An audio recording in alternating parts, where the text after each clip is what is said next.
see it all. Cameras to capture your image at City Hall. Realize they listen whenever you make a call. If you want a revolution, I really give it to y'all. Strength is the army that bands against bands of dead presidents, determining the life of mankind. Of cancerous, how we breathe vapors. Greek got us blinking in streets like cheap paper.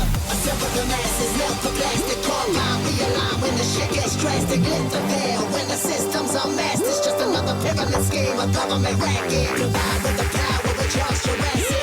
Gnashing T-Rex with covert tactics. Rise from the ashes to back the ashes. Bring the madness.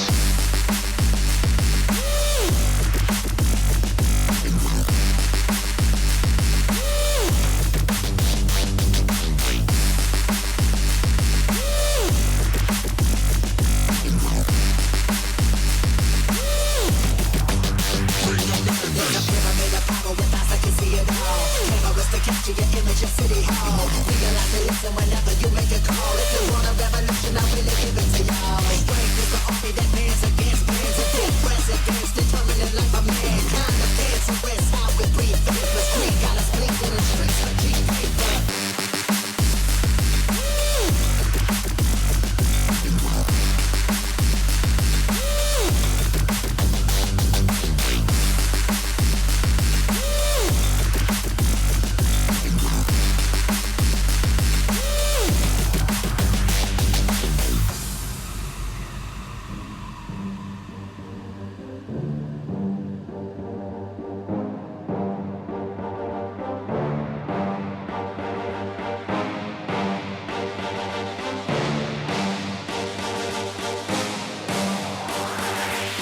There's a pyramid of power with eyes that can see it all. Cameras to capture your image at City Hall. Realize they listen whenever you make a call. If you want a revolution, I really give it to y'all. Strength is the army that bands against bands of dead presidents, determining the life of mankind. Of cancerous, how we breathe vapors. Greed got us blinking in streets like cheap paper. Assemble the masses, melt the plastic, carbine, realign when the shit gets drastic. Lift the veil when the system's unmasked. It's just another pyramid scheme, a government racket. Combined with the power of Charles Jurassic. Gnashing T-Rex with covert tactics. Rise from the ashes to back the ashes. Bring the madness.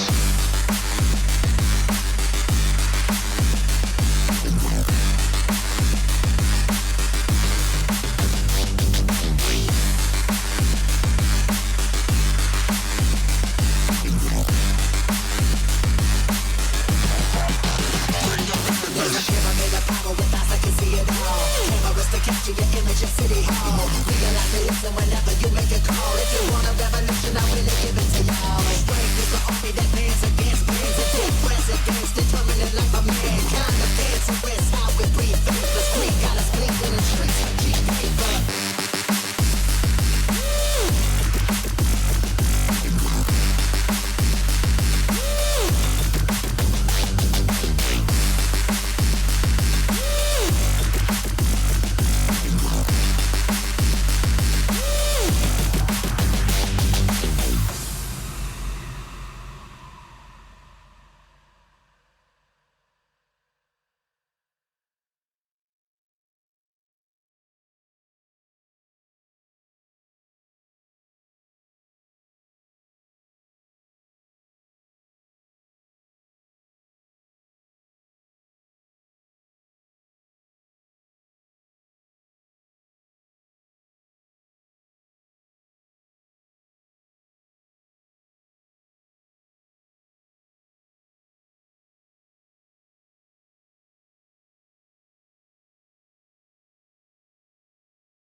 Hello, everybody, and welcome back to a little bit of cheeky Valheim. It's been a bit of a mad dash today.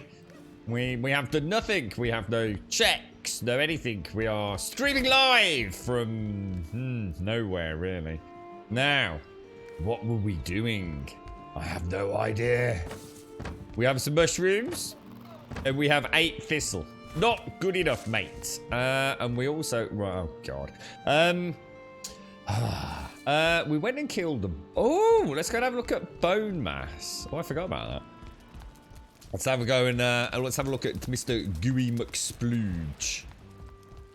Oh yes, looking good, me old mucker. Looking good. I quite like that. I do like it. It's a bit of a. I'll tell you what, you could do some really cool stuff in the swamp with that, couldn't you? Yeah, the ideas are brimming over there. Because I like that one as well. I mean, that's just scary. That's quite satanic almost. I can just imagine that with a bit of a cheeky pentagram made out of. Yeah, I mean, like, look, yeah. I mean, look, yeah, we could actually make a pentagram on the floor with mushrooms instead of candles. Holy balls! Holy balls! Good morning, SCR. How you doing, sir? Are you reaching? Are you live from the pooper, sir? How you doing, SCR? How's things, man? How's Paloma doing? I've not seen him around much, mate. How's he getting on? You alright, Alison? Good morning, good morning, good morning. Yeah, they're not too bad. They're not too bad. Grumdad had a bit of a bad night yesterday, apparently, but I'll sort that out hopefully later. Girlfriend is okay. Okay, but she does start the new job fairly soon-ish. I think she's got a date now. She did tell me when it was. I think it's next month, so... But yes, unfortunately that means less days per week for her, which is good for her and fucking bad for me, mate. You alright, Permarin? How you doing? Good morning, Fripster. Good morning, Swiznak. Good morning, Skogs. Good morning, Moog. Good morning, Ape. Good morning, Missy. My little jungle flower. How's it going, Missy? How was it like today after the adventures of Wednesday? Oh, I wish I could have had a chat with you about it all, Missy. I bet you've had a crazy time, haven't you? The post sort of the post chill happiness, enjoying the forests, nature, and the bugs. We like the bugs. At 5 o'clock tonight, I'm going to a local cafe with 2 friends I haven't seen before Xmas. Really excited. The place has also got the best milkshakes you've ever had. Oh, you party animal, Permarin. What are you going to have? I'd have a chocky milkshake. What are you going to get? I'm live from nowhere this morning, yes. It has been mad. Honestly, today, it was so weird. It's like 1 minute I'm thinking, we've got a little bit of time, And then the next minute, no, we haven't. Yeah, it has been rough, man. It has been proper rough. Now, where are we and what are we doing? What are we doing? We're gonna need to get thistle. Now, we've been to bone mass, which means we presume... Oh my god, that's so weird. It looks like a slug snail clambering up the wall, look. Ugh, icky. So presumably this actually is taking us to the swamp, is it not? Let's go and have a look. Let's have a wee willy ganders. I had a look at Subnautica. I checked out a little bit of Subnautica. Still seems to have performance issues. Sorry, not good enough. What else did I have a look at? Biomutant seems to just be on a little bit of a quiet one at the moment, doesn't it? Just while they lead up to the big release. Can't remember when Mass Effect is releasing. But yeah, been there, seen that. What else is there? What else is the boys and girls? There's something else coming out as well in the next few days, isn't there? We got that Fantasy Star Online. Definitely not my cup of tea. Definitely. Pew, sort of Japanese anime style, flamboyant. Pew. Dancing around with a sword. Can't see shit. A very warm welcome to Gold Sub Shades. I think it can be summed up as it looks fancy, plays like... I don't know. As bland as a game of tic-tac-toe, I think. Definitely not for me. Definitely not for me. Need a bit of juice on my bones, eh, Shade? Bit of juice. Bit of meat on the bones, bit of juice in the bones, bit of marrow. Nice bit of marrow. Look at that, Shades. Look at that. One day, mate, one day. We'll all be there on the Viking longship, pulling up on the Great Grumbodian Isle, pina coladas in hand. The invading army of Grumbodia. Half of them stoned out of their skull and the other half sipping on pina coladas. Right, come here, Drog. Die to my bow, you heathen scum. Look at that. Look at the skills, mate. Look at the skills. Look at that. It's beautiful. We need to put a roof on that, actually. It looks wrong without the roof, doesn't it? It looks very strange without a roof. That's why I liked the stairwell sort of design that we do. Ooh, skelly wellies. Pew, pew, pew. Pew, pew, pew. Whee! Right, let's get some thistle. How you doing, Shades? Good morning, good morning, good morning. Good morning, good morning. You don't know, you want a luxury... Oh, is that an Oreo milkshake? Well, that sounds nice. Oh, a Snickers. Well, that sounds even better. I tell you what, I'll treat myself. I'll go for a Snickers one per week. I've not had a Snickers for freaking ages, man. I used to love those. I used to get up in the middle of the night when I was doing my proper resting and calorie intake and general pumping iron regime. I used to get up and I used to have a pint of milk and a Snickers bar. So my body never wanted, mate. It was always in a state of it's got everything it possibly needs. No evening starvation. Skills to pay the bills. I'd have to take up League of Legends, I think, and I didn't what do you reckon? So I make my career in League of Legends or a game of your choice in Ireland. Still excited to see what job they have for me next week. I don't really care about the rain going away. I just want to get out of here. I tell you what, I think it'll be nice in the rain out there. I should imagine it sounds very cool. You know, you get that lovely period when it rains in a dense forest as well, don't you? Where it's almost like it takes a while for it to actually reach saturation point in the canopy, doesn't it? So you get that. If it's a light rain. There's a little place near here that's quite nice for that, if you can catch it at the right time. So it's not mega dense. I can't remember what type of trees they are. Broadleaf though. I know there's oak trees, but it's not predominantly oak. And yeah, it's kind of really weird. You end up with this like really magical sort of... It's a small window of opportunity, but you know when you've got light rain? And so you can be like just outside of the woodland and the rain's crashing down and you're getting wet, but you kind of step inside and it's almost just for a brief period of time, it's like a bubble where the rain can't get through the canopy of the treescape.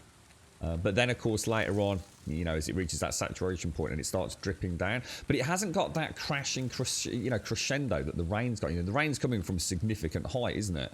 Whereas when you actually reach that saturation point in the woodland, it's only coming from the trees, and they tend to be much bigger, more condensed droplets, don't they? So you've got that wonderful sort of madness outside it and this bubble of almost, I don't know, I mean, it's still wet and it's still damp, but it's the sounds muffled. I love that. I think it's wicked. I quite often would run up there if I knew there was a bit of a rainstorm coming up. It was a very nice time. Very nice time. I dread to think what gets leaked onto you. I did wonder about that. Obviously, all the cat poop and insect poop on the leaves that goes on the rain and then drips down onto you. But you know what? I don't give a shit. Couldn't give a flying toss, mate. Yeah, it is, isn't it? The rain in the front. It is. Yeah, I love that. I think it's really cool. Sabutio, is that football game you were telling me about, right? So that's where you have like the little like football dudes or something on a pitch, and you have like a big plastic ball or something. You're right, 75. You're right, cloaked mama. You're right, little Chris. Hello, Zoe. How you all doing? Good morning. Good morning. Good morning. Yeah, not bad, Civilify. Not bad. Knackered, mate. Freaking knackered, mate. Proper mullered. Proper fruit mullered, mate. Now, where are we going? It doesn't look like there's going to be any... Oh, what's that over there? Oh, it's probably from the skeleton, isn't it? I don't think we're going to get any thistle in here, are we? I think we're going to need to go elsewhere. I think we'd already got the thistle, hadn't we? I think it's on a 4-hour respawn. But we'll have a quick look. I can hear the circling farms popping. Pop, pop, pop, pop, pop, pop, pop. Yeah, there's a lot of games coming out, but they're all shit. or just of no interest to me at the minute, unfortunately. I think Biomutant's got... Yeah, I'm very much looking forward to seeing how that releases. Wow, look at that. That's a lot. Holy wow balls, dudes. This must have been triggering while we were fighting bone mass. That's all I can think of. Because that's a pretty good harvest there, isn't it? To say the least. My God, it's gone dark. Wowzers. Ah! No. You broke my box. Evil buggers. How rude. How very, very rude. You should not be awake, Zoe. How come, mate? What time is it there? So, you having is this a Friday night, just like a little group of friends getting together then? Is it permanent? I hope you have a lovely evening, my friend. Sounds nice, mate. Sounds nice. Are you doing anything after the milkshakes? Are you, I don't know what it's like where you are in terms of things being available and open to do.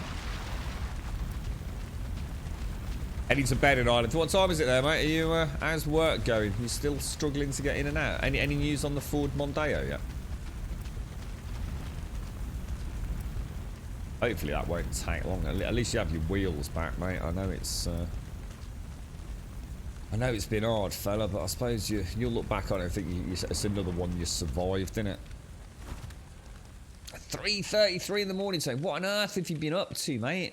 That's late. I can't remember the last time I saw that kind of chilling. Or are you like finishing a work shift or something?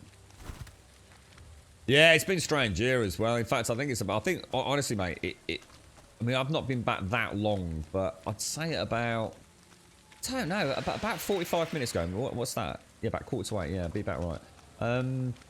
It just went dark, dude. It was like really weird. Genuinely, it just went very, very, very dark. And the strange thing is, the clouds are not actually that black. They're quite light grey. But I tell you what, it's like someone dimmed the sun. And normally when it goes that dark, you know, it's very, very dense cloud cover. But yeah, I reckon we're getting torrential rain this weekend, mate. Which is just what I don't need right now. I really need that roof sorting. So we'll see, mate. We'll see. Fingers crossed.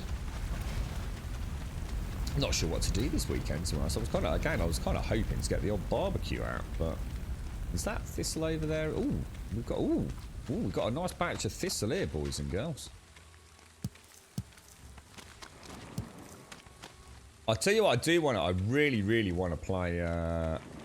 My friend's been. Are you allowed to talk? Are you allowed? Let me. Are you allowed to Steam account share? Are you allowed to give your login details to somebody else for your Steam account? I know you can do family sharing, can't you? So you can family share your account to somebody else. But I'm not sure if that is required to be on the same IP address. Just querying that. But yeah, my one of my friends who is really very much only into Sims, really. And when I say Sims, I mean some pretty hardcore racing Sims and some very hardcore flight Sims. I'll go into no more detail than that. He obviously doesn't mind me saying that. And he's never played a huge amount of other stuff, to be fair. But the stuff he plays obviously does require, as I'm sure you know, so some of the flight simulators have always required some pretty beefy rigs. But obviously with the advent of these RTX-enabled cards, he's been checking out a few things just to see what all the hoo-ha is kind of about. Because obviously the Sims don't really take advantage of such stuff. So it's like having something that's really... It's a bit like owning a Lamborghini or a Ferrari. We had a discussion about this. A bit like owning a sort of supercar. But only being able to drive it... Oh no! Where did that come from? But only being able to drive it like on the roads. Now you can still drive a gorgeous, gorgeous, gorgeous state-of-the-art car, can't you? But you can't take advantage of everything under the hood. I think I'm going to take a healing pot, because that stuff's pretty nasty, actually.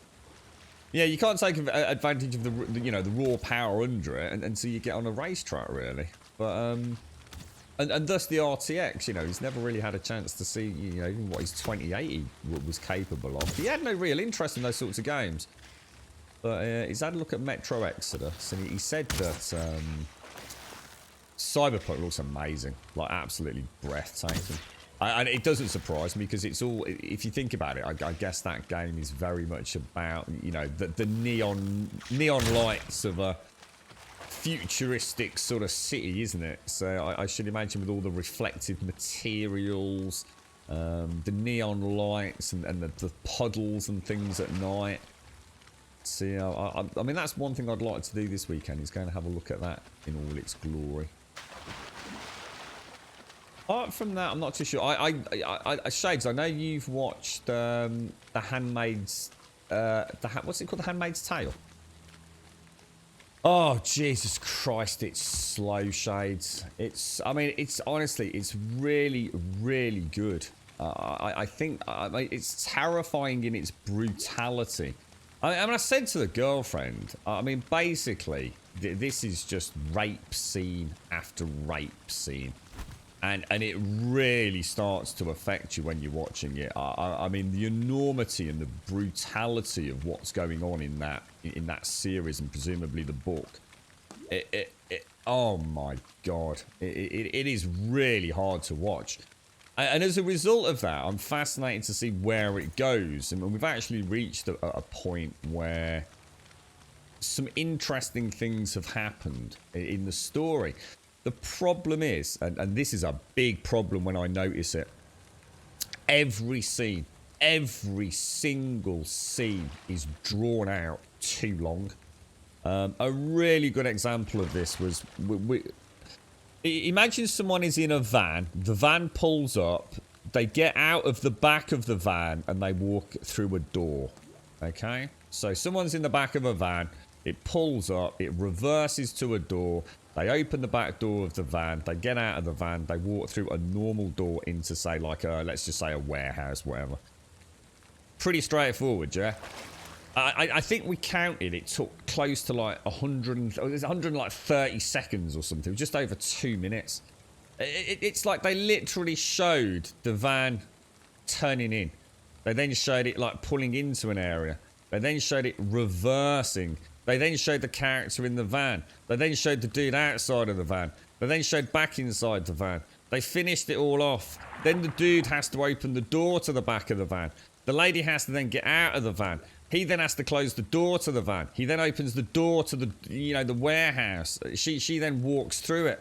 And oh God, it's just like, for fuck's sake, dude.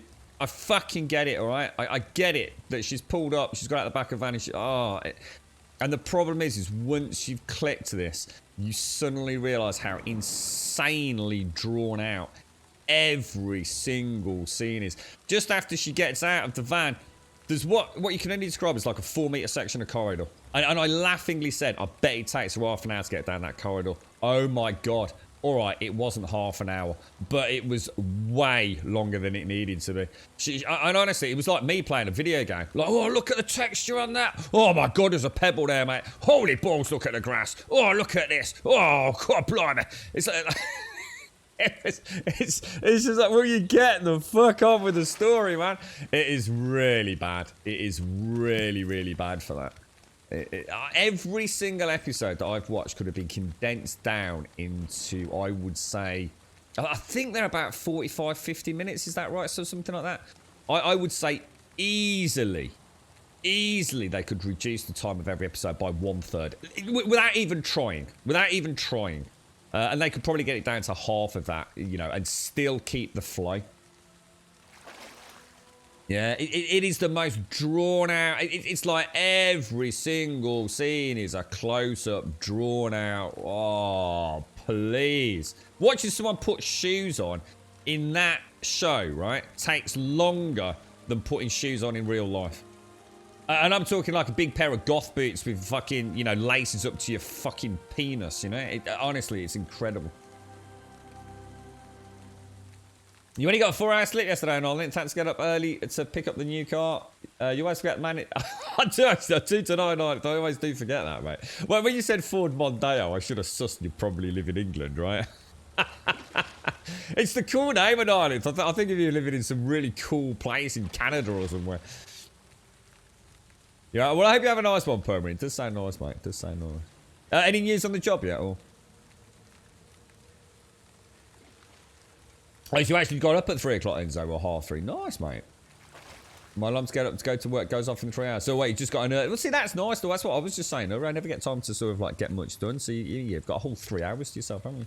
You right, Baraka? Still on this game? Should be maxed out by now. What's that?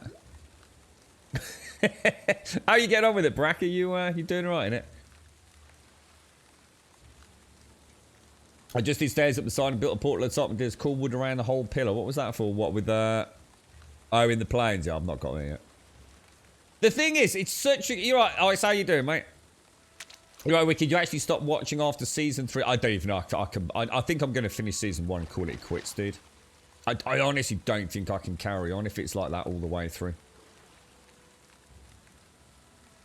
Yeah, exactly. It is so. It is. I think, you know what it is for me? I think what it is, it's like someone said we're going to do an adaptation of maybe the book. And they were basically... They just overshot the mark. They overshot the amount of content that was available there. So it's like, they must have struck a deal to do like, you know, 10 shows in season 1 or something. And they just realised there's just not that much content there. I mean, the content when it happens is absolutely fantastic. It really is. You know, I don't think I've ever watched a show that is more... It makes me feel extremely uncomfortable. There have been scenes that I honestly have,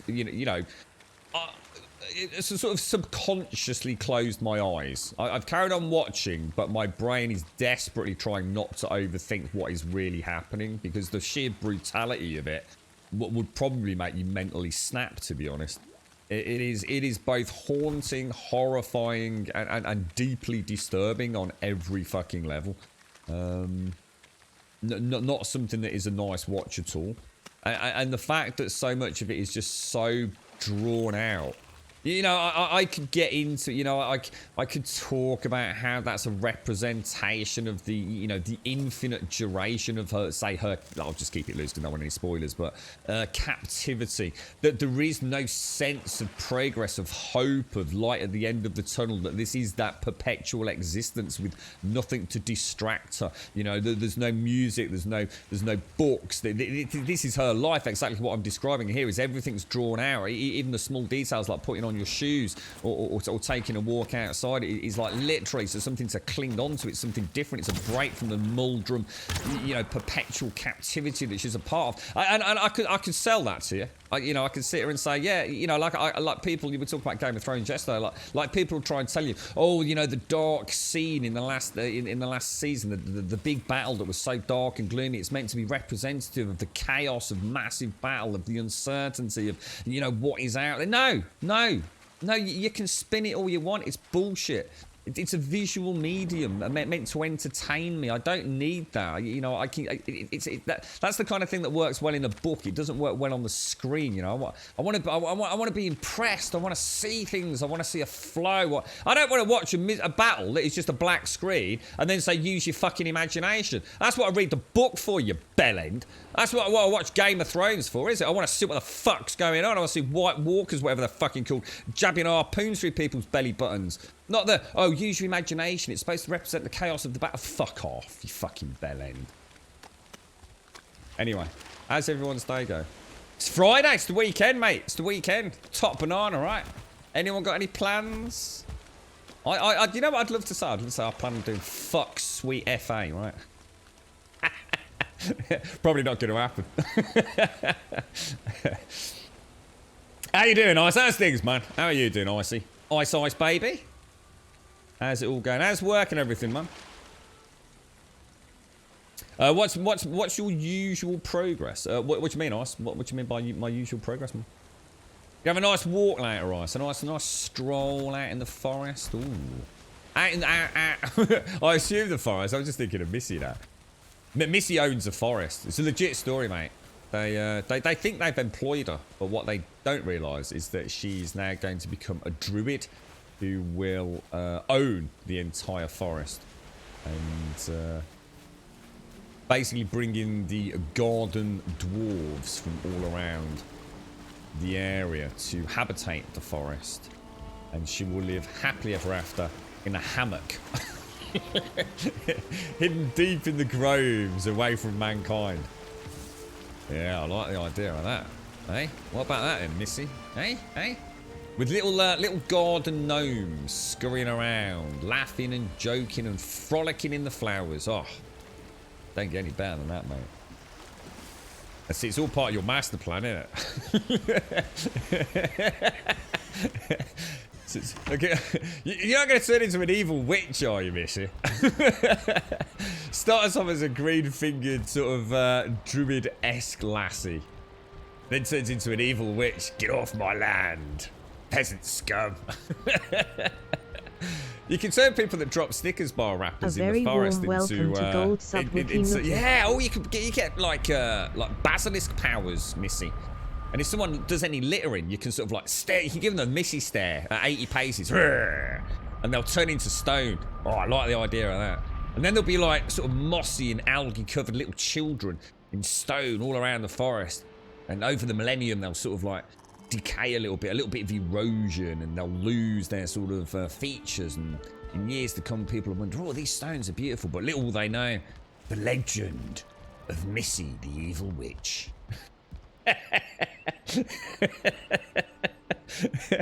But that's what people call you. They call you evil. Really, you were doing good, you see. You were saving the forest. You see, this is it. This is about misrepresentation in local media and journalism across the world, you see, Missy. People will call you evil, but really you were saving the forest. It's little knobber brat sprogheads dropping Snickers bars everywhere, mate. You see? The manipulation of the masses, Missy. You're right, Wookie. How you doing, man? Good morning, fella. 8 days of non-stop work, mostly 10 hours, but it was worth it. I think that's 10 hours a day, not 10 hours over 8 days, mate. Otherwise, you're getting no sympathy from us lot. That's a lot of time. That's 80 hours. Jesus, dude. Fair play to you, mate. I was going to say, it feels good, though, right? You train all the small gnomes to surround people and scream, knob, knob, knob! There'll be like that scene out of, what was it, out of Jurassic Park? You know when you've got like that one little, I can't remember what they were called. You know the one, was it the Pegamastics or whatever they are? That one little dino and he jabs it. And then next thing there's like about 80 of the little bastards. There's one cute little, there's one cute little Missy gnome pops his head around a tree, sort of a big smile and a floppy hat. Little do they know there's 3,000 of the fuckers in trees with like cattle prods. Abseiling down. Little mini shovels digging into your ears, eating your brains. Oh my god, it's too much. We can't stop these crazy imaginations in the morning. It's just too much, man. You lost 2 kilos in a week. Oh, that's really good, mate. Congratulations, man. That's about 4.5 pounds, isn't it? Or over 4 pounds. Fair player. I see. Is that a good thing? I mean, is that, is it weight that you wanted or can do with losing, or is that actually you losing too much weight? Right. Okay. Let's go for the bottom way. Nice How many to do we get? you, Mr. Trump. Mr. Trump, how's your bum? Nice to see you, Wookie. Hope you're well, mate.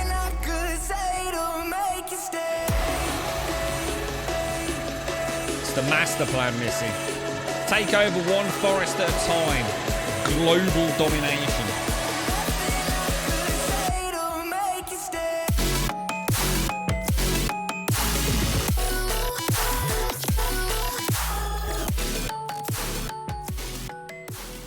Oh, yeah, man. Hitting the funky beats, bruh. All right, let's see what we got going on. So what do we have? We've got the gunk, we got the schmunk, we got the punk. Let's get it all put back in its boxes. Oh, congratulations, Oz. That's really good to see, mate. Have you watched any of this Resident Evil 8? You like your scary games, don't you, fella? Resi Village. I can hear a chainsaw. Must be that time of year, mate. I tell you, you hear every power tool known to mankind around it. Righty. Where's all me certain? Oh god, I got the hiccups. Anyone heard of something called Stream Raiders? I don't know how I stumbled across it. I don't know why I stumbled across it. But I did jump onto their Discord earlier. They're a very hard team to get your hands on. It looks like it could be fun. I might do a little stream of it to see what it's all about. I reckon we need to take Grumbodia to war. And this stream... Is it called Stream Raiders? There's loads of them, isn't there? I think it's called Stream Raiders. Well, we can go and battle people as a sort of like MMO clan. Out in the Stream Raiders universe. We need a contact over there. Bit of a mixed reaction, really, Ice. I mean, I have heard some rather disturbing things about the gameplay. So the big one for me has been Subnautica. It's really interesting listening to folks about that. You've got people really on one side. You got the diehards who just Subnautica. It's like the holy grail of gaming. But you've also got the people that I think haven't got the rose-tinted goggles on, to be honest. It's a massively reduced size of game, way more linear. Still asking a fair wedge of cash for it. Still got performance problems. I'm not exactly screaming my desire to play, but I'd like to see if they can redeem themselves, to be honest.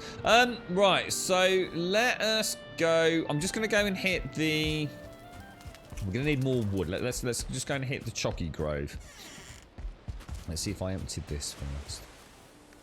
We did. So let me just go and grab the cultivator.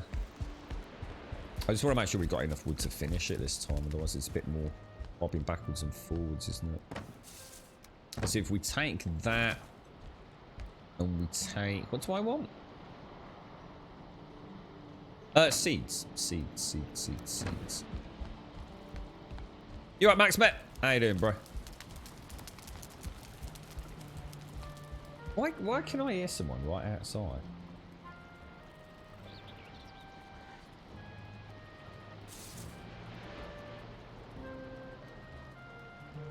I can hear someone right outside. I can hear a chainsaw. There's either some psychotic fucking knobber trying to get into my house, or someone's having some work done out in the lanes. What the fuck, dude?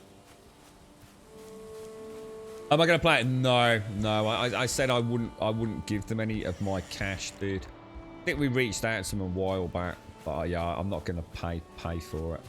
I was quite upset playing Subnautica. I felt like it was an unfinished product, to be honest. I still think there was a lot of work to be done, especially on the optimization, general performance, and quality of life elements of the game. Really enjoyed it, Ice. I think it's a fantastic team, but I can't help but feel they left it to go on to another project, and I can't help but feel that this project is going to have the exact same issues, to be honest. So yeah, I was unwilling to put any cold hard cash. I did say on yesterday's stream, you know, if anybody really wanted me to play it, I would consider it. But there didn't seem to be any general interest in it, to be honest. So I thought, fuck it. Yeah. I think I'd rather put the cash on something that I feel is a bit new. So if I really went for it, I might go for Biomutant. But yeah, I'm not. I've heard nothing but smaller, you know, repeat assets. So taking away some of the things that were really important. Really small world as well compared to the last one. Yeah. It's not exactly screaming awesomeness. I would have given it a shot if we'd maybe been in a position to splash some cash a bit, but we've done some merch stuff this month, so yeah, exactly, Iris. I mean, hopefully, you know, maybe once it's out in the wild, they'll see how general performance is and they'll be able to optimize it. The problem was last optimization for the last game was let's just lower the draw distance, which you're right, Grizzlius.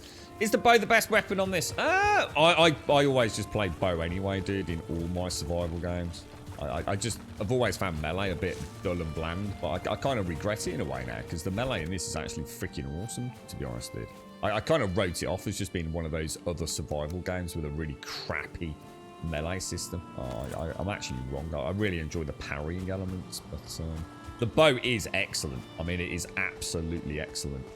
But then again, people will probably tell you that things like Frostner and the Porcupine Mace are excellent as well. So I don't really... I think everything's viable, to be honest, mate. I mean, for the bosses, I mean, Bone Mass, I mean, trying to kill him with a bow and arrow is almost pointless. I mean, I do, because I get... In fact, did we ever check what we got on bow skill, guys? 89. But yeah, what's that? Bing bongs behind me. Bing bong, bong bing. But yeah, I think you can comfortably play with whatever you want. I mean, I played sword and board as my melee sort of style for a long time, which I don't think many people do. A lot of people love the... there's been quite a few people in chat talking about the big two-handers. Like big AoE, sort of ground pound slams and things, apparently. Or the sweeping spear attacks. I like the bow because it just feels like actually aiming. There's just something fun about aiming the crosshair and hitting something at extreme range, you know. I've always just liked that about archery in these games. I think I was brought up in a world where melee was so bland. You know, Skyrim melee. Oh, absolute trash. 7 Days to Die. Still to this day, the worst melee game in the history of gaming. Night of the Dead. We played that recently. You know, it's alright. It's not bad. There was a little something to it. But, again, still nothing compared to the bow and arrow. I think a lot of games struggle with getting melee and hitboxes and that sense of actually sweeping contact.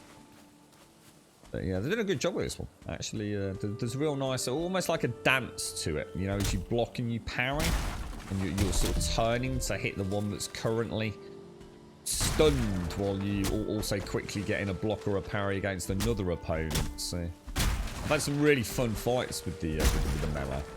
It's just my melee is so low compared to my bow now that I've always wanted to get one skill to 100, and of course the bow was by far going to be the most likely. So even when I fight Bone Mass, which is, like I said, pretty much pointless with a bow and arrow, I still do it to try and get some skill points in it.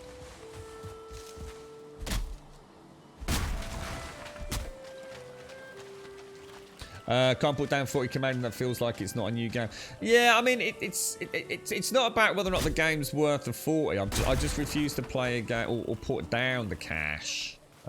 See, what I don't mind doing is, especially like as someone that occasionally gets free copies of games, is, you know, when I'm unsure about something, I'll pick it up. You know, if you get given a code and I'll play it. And what I'll do is I'll give one away. I'll either do it as a raffle on stream or just to a friend behind the scenes.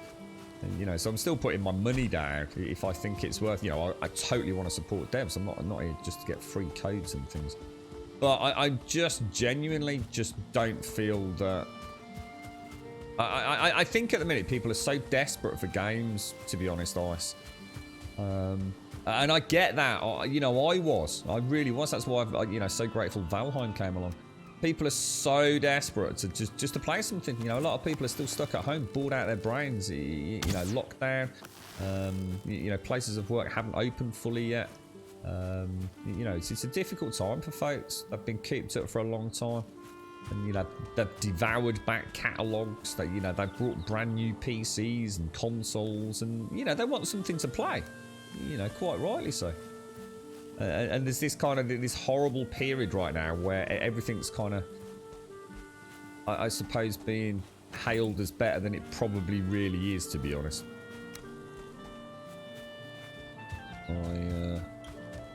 I just don't easily forgive bad performance in modern day video games, mate.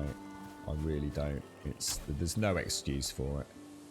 And like I said, millions of times, I almost get tired of saying it myself. I'm not demanding the world. 1080p, locked 60 on modern hardware.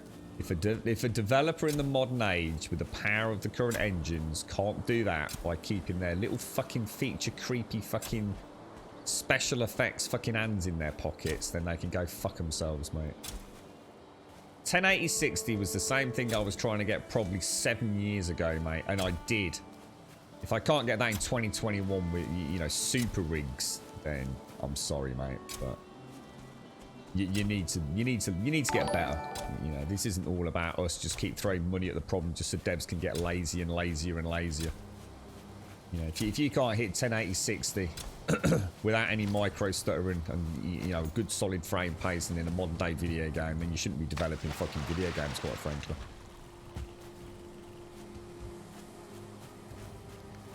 You got bad knocks. Happy lurking, me old mucker. Happy lurking. Lurky mucklurkers. Up the lurkers. Up the lurkers. Yeah, they just can't keep... you know, they'll just add things. You know, they don't know how to optimize it, or they know it's going to push things over, or... But yeah, just stop being lazy. Just set yourself a nice threshold. I'm not a PC gamer to play games at less than 1080-60. You know, I might as well just fuck off to console, mightn't I? Which is what I'm gonna do, because it looks like I've got a better chance of getting that fucking on console these days. Yeah.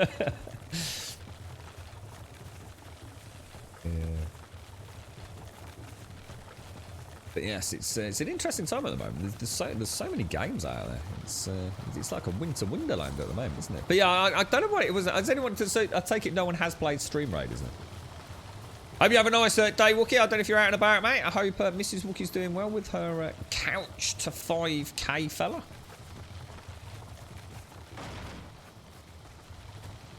Well, it's like I said, I'm not asking for excellent performance. It's not about focusing on performance. It's about at least giving us 1080-60 on reasonable hardware. You know, the same thing I was asking for 7 or 8 years ago still can't be achieved in a lot of these games. Horrendous, you know, one areas of a map are just horribly unoptimized. Micro stuttering and issues like that. You know, sort it out, man. Sort it out. Sort it out, or I'm not paying money for your game. Simple. Simple, easy, peasy, not a problem. You're playing some Ravenhurst this morning, then off out on the bike this afternoon. It's getting very muddy. Do you reckon it's going to be a nice muddy ride, do you? How's Ravenhurst? Is that gone through some big changes, has it, Wookie? I thought you sort of given up on 7 days, to be honest, mate. You have played Stream Raiders, it was okay, but I got bored after a while. What, I mean, what is it? I mean, is the sort of thing that you... I mean, were you playing it with a streamer, were you, Swat?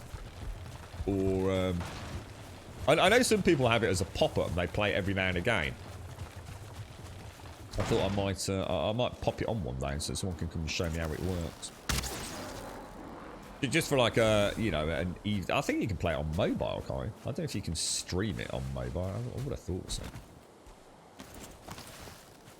Fuel! There's another one somewhere, I can see you. I could see you. It's the marbles game thing. Oh, no, I wouldn't touch that. I'm not interested. I find marbles quite, well, boring, to be honest. I think Stream Raids, you can actually, like, build up your army and things, can't you? I think the players themselves can build it up, and the streamer, it can become a captain or something.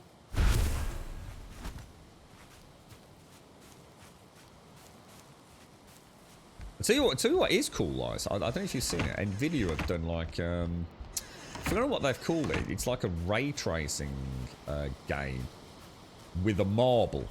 And it's like an obstacle course in the real world with a marble. You know, bouncing along like a bookcase and across a table and things like that. And it's obviously full real-time global illumination, etc. It's amazing, dude.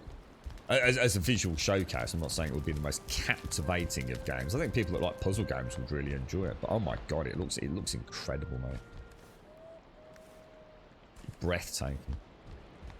Right, okay, so hides away. We came back with some wood, which is what we went for, and we've replanted, so that's good. So that gives us a bountiful harvest of wood for today. Good. So we've got some meat, some stone, and some things. So the streamer starts game, you have a time limit to place your characters on the map. Then the match starts and you either win or lose and you gain points to use to unlock and upgrade your characters. And the streamer actually goes through like a map, don't they? So a streamer actually has like like specific battles to win, and then they can progress to the next stage. And you get like rewards if you participate and things. Is that right? It sounds quite intriguing. I think for me, the reason I quite like the idea of it was one of the more interactive. It's like marbles. It's like, for fuck's sake, it's just a fucking marble rolling down a fucking assault course. Got better things to do, to be honest. Whereas at least that felt like an investment of time. You were getting something out of it, you know. Stream Raiders is fun for some side content from the main content, like my community. Yeah, I was gonna say, I think I might. So do you actually use it? Do you, Hells? Yeah, I mean, I think I'm sold on the concept. Very much sold on the concept. The reality could be very different, though, you see. So yeah, different. It's almost like the way I see it. I could be wrong. So this is just my really vague interpretation of it. The streamer, there's something like called captains as well. I don't know what that's about, but the streamer can boot it up, and there's like a fairly linear route of battles to go through, and obviously the streamers and presumably people in chat can then like join in with their troops, can't they? And you sort of you battle it out, and if you win, you get like a reward, and then you can go on to the next one. And there's also PvP style stuff between like one stream and another stream and things like that. I don't know if it's all PvP or if there's like PvE only or what have you, but it looks interesting. I mean, like I said, at least it was interactive and had some continuity from one stream to another, because I think you can build up the strength of your own troops, can't you? So it sounds like it sounds interesting. It sounds like someone's put some thought into it in terms of social engagement, where everyone in stream can play rather than just like one or two people on a server kind of thing, I suppose. What are we doing here? So we want to go get the wood in, don't we? And it can be quite competitive to get your characters in good positions. Different campaigns, level up units, win golden scrolls for units to level them up. Play the campaign or play versus other stream captains. Oh, so you can. So you actually can play the campaign. Yeah, I like the idea of it, man. Yeah. It'd be kind of, I mean, I don't know how it works. You know, whether you get your name up there against the troops. And I can say, come on, Els, boy, you know what you're doing, man. I'll look into it. I'll definitely have a look. You thought it was like an ad? No. I think a lot of people have timers on their main game. Like, I don't think I'd do it like that personally. I think I'd just pop it on for a couple of hours of an evening and just play some Stream Raiders. But then, what we could if we could plan in an AFK break, you see. You know, like once or twice a day, and just go and do some Stream Raiders. But I quite like the idea of something short and snappy as a community game that we could jump on. Might be terrible. Might only be 2 or 3 of us interested in it, but I don't really care, to be honest. Just something simple, light-hearted, where I don't have to be focusing as much on the game, if you like. I know that sounds kind of weird, but there are times when I might get the odd couple of hours or so. Well, it's fucking unlikely at the moment, but there will be times. Right, okay, so that's everything all repaired. Let's go and take... There's still not that much wood, actually, so either I've already taken a load over, or... something a bit bizarre is going on here. So if I take... I've got room for 24, so if I take 12... Well, let's take 11 then.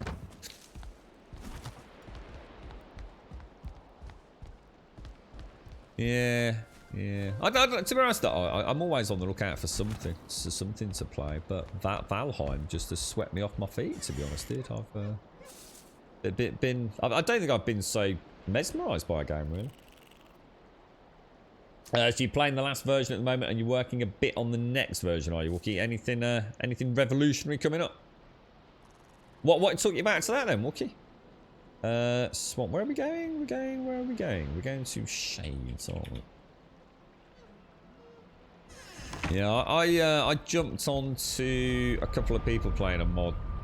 I think it was at the weekend just gone, Wookie, but yeah, of all the games out there, I just felt like, dude, what are you doing? Why are you playing this, man? There's so many other fucking games out there. What the fuck, bruh? I thought about booting up Fallout and all sorts recently. I've never heavily modded Fallout 4. And I love my modding of Skyrim. Like as in, you've got no idea how passionate I am about Skyrim modding. I absolutely love it. It is, look. There's something weird going on. Look. These are all curved, look, here. Curved. You see, curved, but then... Oh, it's weird. From down there, it looked like that was straight. Oh, it's so weird. They've definitely changed something, haven't they? They must have done. It definitely doesn't look the same. Hang on. Shall we bring all the wood through first? That's all stone. Tell you what, let me do a bit of inventory management, guys. I'm just going to take... So we'll have a box of wood and a box of stone. Let's just get that done. Makes sense to you, doesn't it?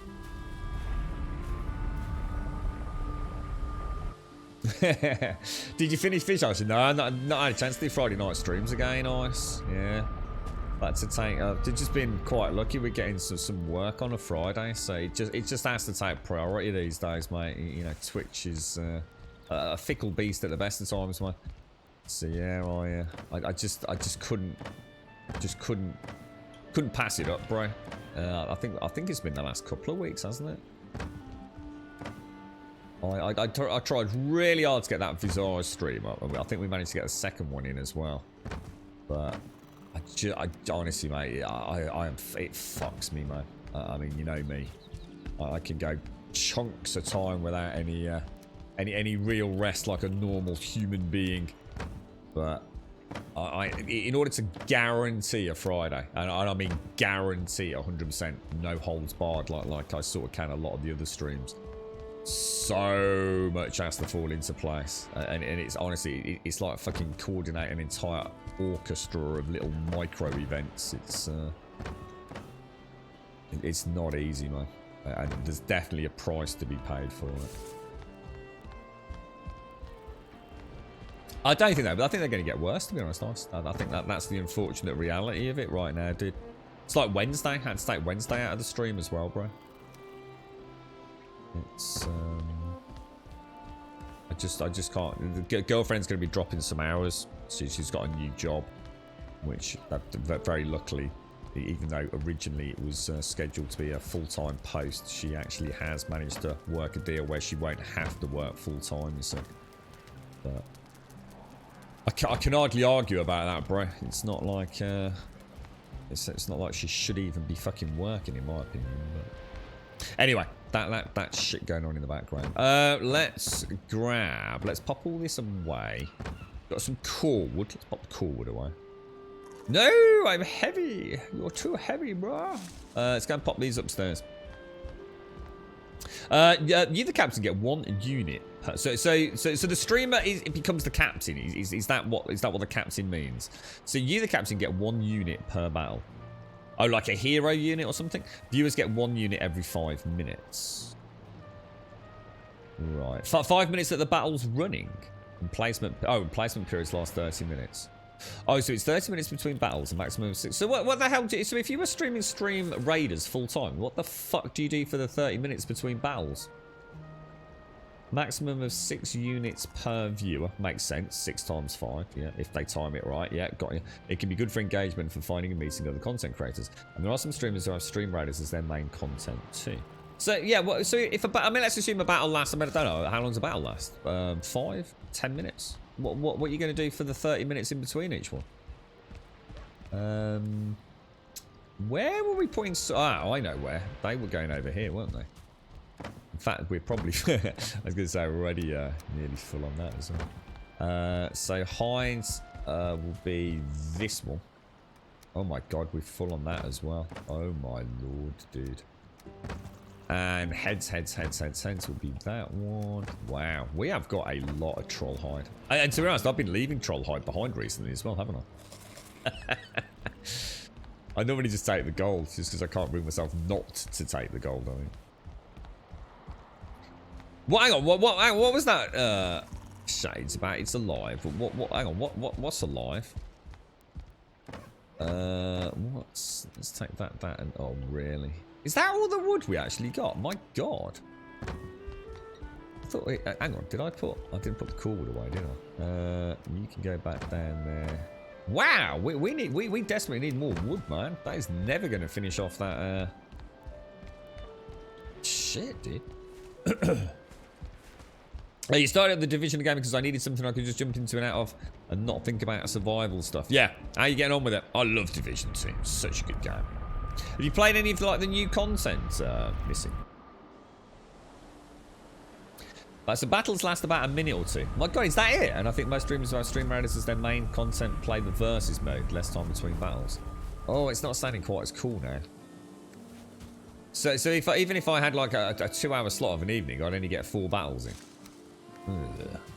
It's not exactly riveting, is it? 30 minutes downtime between battles. Why the fuck is it so long? That's ridiculous. 30 minutes between battles. That just makes no sense. I can understand it about trying to get people to hang around, so they've got to be around for 30 minutes to get all the troops. But that seems brutal, man. Right, so if we go for build up top.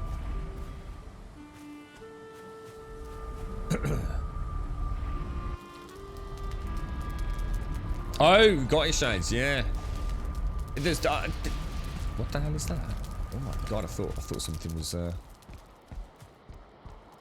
Didn't you say you noticed something about the stone yourself, Shades, with the update, or have I got that wrong? Damn, that blizzard, that's amazing, isn't it? That really is super cool. Super cool. She's amazing. She's amazing. You should have started modding Valheim, Wookie.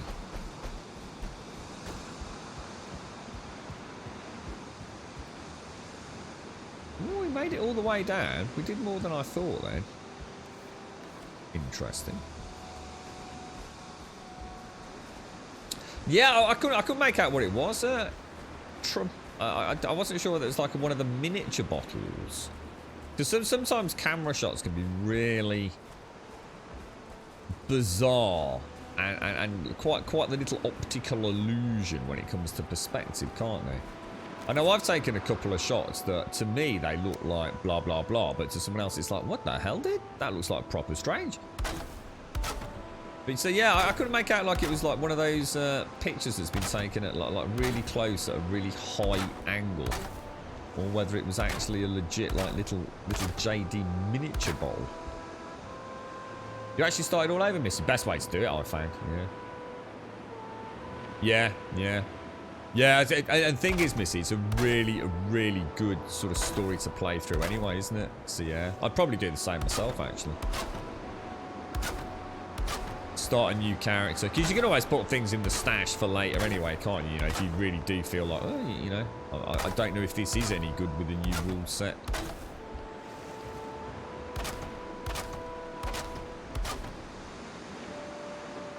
Oh, got it, Shades, got him. Did you carry on playing this, Shades? Have you got any timing on it?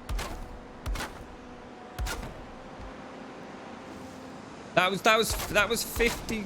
So actually, it's not a miniature then. So it's actually a big proper bottle of Jack Daniels. I honestly thought it was a miniature, dude. Wow, nice one, Trump. So can I come over later? We'll share a glass of whiskey and a cigar together. That'd be nice, mate. Oh, what happened there? No, sir.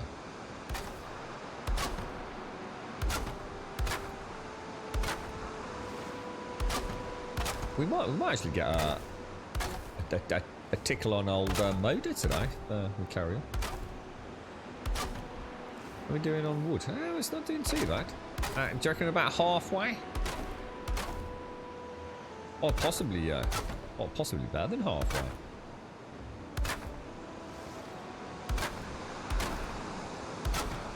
Nice.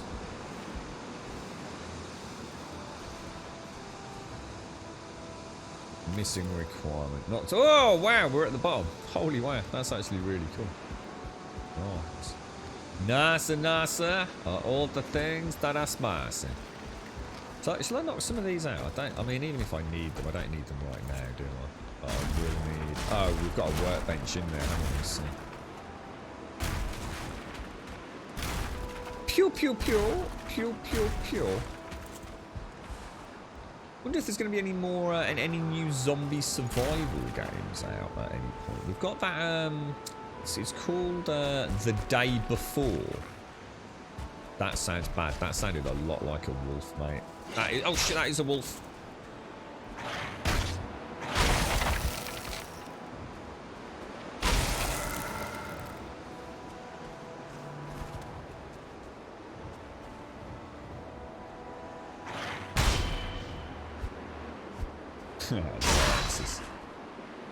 Kind of weird. Actually, I didn't seem to do that much damage, did it? I was actually quite. That's why I thought I'd just wait a moment. Though. Actually, felt like she was quite low on the damage front.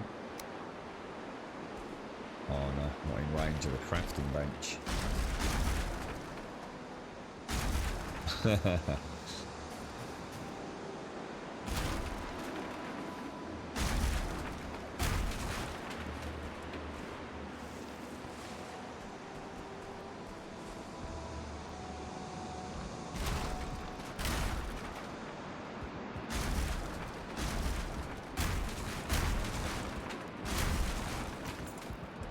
Lovely jubbly, lovely jubbly. Oh, what happened there? Let's put another crafting station down to get some of this. But that's most of it down, isn't it? Get rid of some of this as well.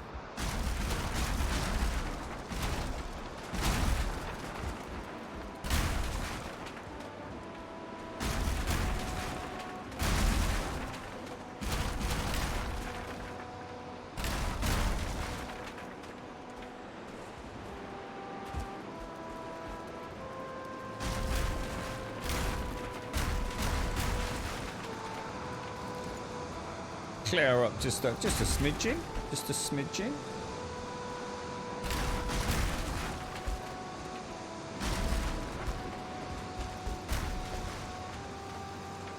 Whoa, whoa, whoa, whoa, whoa.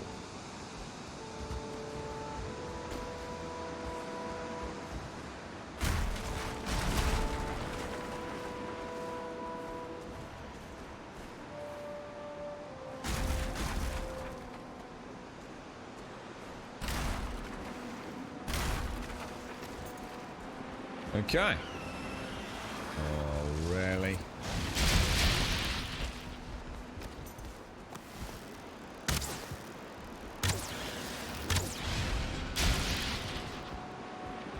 Lovely, lovely, lovely. I wonder if any of this has taken any damage. And dink, dink, dink. There we go. So if we go back through that one, we can get some more wood, can't we? It's not a bot. It's not a tiny bottle. Trum is a giant living in it. Is that what it is? Oh, he's a troll. Ah, makes sense now. Trum the troll. So I need to get rid of 55. So if we get rid of how much? I need to get rid of 15, don't I? If we get rid of 8, we'll be 1 under. Look at the maths on that, eh?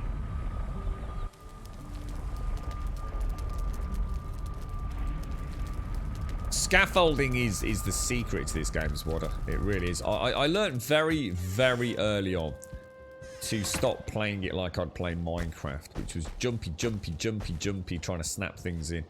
The ease with which you can just literally place, for me, the scaffold, which is basically the 45-degree stairs, it was a game changer. They are absolutely, yeah. I mean, I think for anything, the 45 degrees stairwells with the 2x2 platforms. And it's just, the thing is, it's actually really pleasant knocking the damn things out. It's a really wonderful feeling and satisfying feeling. Unlike some games, you get all your resources back. It's a cracking noise. It's got that wonderful element of structural integrity where you knock the key one out and all the rest collapses around you. Yeah, there really is no reason not to go hardcore with the with the stairwells.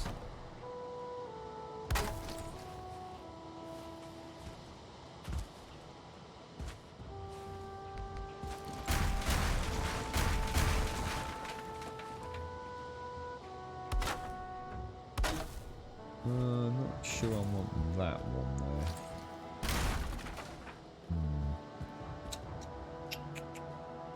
Tricky.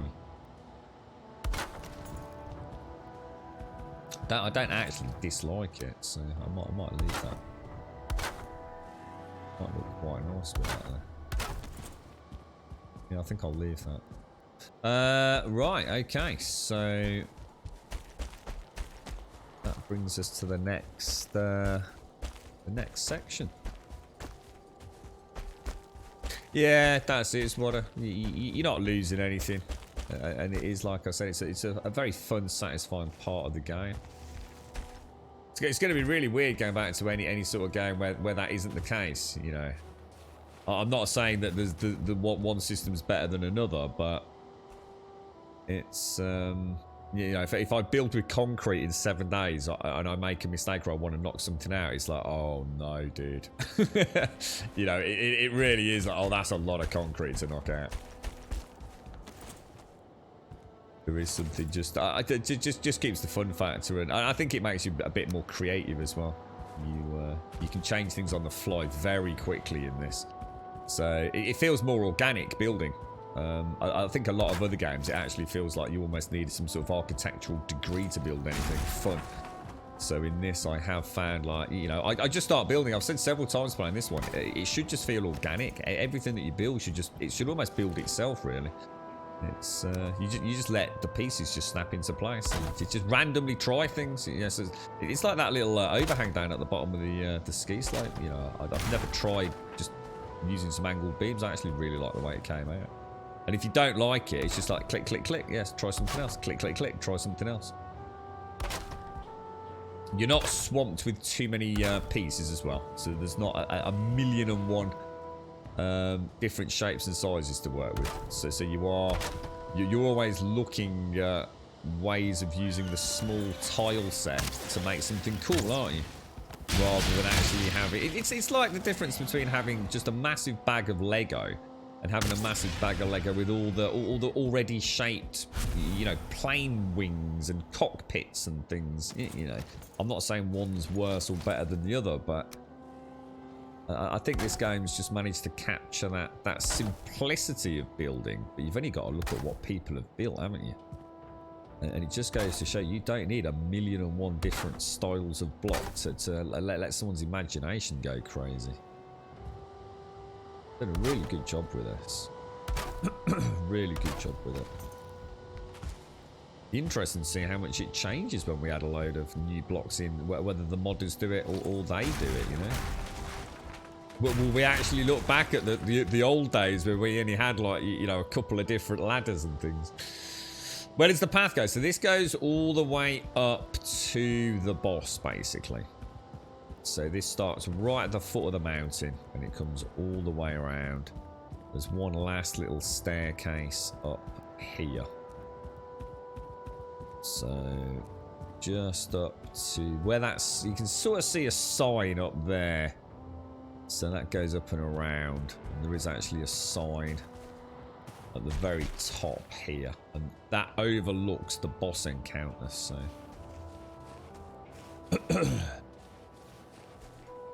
no, I haven't used any mods yet as Wadder. No, we've been mod free. I sort of set myself a little goal of staying away from the mods, just because I wanted to get a better baseline, really, more than anything.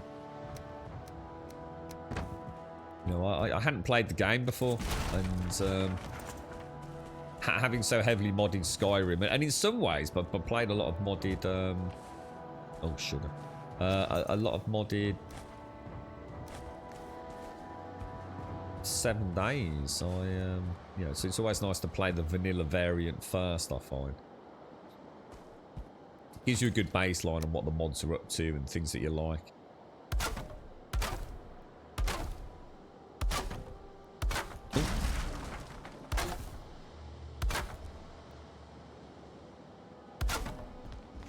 But yeah, I don't think this is going to take that long, to be honest, to get all the way up there. Oh gosh, it's just going to require a lot of wood, isn't it? God damn it. I'm trying to do it a bit too quick, I think.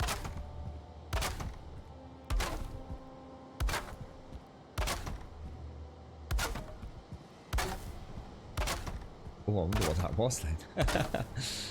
Yeah, and that's why I wasn't too worried about that corner piece, because we'll be able to maybe snap in something like that where get a free placement in. Look, even that isn't terrible, to be honest. We can probably play with it. We'll worry about that later, though. That's the fun part. Morning, TM. How you doing, bro? How's things? How's life, Mr. TM? How's the little puppies doing?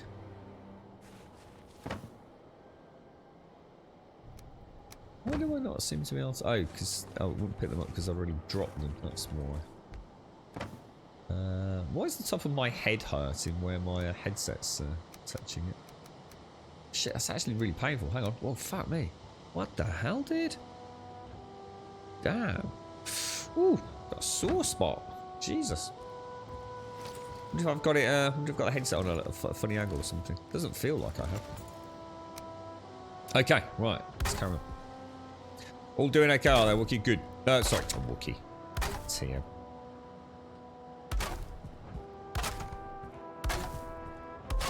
Are you off work today then, Wookie?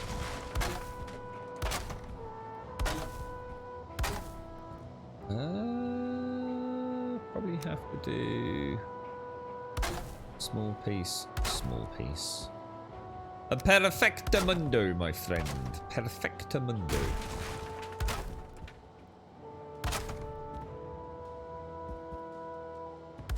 I'd like to actually jump on Scum. Thinking about it, I wonder if I could bounce on that. You'll have to let us know, TM, if you want us to change anything. Just drop us a DM or something, bro. See if we can have a chat and get the. Oh, that's going to be interesting, isn't it? Let's not put that in there because we'll have to start at the top. I still don't think I've quite got it in my head how we do the railings. Quite happily leave that like that for the time being. We should only need... What have we got? We've got 21 wood. Is that enough to just do the top of the first step?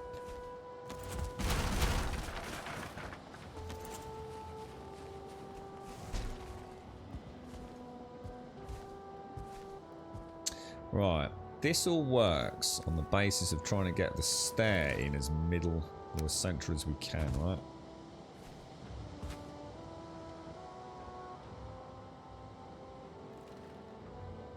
Doesn't look terrible.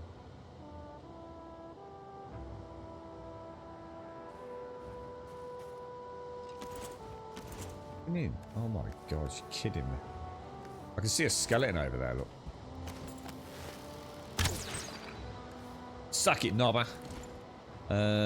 We want the workbench.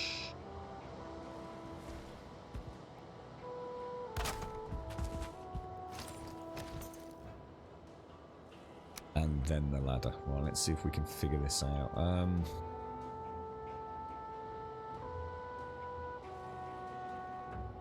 Gotta be about right, yeah. I'll be a million miles off. And then if we put in, so if we start with an edge to that, an edge to that, and then it's easier to put a ramp on, say, there. Jump to that. I need to knock that block out, don't I? That's where this all gets a bit higgledy-piggledy, because I don't think I found a way to snap this low enough, did I? Without knocking that out. That's the only downside of this, isn't it? You do need that first stonecutter's bench. I think there was one, yeah. Is that one there? Please don't all fall down the mountain, you asshole. Do I need that, or was that just a bit of rock? You asshole, that's just... you know, for some reason I was thinking I need that, thinking it was coal, and of course I don't, do I? You watch me die to a wolf now. No! All for a rock! Does anyone here play Genshin Impact, by the way? Everywhere I've been over the last, sort of like, you know, anyone on social media or gaming forums, it's like Genshin Impact. It's just like everyone's talking about it. What's that sort of? It's not an MMO, is it? Isn't it like a single-player role-playing game, but very, very focused on just continuing progression and content or something? It seems to be incredibly popular amongst even some of the really big profile streamers. Don't think it's my cup of tea, but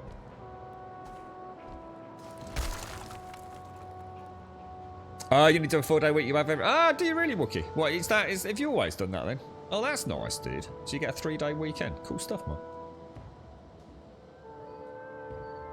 Oh, hang on. God, I'm just about to have the first swig of my coffee all day.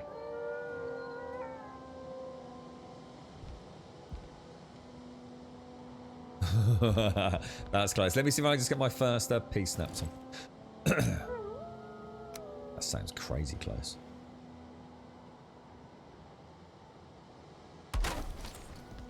That was pretty damn good to me. Where's the wolf?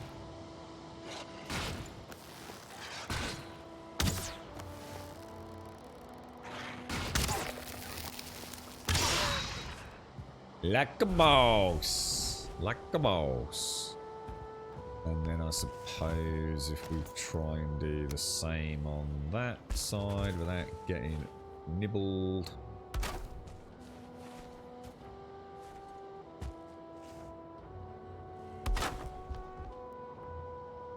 I'm out of wood. Oh, dude. All the time. Right, I've got to drink my coffee.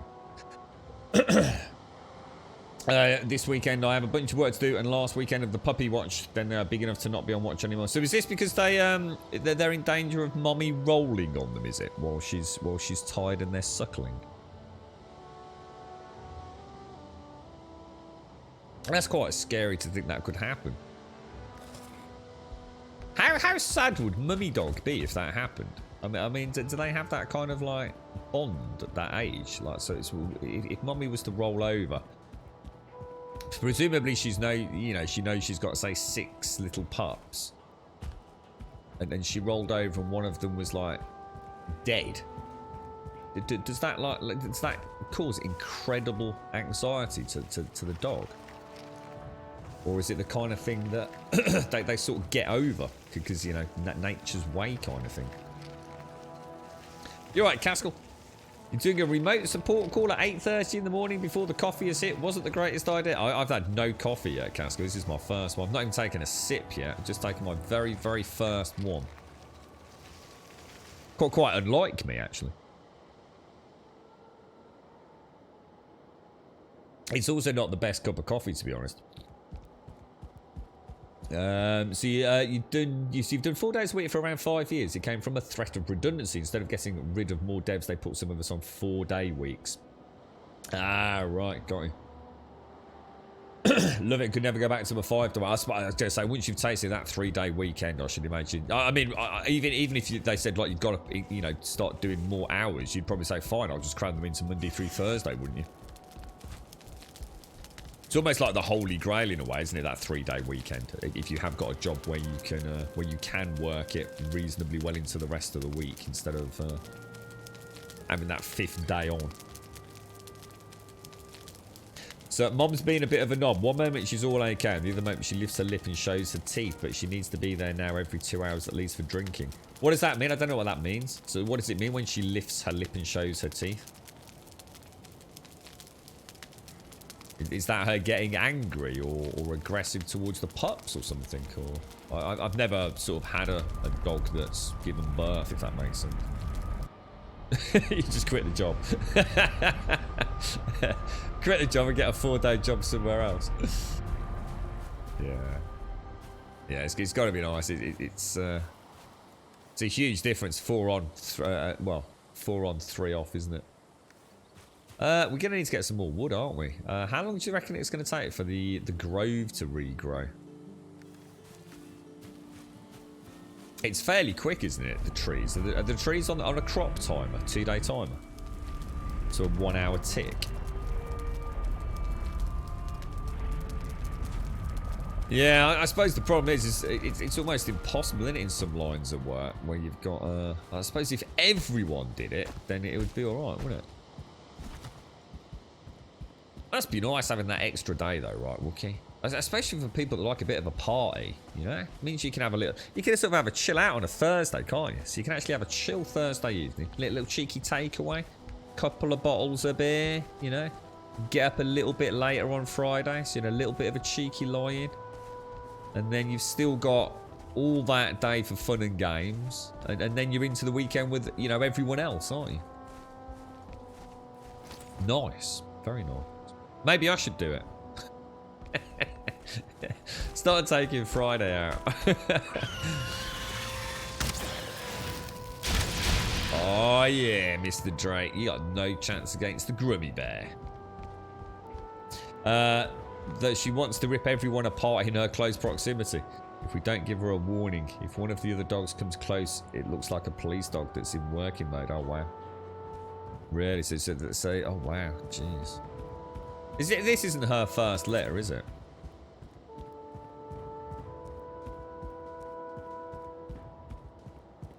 Yeah, it's never nice seeing a dog sort of stressed out to the point where it's like giving a proper growl, is it? Right, okay. So we've probably got enough just to do this stairwell, haven't we? Hopefully.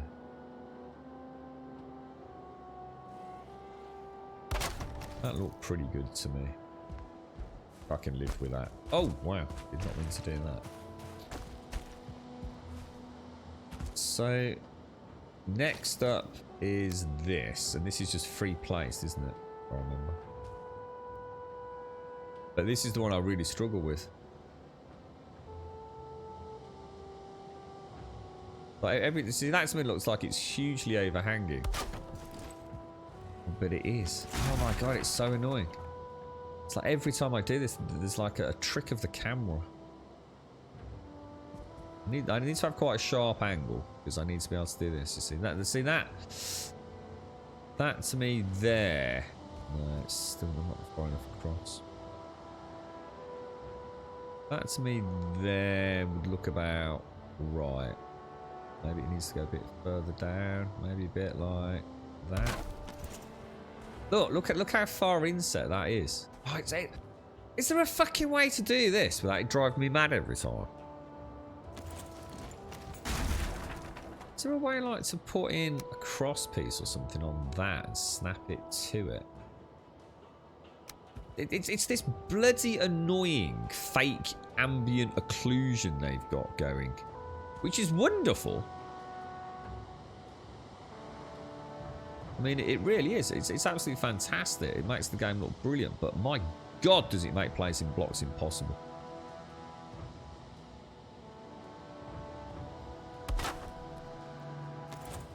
Not even close, mate. Oh, no. See, now look, I said not even close, and actually that is perfect. So even when it looks wrong, it's actually right. I need to practice this. I really do.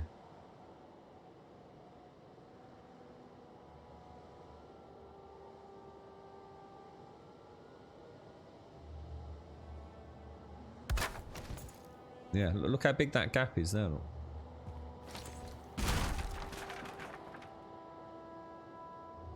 What's interesting is I actually always find this side a lot harder than the other side as well.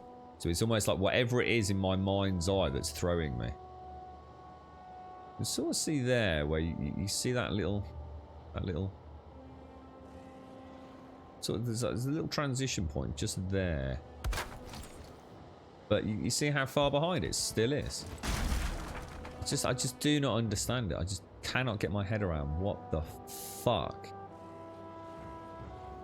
is going on? See, that to me looks like it's overhanging towards me way too much. Like, way too fucking much. See, that there should be the edge. If I bring it back like this, it's like, you know, that's just overhanging. And it is overhanging. Oh, fuck you, game. So annoying. And I know it's me. I know it's me, not the game. I know there's something I'm just not clicking. See, that side I can sort of get my head around.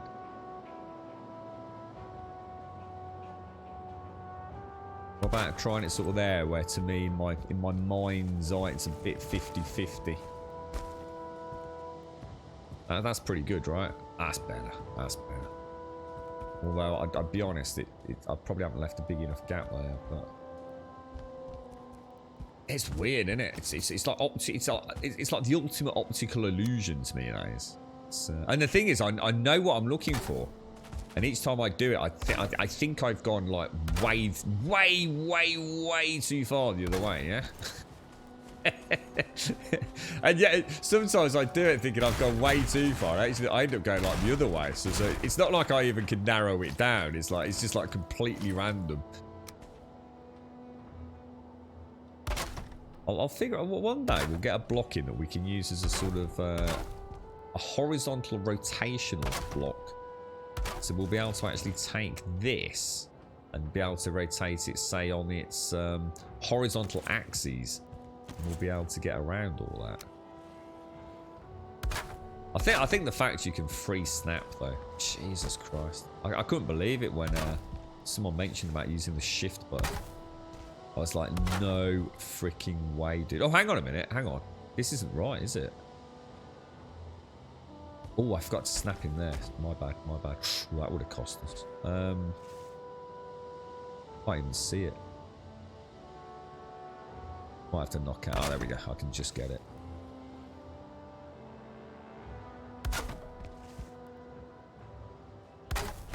Oh. And there goes the hammer. Right, home, and we need more wood as well, don't we? Good morning, Fist. Happy Friday, sir. Happy Friday. She's extremely protective, and it has to be as she wants. If the pups move away too far, then she lifts her teeth. Maybe it's her normal way, but it's scary to see what could happen, so we don't. Yeah, exactly. Yeah. Yeah, it's a side of her that you probably don't see at all, right? So, yeah, I suppose the question's always going to be, you know, what could happen? You right, badass? How you doing, mate? How's bump?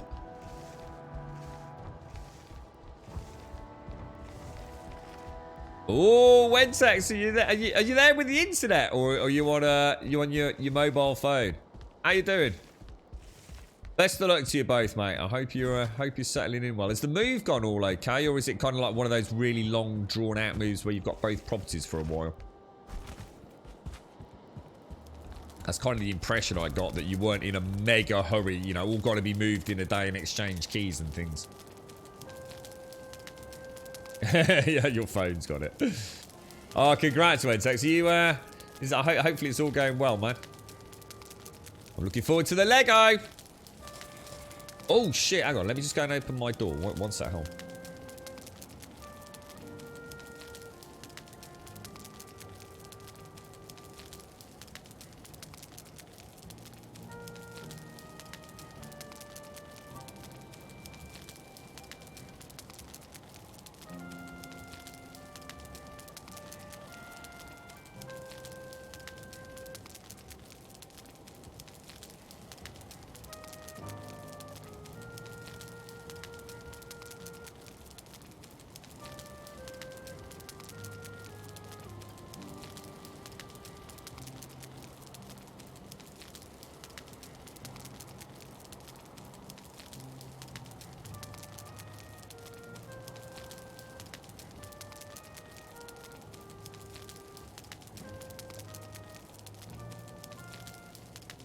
So decorating at the moment, is it? We got any wood? We might as well go back, because there's no point hanging around with that amount of wood, is there? Well, let me just check. I haven't got any wood in the barrels. The chests over here. I know we've got a stone. Pretty sure they're all empty. Let's go and see what's going on at the orchard then. Sitting down to a nice bit of breakfast. Yeah, not bad, badass. To be honest, it's been reasonably quiet on that front, which is just as well, because I just haven't been around like I normally would. It's been a really strange couple of weeks, the last two with work and everything, so... Normally it doesn't impact, and it hasn't impacted for a few months, so it's not often I've even mentioned that side of the world of Grum, really. But yeah, it's been... Yeah, it's been, I've had very little sort of time to get anything done, to be honest. The problem is, Banner, you start falling behind on everything, don't you? It's like the allotment area. It's done. It is done. So everything's in as of yesterday. But yesterday was a nightmare because 4 through 6 I was also out. So that just like extended the evening out to horrendously. It was just like an infinite day yesterday. Right, orchard. Let's go and sort that out. We are going to need to get some more food soon. So if we take that and some seeds, just on the off chance that it is grove. I don't think it's going to be, is it? You got lazy and hired a painter. Wow, that's fast, dude. That's quick to get someone in, isn't it? Gonna say, I mean, so someone the other day was in chat saying like that they'd got work booked up for like months in advance. It's home renovations and things has been so hugely popular. How much does it charge? How much does a decorator charge, Wentex? Is it all right over there? I dread to think what it would cost over here, mate, to have someone come in and do like some wallpapering or painting. Well, I wonder what the going rate, flat rate for a painter decorator is. Dread to think. It's kind of weird because I know a few boys that do this, but I suppose it's never something that they really talk about in terms of what. I know one of the lads refuses to quote anymore. He had that much work. He just doesn't do quotes. He just says, yeah, I can turn up on such and such a day, and the daily rate is this. And well, whatever that is, I've got no idea. The back end of the conversation, really. It's got to be a couple of hundred notes a day, innit? Or possibly more. I suppose does it depend on what they're doing? I mean, do they charge more for wallpapering than painting and decorating? I ain't got a clue. Yeah, cash in hand job. Yeah. Yeah, it's gotta be nice feeling, innit, Wednesdays, right? New house, yeah? Sit out in the garden. Nice glass of cider later in the afternoon when the sun's out, or whatever your favourite tipple is. And walking in at the end of the day to see a room you just completely revamped, dude. That's gotta be a good feeling, right, bro? Now look, 2 of these have grown. Is that... here they go, here they go. Ah, here we go. Perfect, look, perfect.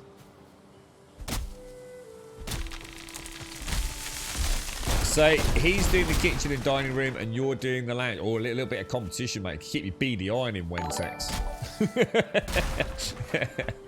Crack on, son. I've already done 2 walls. You've had some super efficient new neighbours moving across the street. They revamped their entire house in 2 days, leaving us fire. How did they do that? Was that was that like with a whole team of decorators and builders or something, or? I mean, so 2 days to do a whole house. I mean, Jesus Christ. It'd take 2 days to do a room, couldn't it? Oh, nice Wednesdays. Oh, brilliant, dude.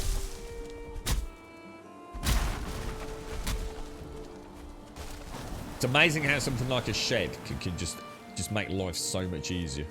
It really is. Wonderful things, sheds.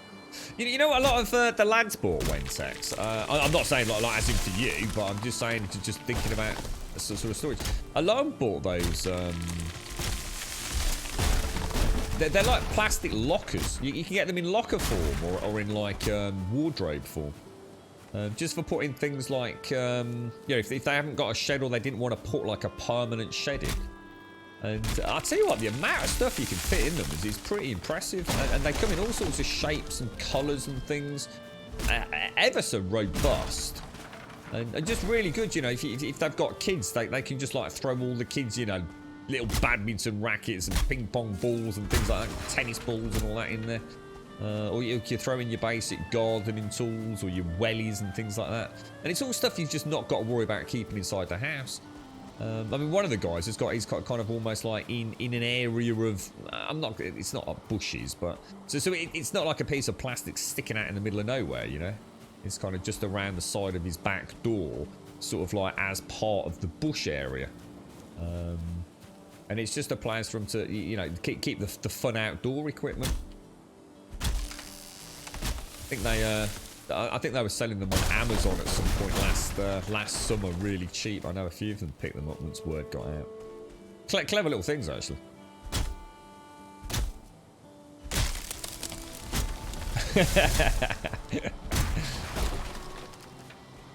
How are you doing, Fist? How's things? You got anything nice planned for the weekend? I saw the food, Fist. That looked really nice, dude. Really nice. Was it the brisket? They did it in 2 days. You've been there for 5 years. Still not restained the front door, no? You charged up your Nokia 6210. A Nokia 6210? What's that? A Nokia 6. They still make Nokias. We got them on. The chests, the garden chests. Yeah, they look really cool, actually. I think you, from what I remember, the one that I did actually see in situ, it looked like you can put a pretty hefty lock on it as well if you wanted to.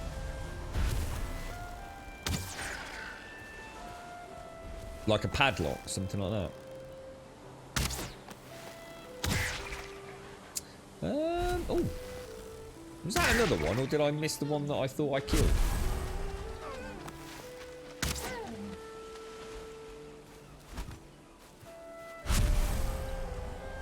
Oh, double whammy meat. Very nice.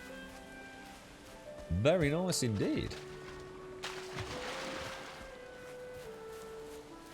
That should be so cool if this was like an MMO style world.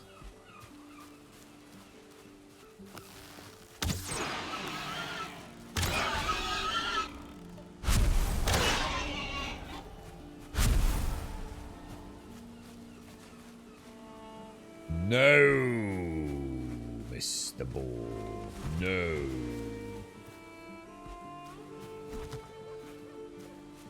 Good morning, Mr. Mario.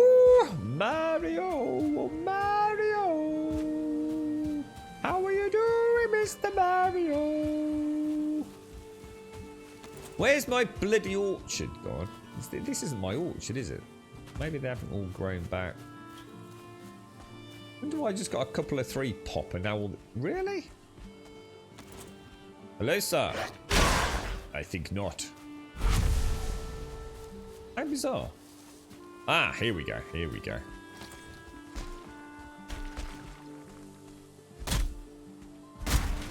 A Philly cheese... I don't know what... I still don't know what one of those is, mate. I know I'd devour one. I know we've mentioned it.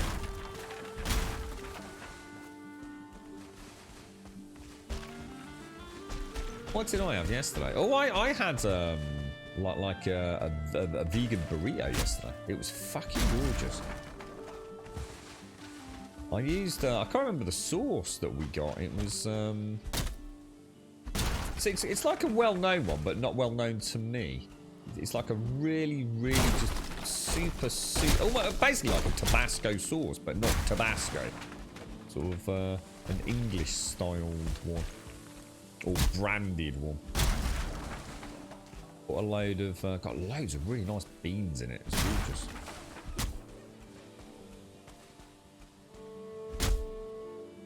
I have no idea what to eat tonight. I may I think I need to watch a bloody good film. I still haven't seen a really top film for a while. We may have to delve into the emergency ones, I think. The ones that are there for when I can properly concentrate. God, that world save thing is so annoying. Just wake up, have you, Mario? It's not a bad time, is it, bro? What's the plans for the day, mate? You up to anything? I watched a bit of that Phantasy Star Online 2, so I didn't get as far as checking out New Genesis Mario. Not quite my thing, but got to admit, it's still got that very Eastern, flamboyant, pew pew pew pew pew pew pew pew, you know, dancing around in the air, 3,000 sword slashes.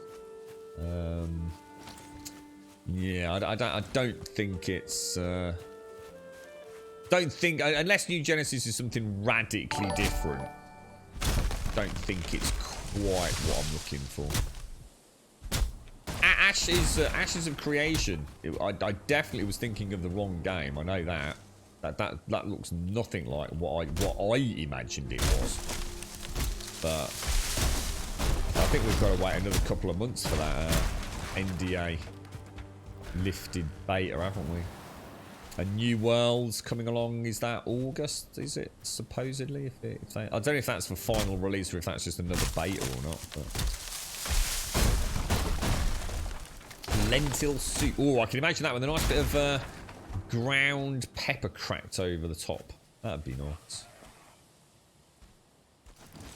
I've still been eating those every chance I get. I've discovered that the what is it? What are they called? That soft dough. You know, the soft dough bread. But they do like this. God knows what variant it is. It's one that I first discovered with the 3 olives, the 3 olive bloom or whatever they call it. That bread actually, it's the only bread I've ever eaten that seems to get better the older it gets. It's like really, it's like eating something. The only way I can describe it is how I imagine like in that days gone by. You know, ye olde days where people lived in like little mud huts and things and ate nothing but bread and potatoes. It takes on that kind of like, oh my god, I tell you what, the weather systems in this game are amazing. I mean, look at that. Oh, that's like impenetrable fog. That's amazing. Yeah, it actually gets better.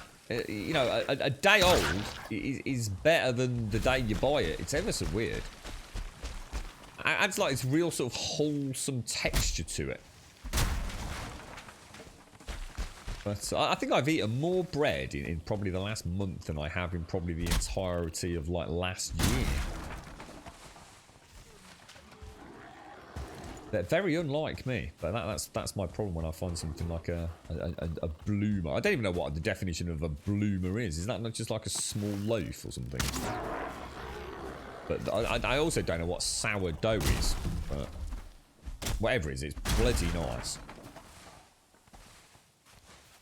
Yeah, they do so. Yeah, because we've only just planted them. We literally just planted them like earlier on the stream. So I think they pop after 2 days. Or thereabouts. There's still an element of randomness to them. So while I'm over here, we're actually seeing them actively pop up. Is it yet? Is it full? I thought it might be. Yeah, because it's available on Steam as well now, isn't it? As an early access order, which I'm quite chuffed about actually. I'll certainly be looking at keeping a close eye on it, mate. I know that.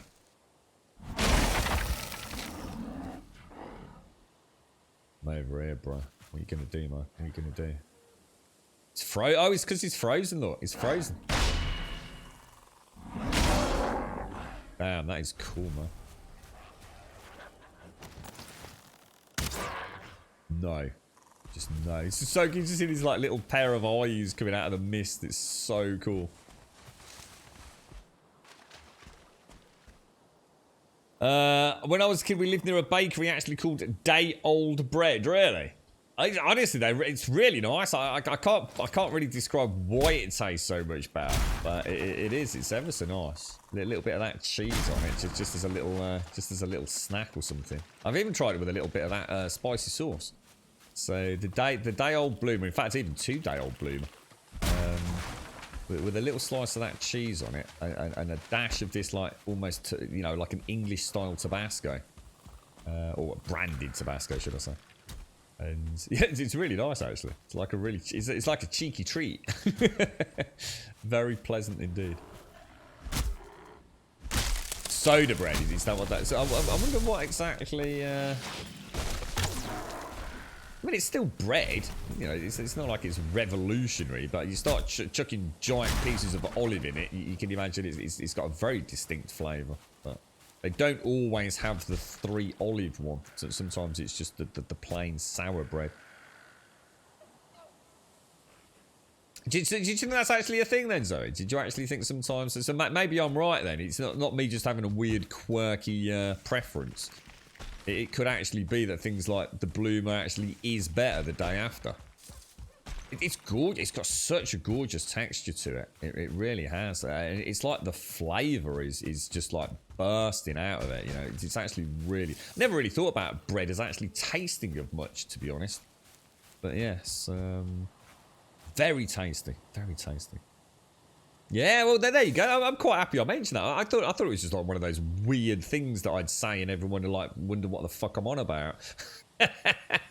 What are you on about? Your preferred day-old bread going off, mate? But it is. It's really nice. In fact, I told the girlfriend off last week for throwing it away. She says, "Oh, but it was like 2 days old." I said to her, "Yeah, but it gets better." And she gave me that look like you're talking out your arse, mate. Yeah, good stuff. Good stuff. See, I've learned something today. Thank you, Zoe. So something to do with the oil, is it, Trump? Oh, she's terrible with bread, Zoe. She's terrible with it. And if it's something that looks like fresh bread, so something that isn't a loaf full of preservatives and and things like that, she'll just like lob it, mate. She's like the exact opposite of my dad. My dad will keep bread literally just out in the kitchen, not even covered up, with blue mold on it. And I'm not. This isn't me taking the piss, Zoe. With blue mold on it, right? Basically penicillin in action. And he'll either pick it off with his finger, right, or give it, or toast it and give it a scrape after he's toasted it, if he can still see any discoloration. That's my dad. My girlfriend's the exact opposite of that. If it's not, you know, nucleus or sort of preserved white flour bread, then if it's been left lying around for a day, then that's it. So time to put that away. Oh, my dad's terrible, Zoe. Honestly. It's probably why I don't get poorly very often. I think I grew up in sort of like an environment where I ate that much bad bacteria that my body just has gotten used to it. Honestly, you'll keep anything. Even cheddar cheese. You know cheddar cheese that gets mouldy? Yeah? So, you know you get blue cheese, obviously. You know deliberately, you know, actually made to... They use like things like copper pipes and things or something like that to enhance it or something. But anyway, you get your blue Stiltons and all that kind of stuff. Well, my dad will actually have a block of cheddar cheese, right, that is so old, that it has started to get mould on it. And he'll just pick the mould off or scrape the mould off and carry on eating. Now, I don't know whether that's good, I don't know whether that's bad, I don't know whether that should be done. He'll have chicken, right? And I've seen him do this. He's always been really good marking up stuff that goes in the freezer. In fact, it goes for us to say he's almost obsessed with it. So he never wastes anything. So if he's got even like a small amount of a curry left, or you know, a bit of chicken breast that he didn't want to eat, he'd wrap it up, pop it normally in a Tupperware box, or well, they're not Tupperware boxes actually, not like I'd call them. They're very flimsy, very old things. But imagine a Tupperware box anyway. And he puts a label on it and a marker pen and puts the date on it. I've actually seen him take a piece of chicken, right? So 2 chicken fillets, breasts, sorry, out of the freezer that were over 7 years old. 7 years old. I've seen him eat lamb that is 8 years old. I've seen him eat stuff that like a chili. I've seen him eat a chili that is over 3 years old. There was a record, and it was duck. And honestly, I'm not even going to say because I don't remember how old the duck was. The duck, I think the duck had been. I'm sure at the time, it's got to have been a decade old, mate. I mean, That can't be right. It can't be right. But, you know, hey, he wasn't poorly. And whether or not it tastes the same, I've got no idea. But cheese can be, yeah, well, that's it. Yeah, I mean, I personally, I actually really like blue cheese. I really do like blue cheese. But if I've got cheddar that for some, I mean, it would, to be honest, it would never have lasted in my home long enough to get blue mold on it. It just wouldn't. But a block of cheddar lasts about 2 days in my house. Well, back in the day when I used to eat cheddar, anyway. But yeah, it would. Throw all this back. What are we going to take? Well, have we got any more grown? Not a huge amount, is it? We'll take back what we've got. But yeah, even I wouldn't eat cheese that got blue mold on it, and I don't eat bread that's got mold on it either. I have accidentally.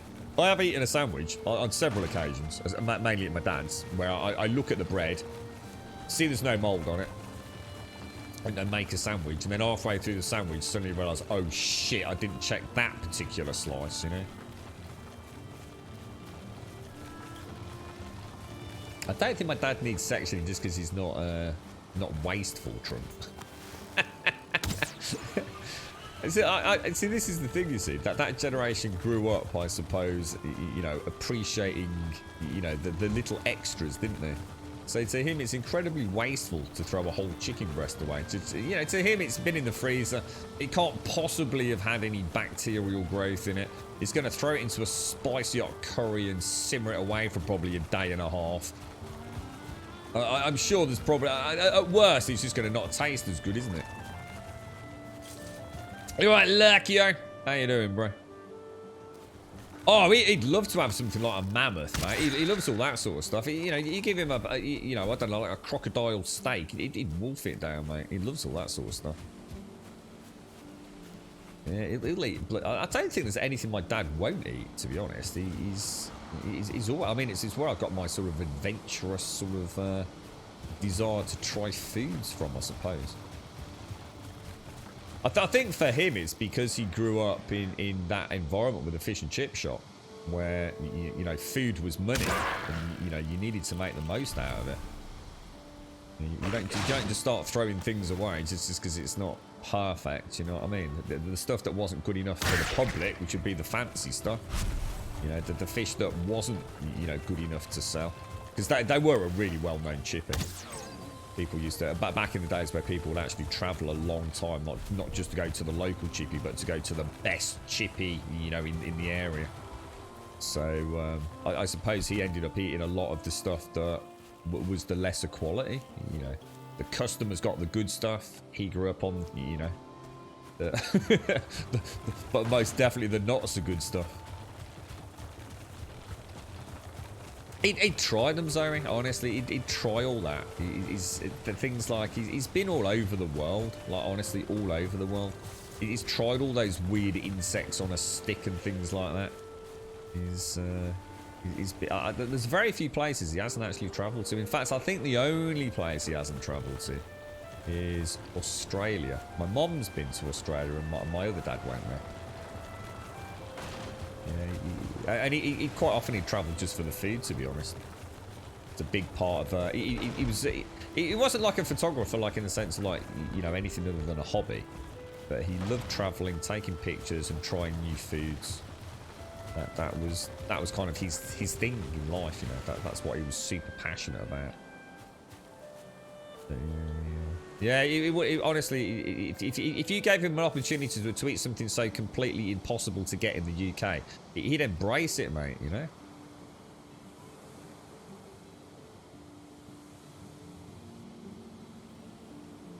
You alright, Lurkio? How you doing, bro?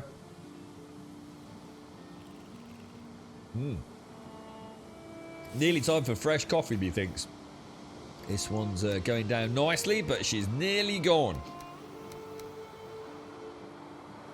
I suppose we could actually keep some... Oh, well, no, we won't, because sometimes this gets smashed, doesn't it? Yeah, I mean, I'd like to try some of it. They do like honeyed or honey-coated ants and sugar ants and locusts and crickets and all sorts, don't they? Is it like ants on sticks and things? There's all sorts of wonderful things out there, isn't there? You're going to go for multi-cup today, Zoe. You know what? I might join you. I might join you. Still really struggling to stay hydrated for some reason. I don't know what's the matter with me. I think it's since that sort of like whack to the kidneys. I think the body's just not quite found its balance yet. But yes, I'm definitely struggling. I've drank a ridiculous amount of water over the last couple of weeks. Even by my reckoning, you know. And I drink a lot of water anyway. Tickety-boo, tickety-boo, me old bucker. Tickety-boo, sir. Life is going okay. Pleased to hear it, Lurko. Pleased to hear it. Not everyone can say the same thing, so it's always nice to hear someone that's doing alright, mate.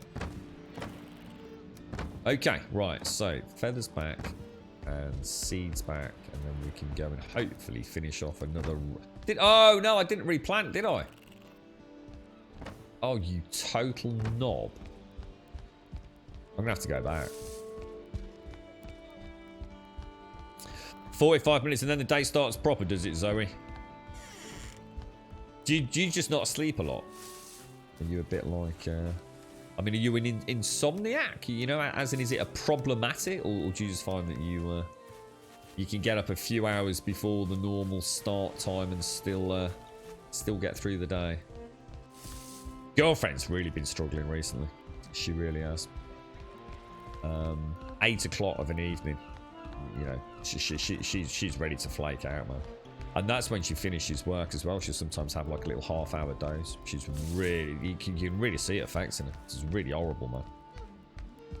Sure. The problem is it plays on your mind mentally, you see. You start feeling like you're being lazy. Or that's how she feels, you see. But, and I'll be the first to admit, it makes it fucking difficult, man. It does make it really difficult. Oh, is that what it is, Zoe? Oh, mate. Oh, let's go the other way. Sorry. Let me get the seeds here. What are we doing, Tax Up? We're just trying to get the wood together for the very last little stage on the staircase, and then hopefully we can sort of get the eggs up there and summon the boss. So we did bone mass yesterday, which obviously at our level is a walk in the park. Just to get the new trophy, which is really cool. It's a really good looking trophy. All animated and glistening in all its skull gloopy goodness. Oh, sinus infection. They were awful, aren't they, Zoe? Awful, mate. Yeah, not nice. Not nice at all. So is anyone picking anything up new over the weekend on the old gaming front? There's quite a lot around at the moment. Does anyone know when Mass Effect Legendary Edition actually releases? It's the one I kept meaning to Google yesterday. I never got a chance to. I know Subnautica's today. Is Mass Effect next week or? Ooh. Can you parry with You can.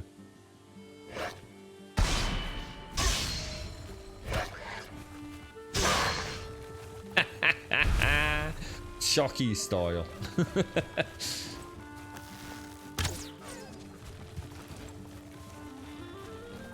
This car is so cool. I do desperately need to repair it.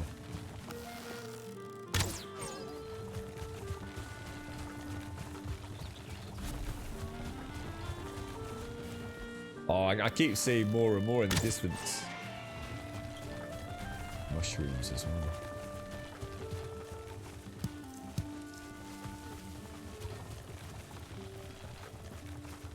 It is, the car's kind of cool. I mean, I could definitely imagine another playthrough. Now I know what I know about the game. I could definitely imagine... Oh, I'm out of stamina. Having almost like a little nomadic playthrough with the car, actually. Just make sure you keep enough on it to get a workbench down. And then maybe build a little repair zone. So, where are we going? Where is the grove? Is it over there? We have actually got a house here, which presumably has a workbench in it, so...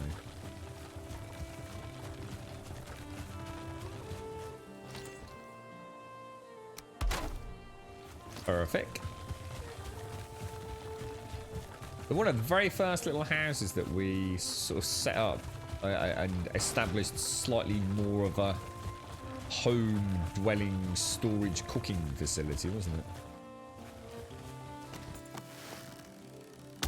That was a terrible shot. Let's go. You're right, Joshua. My Steam account says Mass Effect unlocks in... Oh, so it is today. Ah, so it is today. Oh, brilliant. Oh, I'll be able to gauge the reactions to that a little bit. Oh, that's good news, actually. That's good news. I would definitely... I think for anyone that hasn't played it, I would definitely recommend it if you can get it at a decent price. I mean, do you know how much it is, GCS? If you don't mind me asking if you've got it open. What are they actually charging for it?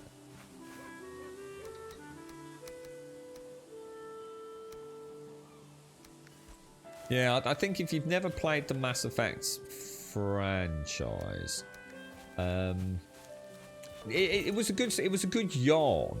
It was a good yarn. I have seen a little bit of the Legendary Edition Mass Effect 1 playthrough, because obviously you know, I'm not too worried about spoilers, although I don't remember any of it, like literally very little in terms of the actual story itself, you know, because a lot happens. You know, I know probably a little bit about the overarching story, but you know, not the side missions and the mission details as such. So I suppose it would be fairly fresh if I did play it, but I have been there. You know, there's probably a few things that will come to me as I play it. If I was to play it again, it would probably ruin the grand finale a little bit, but yeah, you know, it's interesting seeing such an old game. You know, it is a really bloody old game.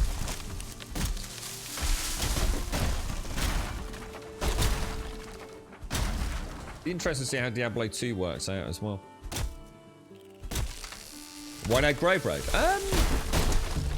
Mainly because back then I didn't really want to build a road through the main area, and the main reason for that was because obviously this would have taken me through, if you can imagine, we're here, and if you remember, that's the main camp, and then the main route would have taken us to, do you remember that area over here that was horrendous performance, Joshua? It was that little area of flattened land, like probably 1/10 the size of the main build's flattened land, and the performance was probably 20 times worse than the main build.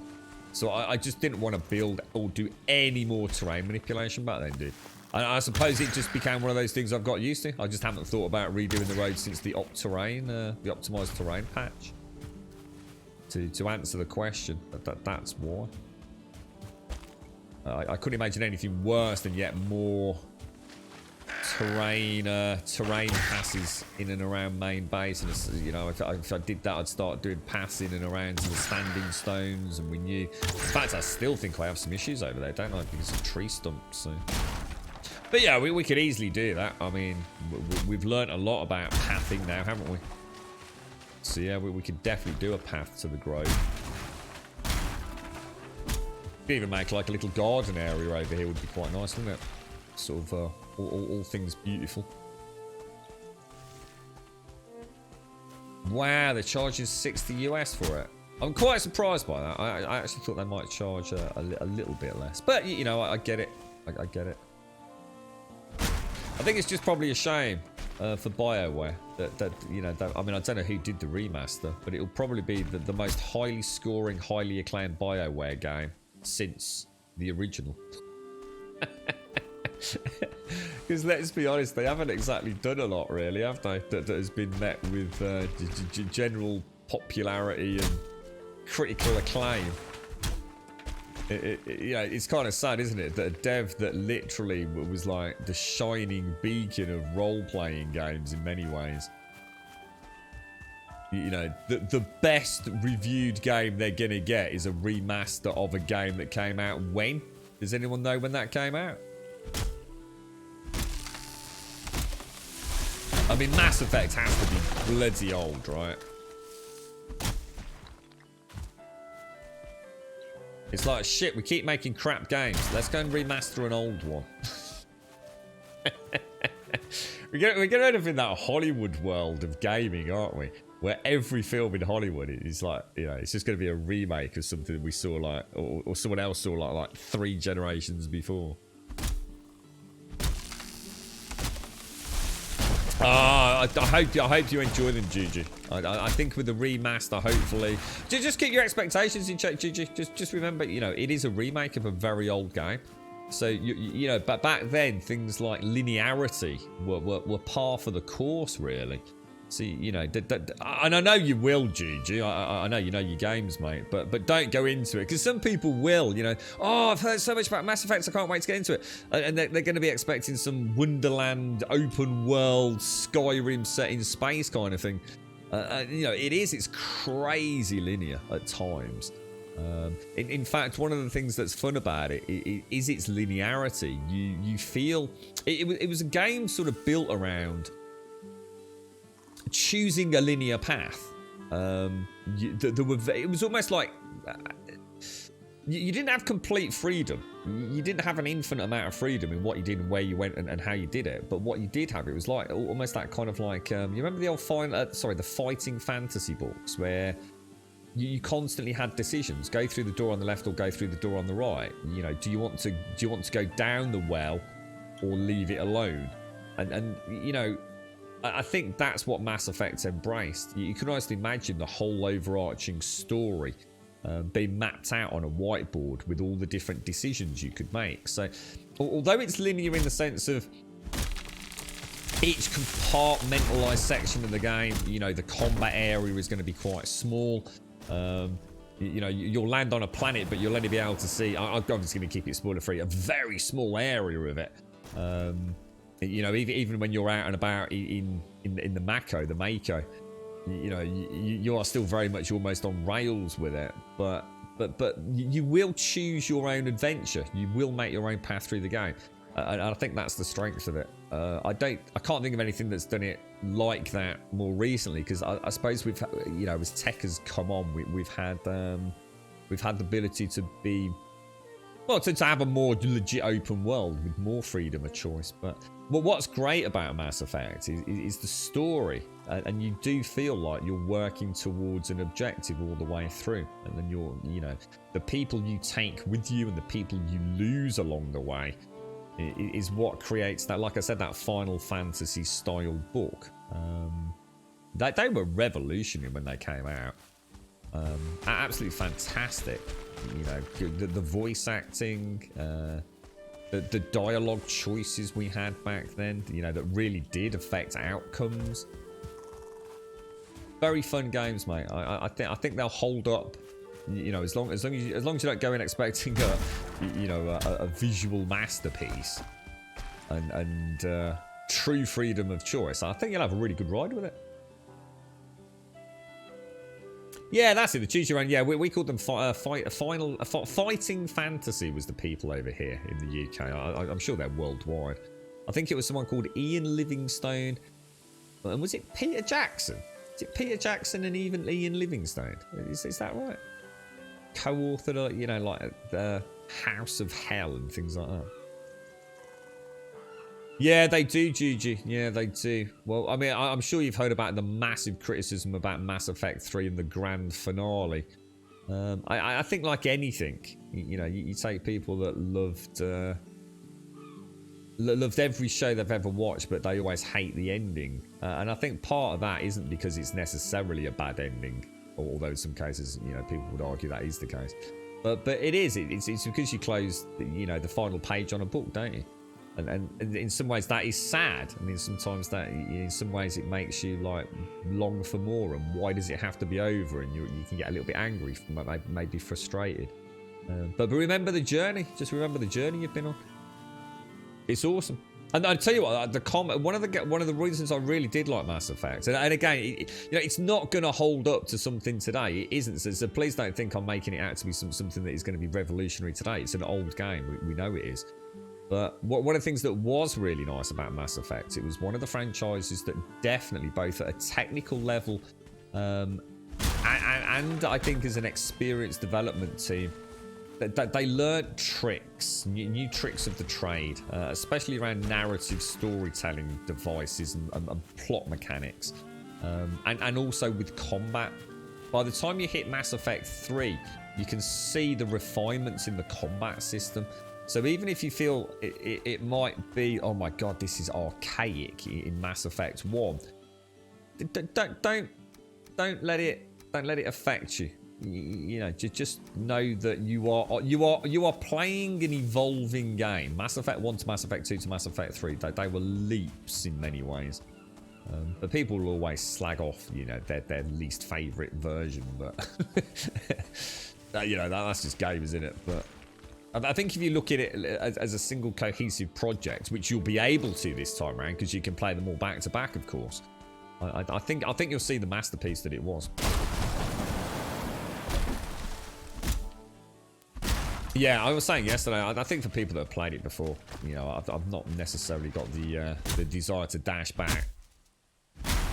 Because I've got games that would offer me more, you see, like Cyberpunk, which is much more open world, free choice, you know, just immersive, being able to go wherever I want, which is what I enjoy these days. But I think if you've never played Mass Effect, and especially if you can get it at a good price, because the price will plummet, obviously, single player game.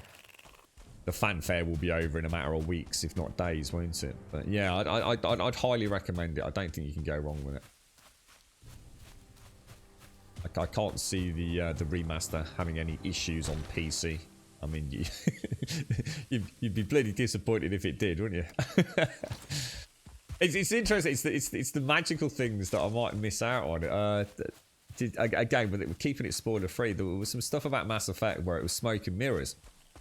The technical limitations at the time, obviously on the Xbox 360 when the first one came out, was that loading times. It was crazy loading times, and I think things like occlusion. So what they'd actually, they used every trick in the book to get the game looking stunning, but also having to keep it running really well. So there was the infamous lift, and I will say no more than that. And the lift was almost like this.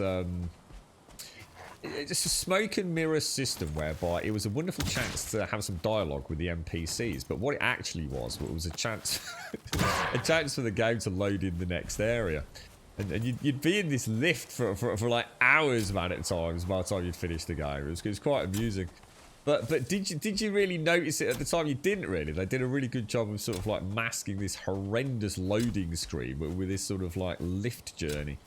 And the remaster has redesigned a lot of the areas where occlusion played a huge role. So there were sections of the game where you didn't get a chance to see the open expanse of like you know, a space station from you know, overlooking a rail, because you just couldn't render it all. The hardware just could not render that amount of detail. It just couldn't do it.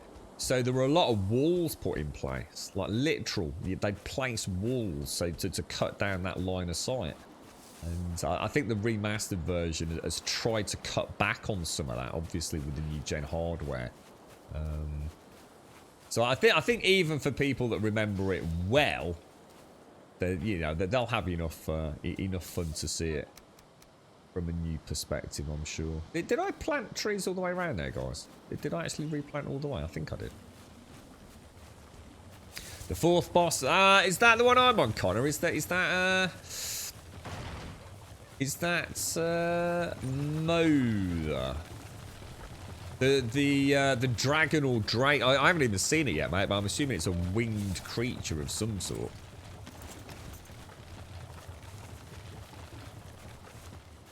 Yeah, I hope so, Judge. I mean, I do wish them the absolute best. You know, I really do. It'll be a good. As I said, you know, I've got no interest in it myself, really, to be honest, because there's other games that I still haven't played that are, you know, are Mass Effect with new, you know, state-of-the-art stuff going on. But I think it's brilliant when we get a remaster that brings an old game to a new audience.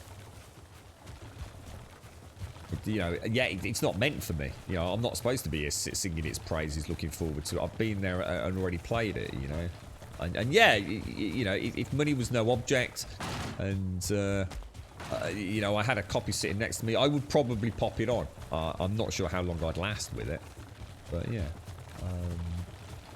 You know, I think this is for people. A lot of PlayStation 3 owners, you see, won't have had a chance to play the first Mass Effect. They'll only have played the second and third one. I don't think they ever released Mass Effect 1 on PlayStation 3. I don't think they did, anyway.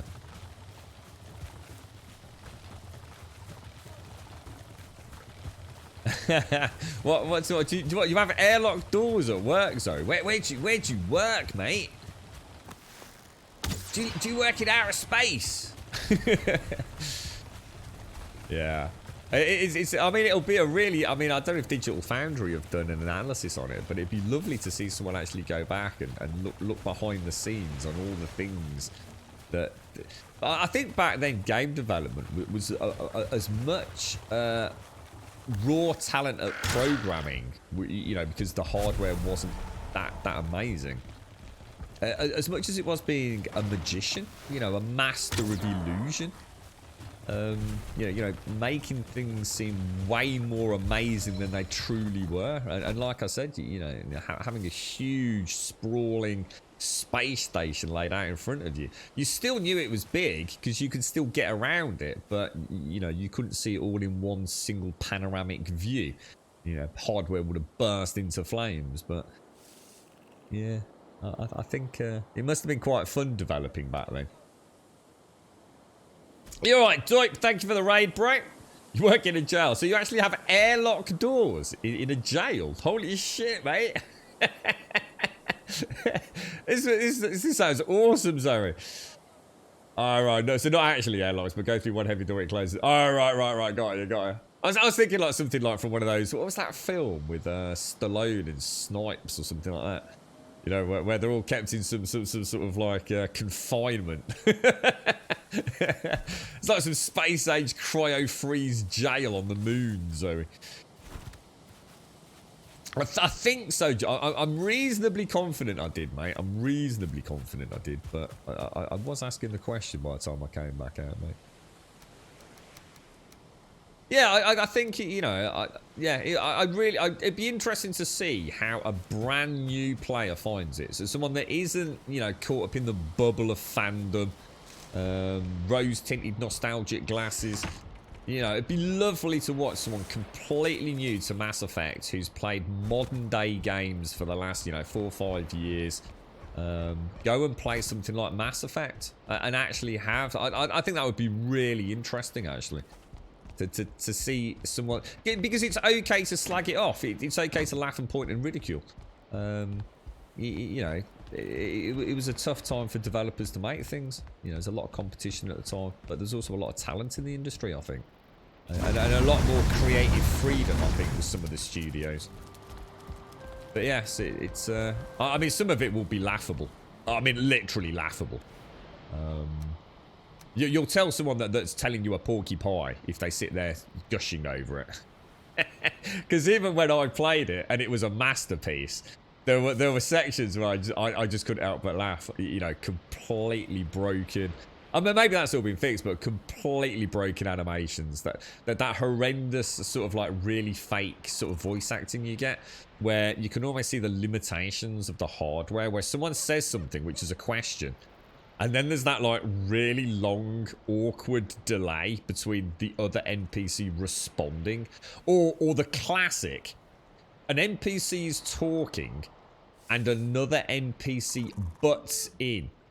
But they don't butt in, so you end up with this like little bit of overlapping, okay, I'm going to talk over you until you shut the fuck up. It's like they butt in, but they've butted in, but they haven't, because the original NPC stops talking. And you wait a second, and that's when the other NPC butts in. But they haven't butted in, because the other one stopped talking, because they've got nothing else to say, because it's the way it was scripted, and the way that worked with, you know, obviously, I guess the panoramic sort of filmic shots, and, you know, I mean, it is rough. I mean, you know, it's still going to have things like that, you know, so some of the animation glitches that used to sort of make us chuckle. You know, I'd embrace it as a glimpse into yesteryear, really. Yeah, that's it. Demolition Man, yeah. Demolition Man is probably what I'm thinking of. Yeah, not bad, Toy. How are you, mate? Thank you for the raid. How are you, man? How's things? It's actually built from an old car factory. Really, Zoe? Wow. Interesting. Ah, so this is so these are your shifts, are they? Is this where you spend your daytime, mate? I bet you see some interesting things on a daily basis, don't you? So no laser security cameras and droid bots keeping everyone in check, then. Oh, it did. So it did. So it eventually came to PlayStation 5 years later. Wow, that's mad. So did that coincide with one of like Mass Effect's 3 release or something? Mario did it. Was there? I mean, I can't remember like what the staggered, you know, journey Mass Effect was. You know, what year 1 came out and how many years then before 2 and 3 released. Oh, wowzo. Gosh, I bet that is fascinating. You may have overestimated the time involved in making a simple fence in Vintage Story, but... How's that game going, mate? I mean, I know there's been a lot of updates since I played, but... I for some reason, I fell in love with that game. Well, in fact, one of the games that I actually was... I don't think I ever like think about the channel as having a dedicated game as such. I mean, obviously 7 Days was always a huge part of our journey here, and probably always will be. But I have to say, Vintage Story was one of the first times where I thought, wow, this actually is super interesting. This is something I would like to see a hell of a lot more of. But it's kind of weird because when I stopped playing it, it kind of dwindled into obscurity for me. And I'm not sure why, because it's not often I use the word genuinely sort of, you know, enchanted. I think Valheim was definitely, you know, a buzzword for me. I do find this game extremely... I don't know. I still don't know what it is about this one, really. But... very enamoured by it, and I think the other one where I genuinely felt that is, especially during the early days, was Vintage Story. It was an excellent beginnings to an alternative for what I was missing in Minecraft at a vanilla level. I think.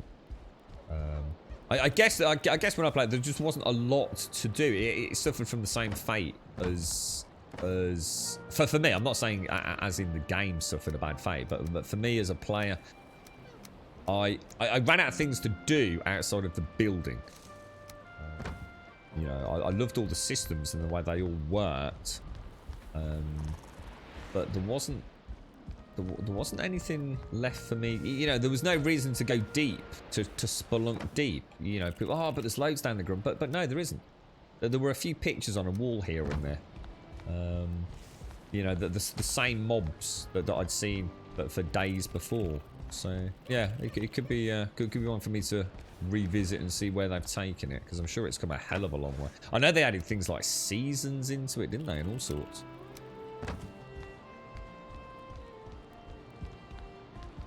So the modding community's grown a lot, has it? It's becoming your dedicated aim. I aim to drum up some attention with it over time.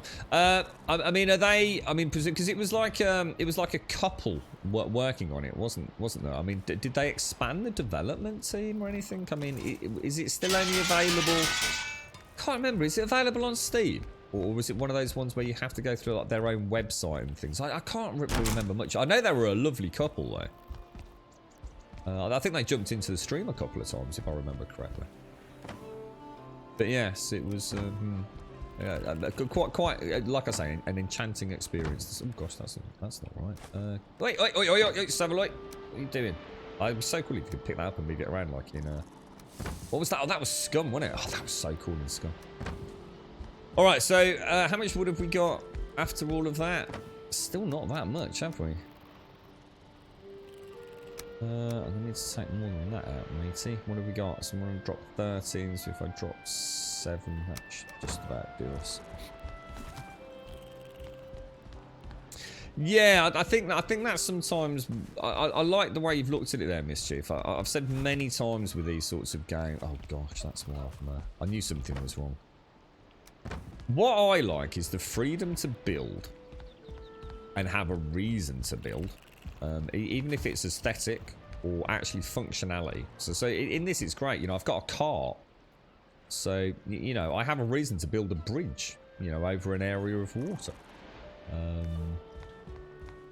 Yeah, well, we can bypass things if we want to. You know, you could argue we could just use portals, and yeah, that's right. You know, that's your prerogative, isn't it? But what I love is a game that lets me have that freedom of creativity, but also allows me to sometimes let the game do the work. And I think that's what I struggle with the most on the stream, is that we tend to play a lot of games like these, and sometimes I just want the game to say, go and do this. Not me be sitting here, what do I want to do next? And this has got that very nice little driving force behind it, because it's got, you need to go and do a boss. A lot of the other survival games don't have that dangling carrot on a stick. Or the whole game is the dangling carrot on a stick. And it's quite, like I said, even though it might be an open world, it's still a very linear path through it. You know, you've got to do this quest and that quest and then kill that boss and off you go. But it's kind of nice at times to have to, you know, to take the creative wheels off and just let the game say, I want you to go. And I said it doesn't even have to be anything fancy. If the game right now said, go and kill like 12 wolves, I'd go up into the mountains, I'd kill 12 wolves, I'd come marching back down, I'd get my loot and be a happy camper, you know? Doesn't have to be revolutionary dynamic crafting system with factional representation and all that, but...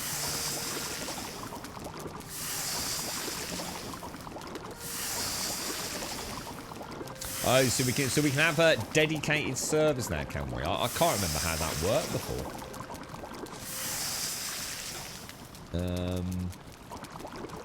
So they just made it easier on the server hosts, have they? Because I'm sure we hosted a server, didn't we? Did we have a server on Vintage Story? I can't remember now. Maybe there was no multiplayer when I played it.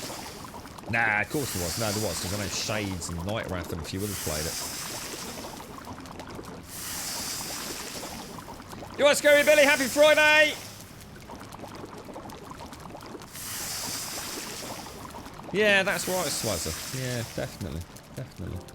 Yeah, I mean, I love it. I mean, sometimes the problem is I suppose if I'm playing a game and I'm playing it exactly the same as everyone else has played it, there has to be another reason. So it's probably why I don't know. I'm not sure. It's a tough one. It's such a meandering conversation every time we have this discourse. It's how do I make this? Oh wait, I forgot the entrails, didn't I? Yeah, there are definitely things that work for some streamers that don't work for others. So you see, a lot of streamers just want to almost turn off and play a video game. See, so there's not so much interaction. It tends to just be like play the game and, you know, answer some questions and sort of have a basic bit of chit chat, and that's great. Oh gosh, wrong one. Sugar. Whereas I kind of need less distractions in a way. Otherwise, I don't enjoy the stream time as much. Yeah, not bad, Billy. Yeah, not bad, mate. Not bad. Got a lot going on. It's going to be, in theory, it's a quiet weekend because in my head I've made the mistake of thinking I don't have any specific tasks, but that's because I haven't organised those tasks. I have a ridiculous amount of things I need to do this weekend. And the more I think about it, the reason I haven't got a schedule for this weekend is because I know I can't fit it all in. So I'm basically in outright denial right now. It's sort of like, you know, I think I said at the start, it'd be great to say, like, I'm just going to have a weekend where I do sweet FA. But, oh, mate, if I've got so many things I need to do because I need to have it in preparation for next week. Otherwise, I'm gonna really struggle, mate. Really struggle. I think what fascinated you with Vintage Story is there's so much mechanical depth to the game, with even more layers and mods. Give me an example of a mod that you have used, boy. Have you actually used the mods? Have you?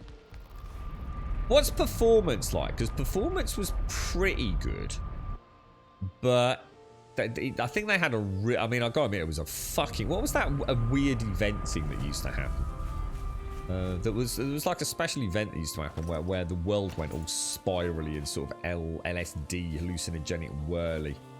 And I really hated that. And not the event, but like the way it sort of caused the game to just become a bit of a shambling, unoptimized mess, to be honest.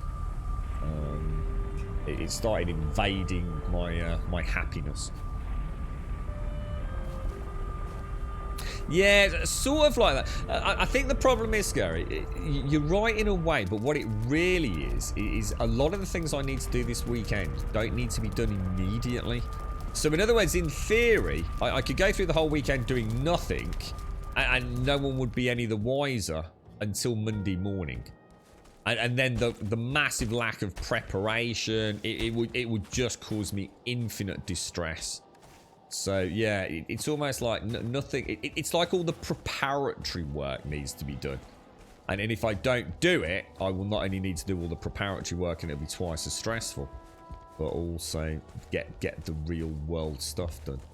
So yes, it's one of those things where it would be easy to kick your feet back and go, it can wait. Oh, it would be a bad move. Yeah, I've never understood about the time still, because it's really just a graphical effect, isn't it? But it really fucked up my performance to the point where it made me just not want to carry on playing, to be honest. Every time one happened, it became less of a fun thing, more of a, oh great, here goes performance. And yeah, one of the reasons I stopped playing, actually. I thought that's got to be able to be optimized, because it seems to be little more than a post-processing effect, to be honest. And it didn't really add anything to the game anyway. So if that's still there, then I'll probably leave it for a bit. I know it niggled me immensely. Immensely. I think that's where I built. I think we went from Vintage Story to Minecraft, didn't we? Last time I played. I think it really reinvigorated my desire to hit Minecraft. I think we played a fairly vanilla world. And then I think later on I went on to play some roguelike. Was it roguelike Adventures and Dungeons? I think it was called. I need to get that other top one on here. God, more free placement in this game. Oh, as much as I love it, it's the curse of my game time. Definitely need a gap over there. That did feel like it was overhanging a little bit, but that's not bad though, is it? Probably live with it.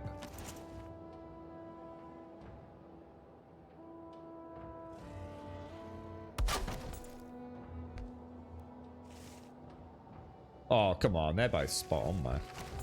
Spot on, dude. We're getting the skills, man. We're getting the skills. So, for one example, there's a few basic recipes with berries like oatmeal and the berry breads with expanded food, so I can cram the berries into a juice press. Then either turn the juice into a jam or wine. Did we not have that back? I know about the jam. I remember making the jam. So is it the press that's new, is it? So the mod adds like a press with associated recipes and things. That sounds quite cool.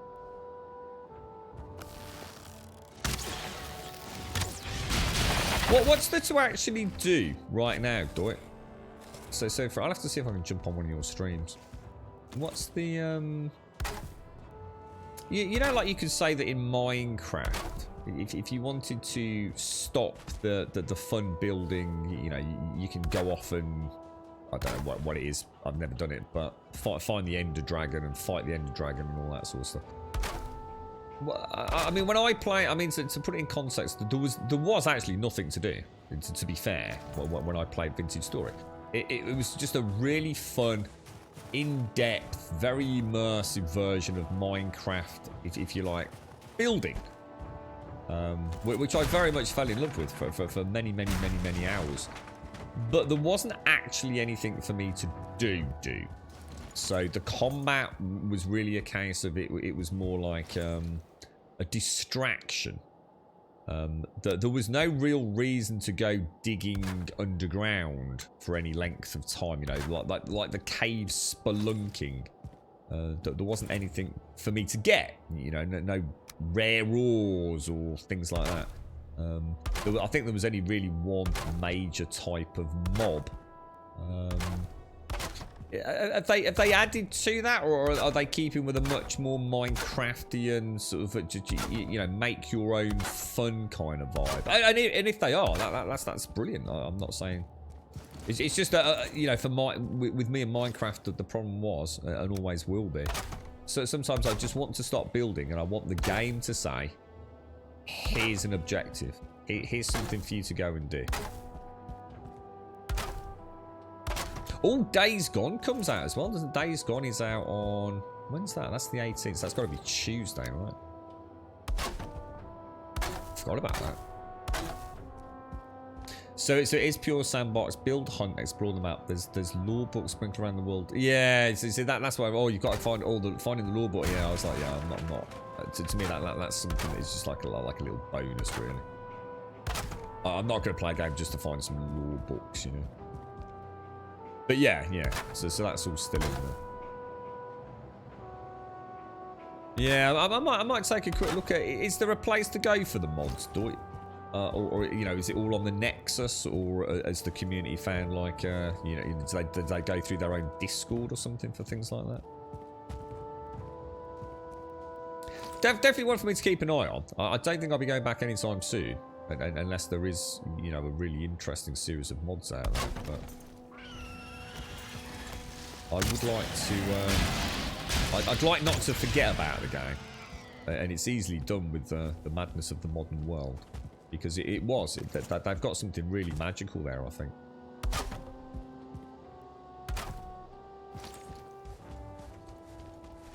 So there is a forum for mods, and they're going to be adding to a centralized mod directory. Cool.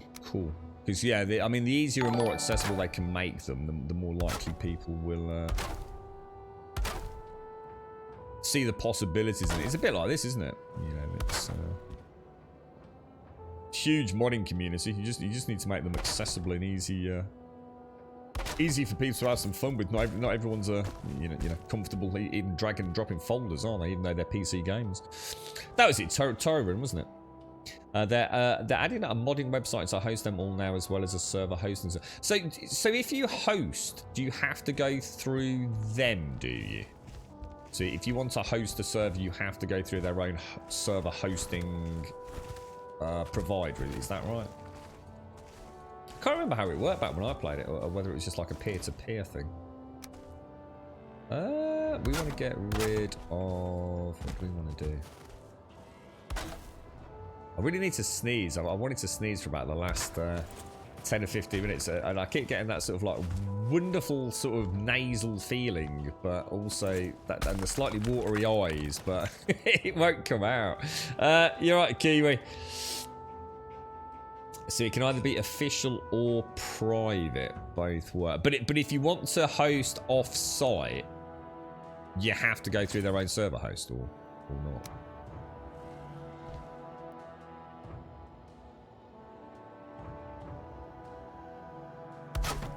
That looks pretty good.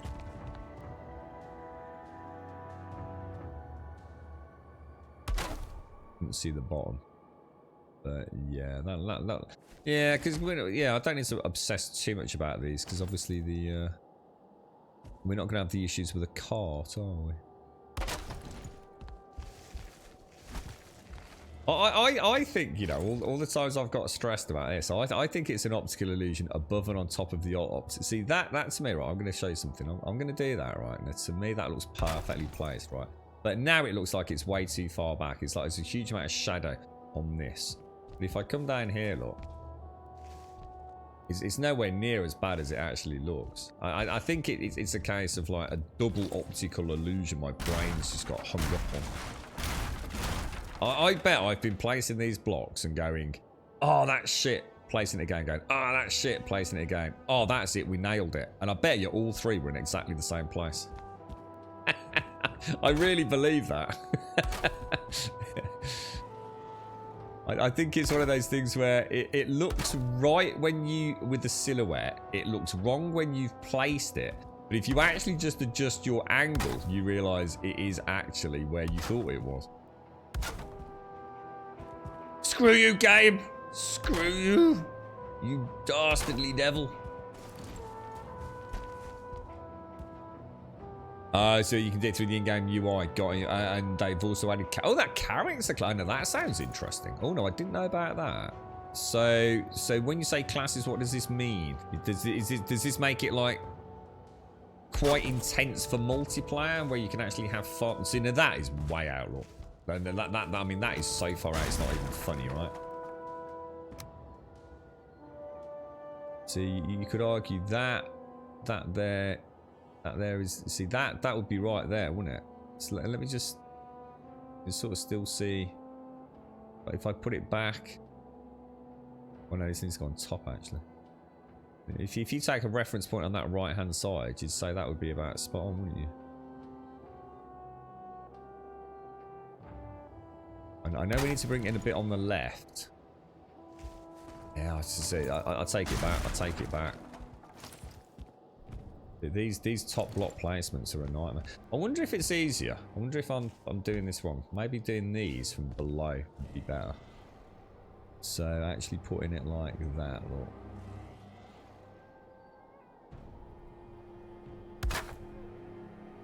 Ah. All right. I think I've got a new plan. Yeah, using it to overlap to the next one with a little gap on that left-hand side. Oh, dudes. We've nailed it. We've absolutely nailed it. Apart from the fact that I keep running out of wood, unfortunately. You're right, Dislord. What are you building? The staircase goes to the boss. It goes all the way up to the boss. Up to the... I don't know what it is yet. Presumably a winged dragon, drake, wyvern thing. And it's probably going to end up being fire-breathing, knowing my luck. It's got this horrible suspicion that the game's going to troll the shit out of me. I'm going to end up with like a poison, billowing cloud poison dragon.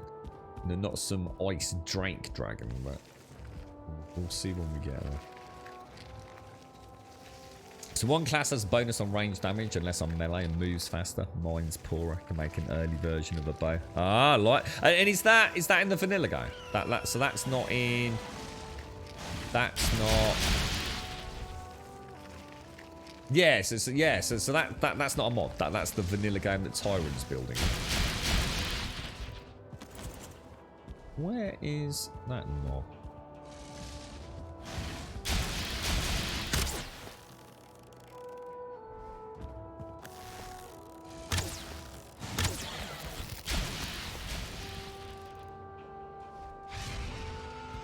No cigar, sucker. I need to get another coffee, man.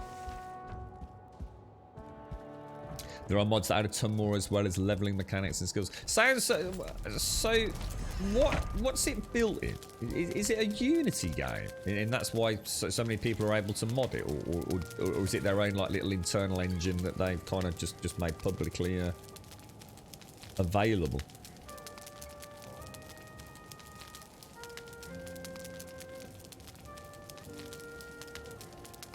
There are mods that add a ton more. And what's that? With respect of no spoiler giving information, we have her again to do. You doing her again, are you, Billy? Yeah, well, I'm quite looking forward to getting finished up there. Actually, we're close now, aren't we? We're getting close. Now, where am I going to go to get wood next? Then we might have to go to the mine. Or no. Where can we go to get a big stash of wood? I don't really want to be carving up areas we're using heavily for building. I want to try and keep as much of it clean for other adventurers, really. Let's go back to the main camp for now. So it's just seashore. Oh right. So okay. So it's. But some people are just like, you know, they don't need access to anything other than just having a copy of the game. Cool stuff, man. Do they have a Discord and things like that, or is it all done through forums? I can't remember what they. I'm sure they had a website where I actually had to. I think I had to buy the game. through the I think through the website.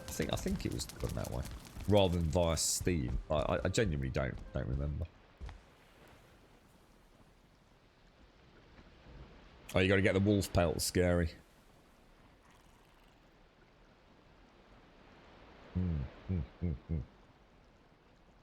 Right, I'm gonna grab a coffee. I will be back in a couple of minutes, I reckon.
And back with nice big hot cup of coffee. Perfect. It's Friday. We got coffee.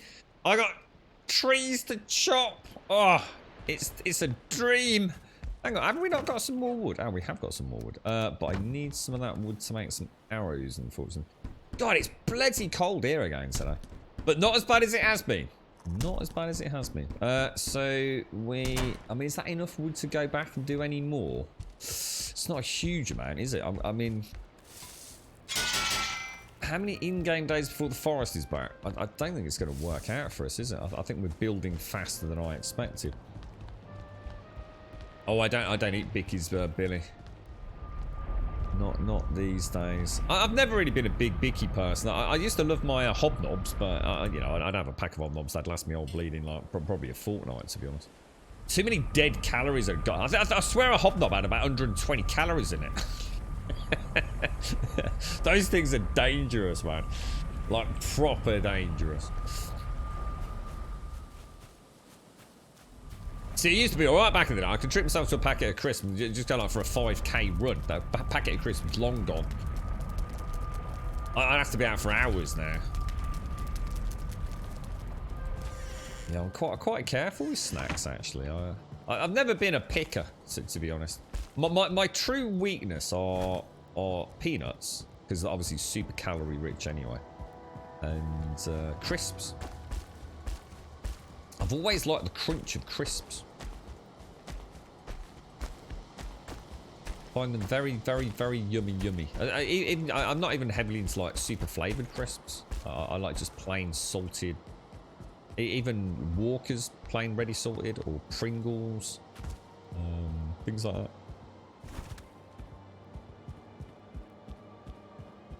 Yeah, I don't have things like the munchies, mate. I say if I just fancy lobbing something in me gob just as a little booster, it tends to be like a piece of fruit. I like a nice crunchy apple. Really like apples. But the main one is plums. Plums and peaches, things like that. I really like them. I'd much rather have that than a piece of chocolate, to be honest. I mean, I know chocolate's really yummy, and I do like chocolate, but not that much more than a nice, juicy, fresh plum, to be fair. And then I also love things like strawberries and things, but they can be very expensive in the UK at certain times of the year. Whereas plums seem to be sort of available pretty much all year round these days, at crazy price point as well. And it's kind of nice because you get a whole punnet. You get a whole punnet of plums. Very nice. Very, very tasty. At the minute I've got a bag of, it's like a mixed bag of, what is it? It's peanuts and cashew nuts. I'm not a massive fan of cashew, but I guess it was just something a bit different, really. Not sure. I think I might leave that and that out, actually. We'll worry about those later, because am I going to be able to? We should. I think we're going to have to move the. I'm going to have to move that. Oh no, we never put the stone block back, did we? Ooh, dude, that's going to bite me in the ass. Yeah, now that sounds nice. I mean, strawberries in the morning would be a lovely breakfast, and I actually eat a lot of blackberries, raspberries, black currants, strawberries, but they're all frozen, you see.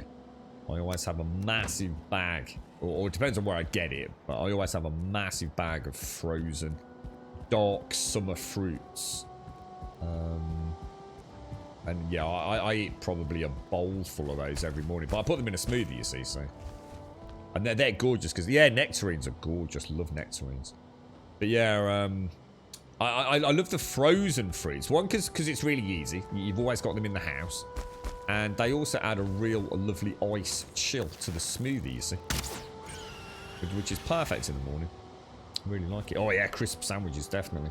Grapes are gorgeous. I love grapes. They again though, they can be quite expensive in the UK at certain times of the year.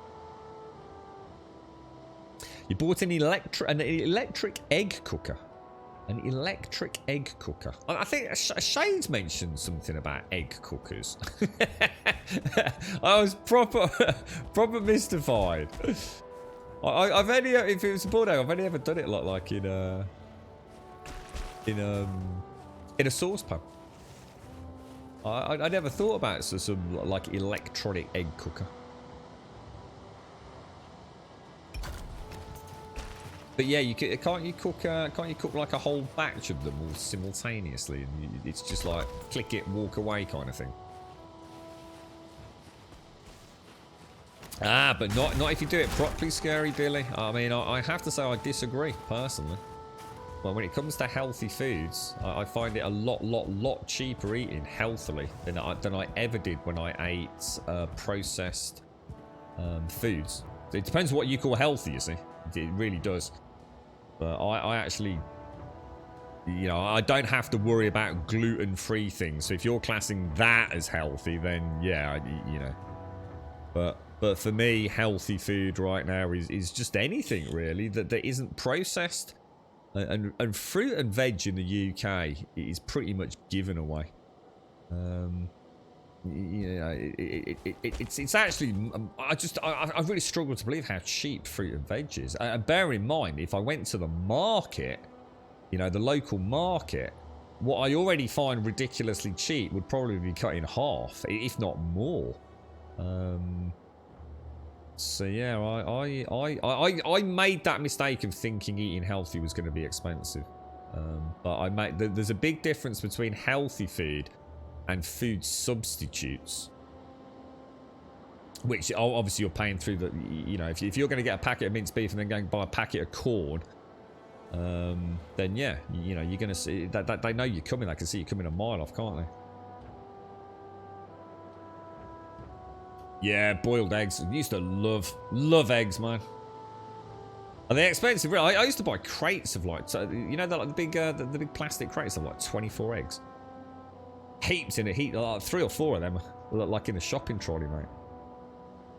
Where do these steps lead to? These are going up to the Mother Boss. Yeah.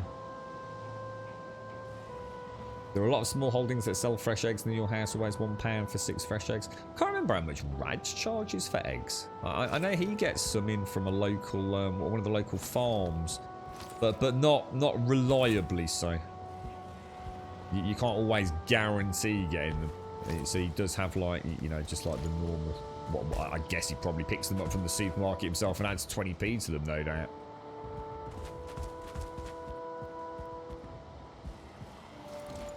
Yeah, I'm growing some basic stuff this year, and honestly, the amount of fucking effort that has gone into it, and I haven't even seen a bit of green stalk sticking out yet, mate.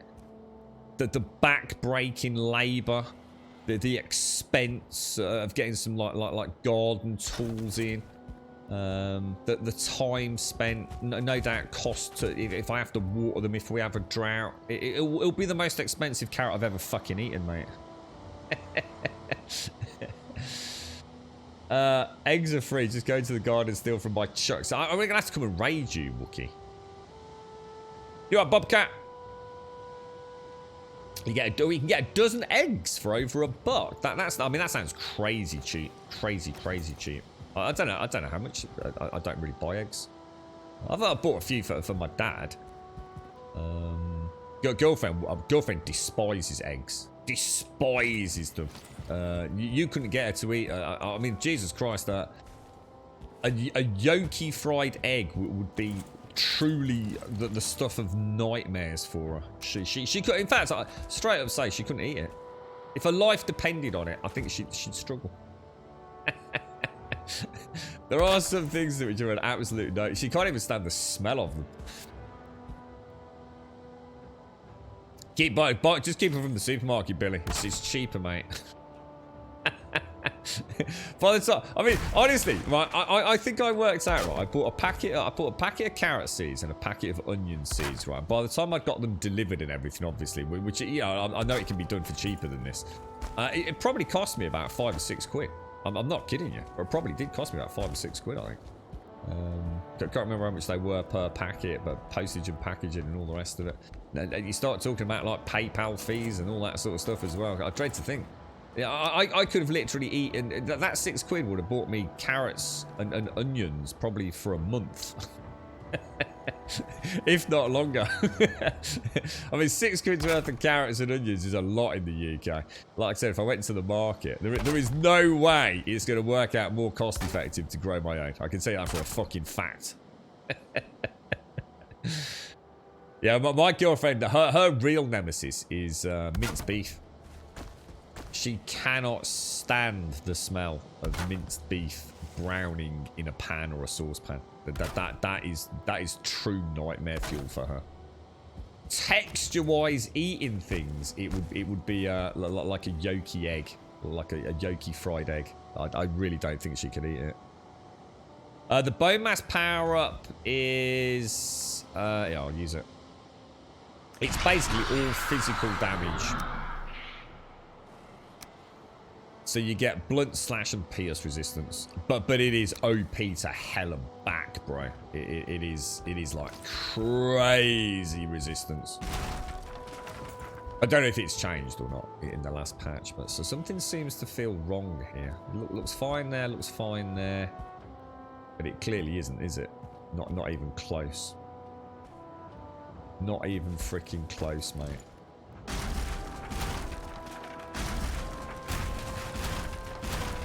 So again, maybe another tip is to bring... Oh no, because you have to start at the top, don't you? Oh shit, I didn't think of that. Yeah, that was so embarrassingly not even near the middle that I don't even know where to start explaining how that happened, to be honest.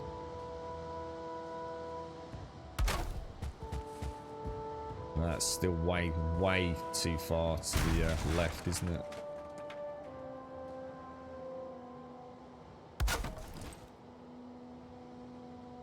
So it still needs to go a bit further across.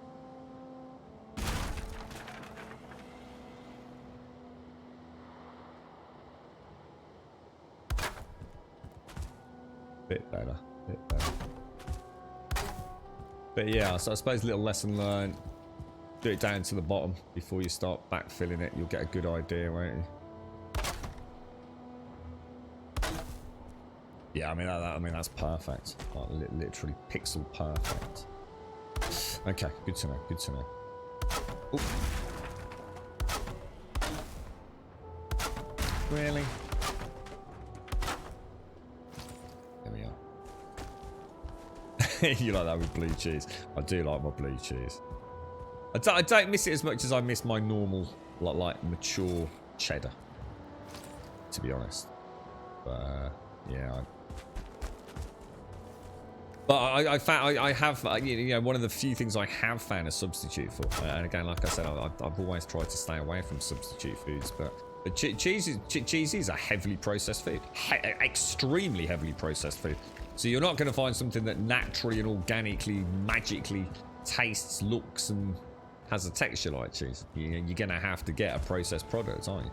Processed for processed. So it was the last one for me, really. But yes, I have found something that I actually enjoy as much.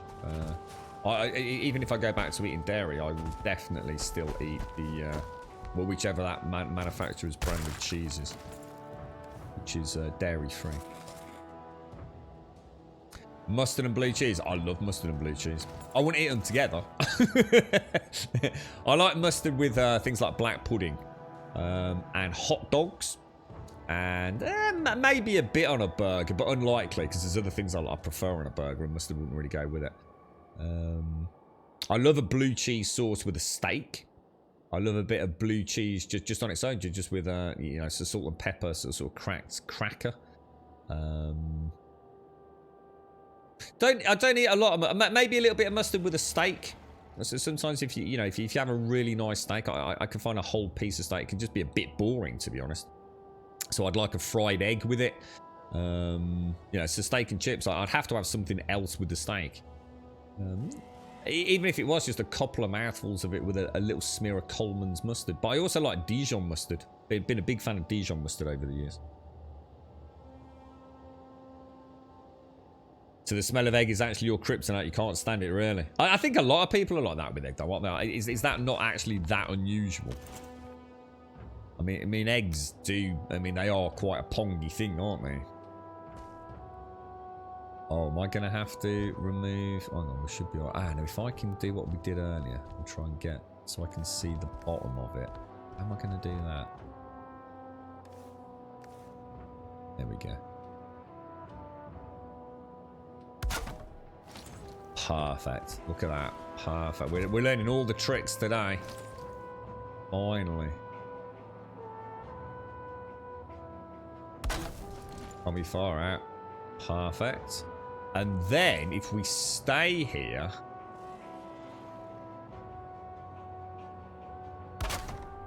Oh, mate, we have nailed this. We have nailed... Oh, no, hang on. Is that right? Hang on, that can't be right, can it? No, sorry, that's not right. That is wrong. It's just going to be these two, then, isn't it? That's going to be the pain in the ass. Still going to have to find a way to snap these in without constantly overhanging it. How far out? That's a big overhang, man. That is a big overhang. Everything else I've got a trick for, but not this block. See, that there is where, to me, it should be. I can actually see the white edge. So if I bring it, say, over that white edge, just a smidge. Let's see where that puts it. I'd say as good as you're gonna get. So the white edge on that's a bit harder to see, but I would say it was there. Bring it back just a smidge.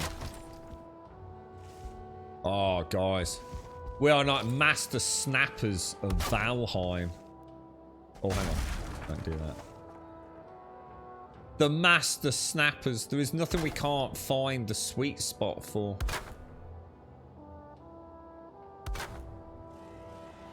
Kind of nice doing something like this. It's it has actually taught me a lot. How to build on the mountains on those horrendous slopes with the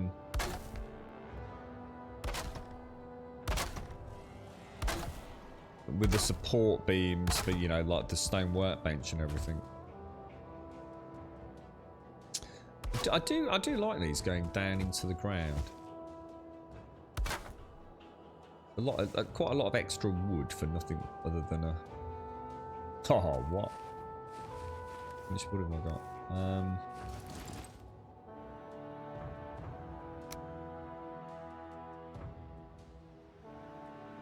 Come on.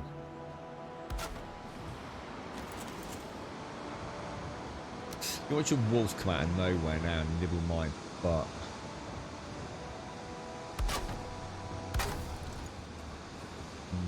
Something feels off there. I don't think it actually is. I think it's just again one of those optical illusions, isn't it? No, come on! I just knocked that out.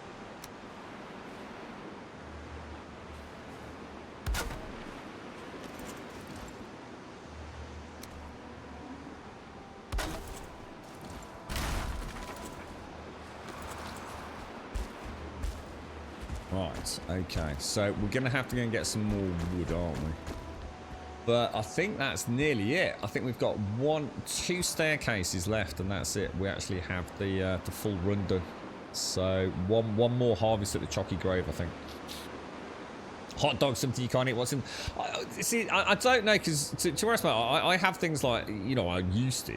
I mean, I don't anymore. I have like a plant variant one, but I used to eat Cumberlands, Cumberland sausages, or any kind of, you know, nice quality looking flavoursome sausage as a hot dog. But what I define when I say hot dog with mustard, ketchup, and fried onions, to me, that is what I call a frankfurter.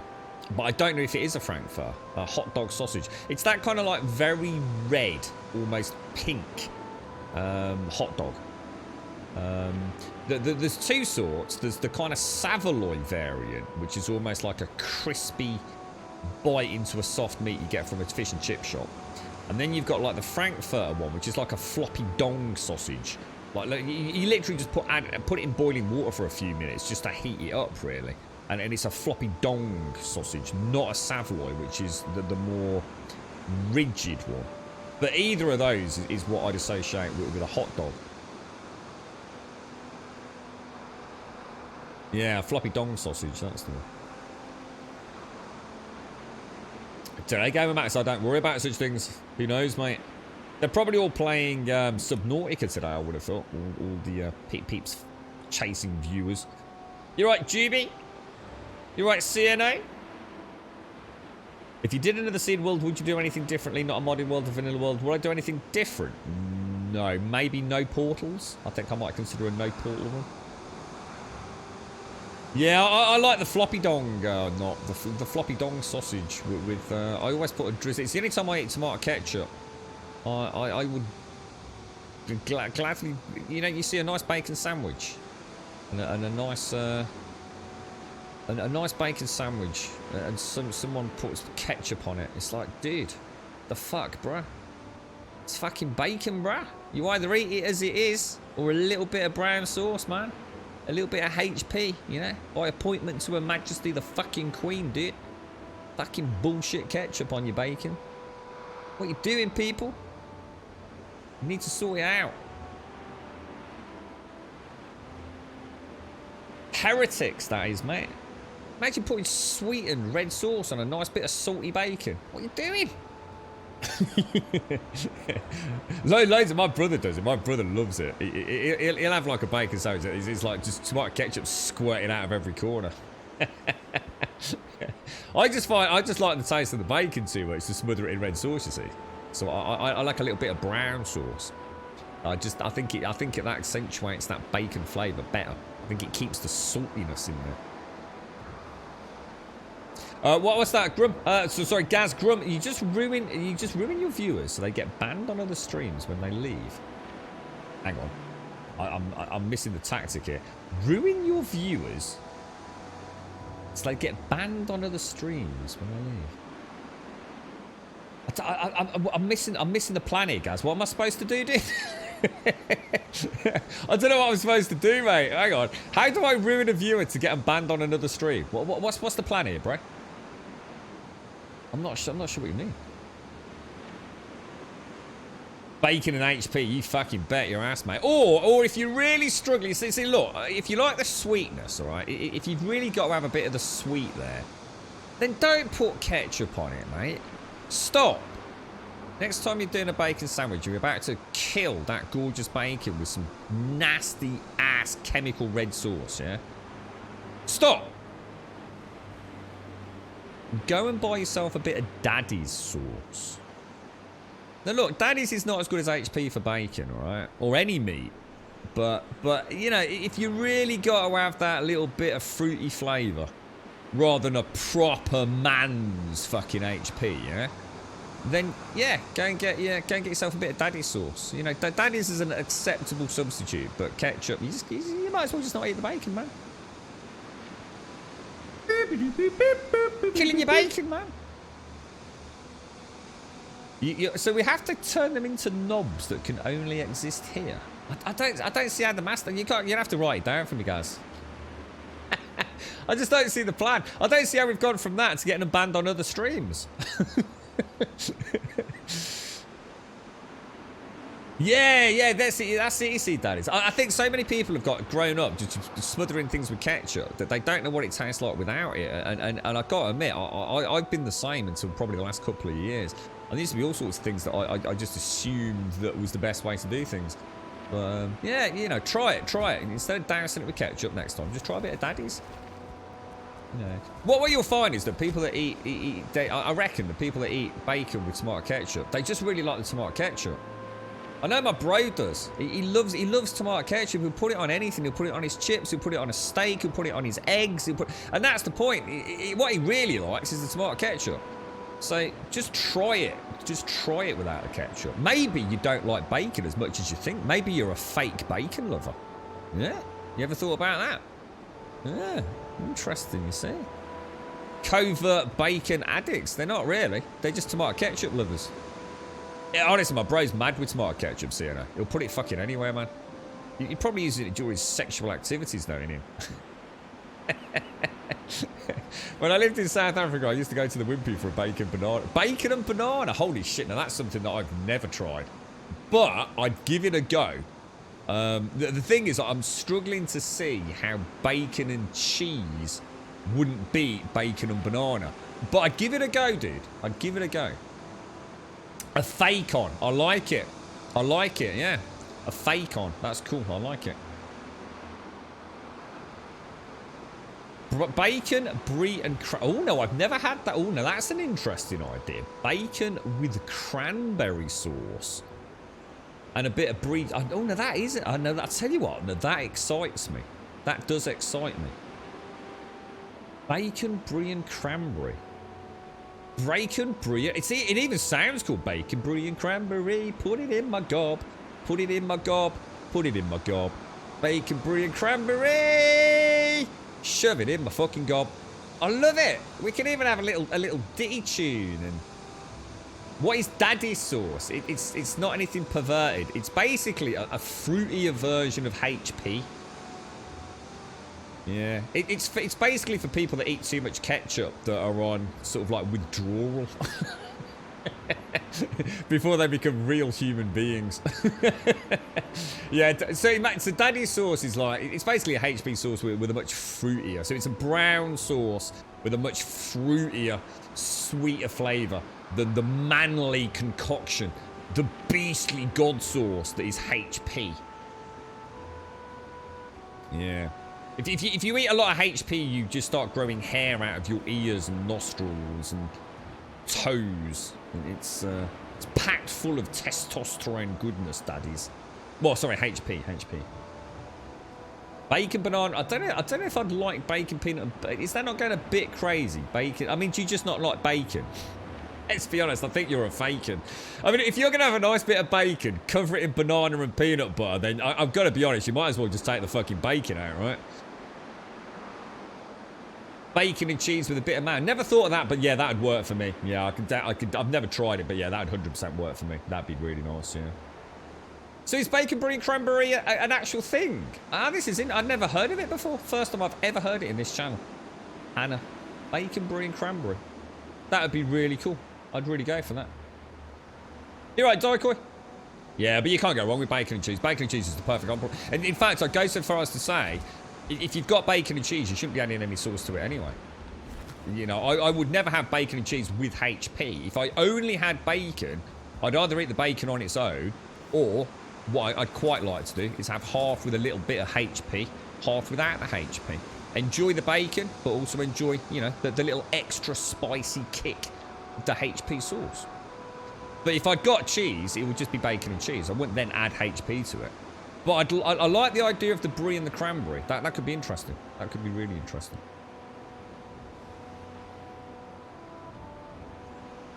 Bacon, banana. It's a weird one, isn't it? I mean, I'd give it a go. I'd definitely give it a bash. You know, if you're going to tell me it's a bit of an interesting mix of flavours, but I can't imagine that. Whereas brie and cranberry, I can sort of get my head around.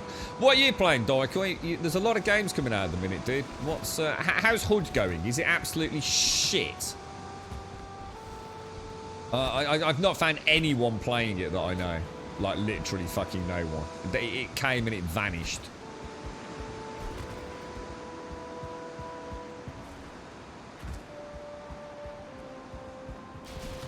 Oh. Where are you, my... Oh, I bet he's knocking my workbench out, isn't he?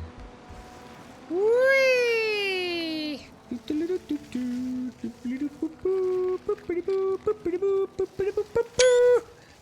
Look at that. Look at that skybox, mate.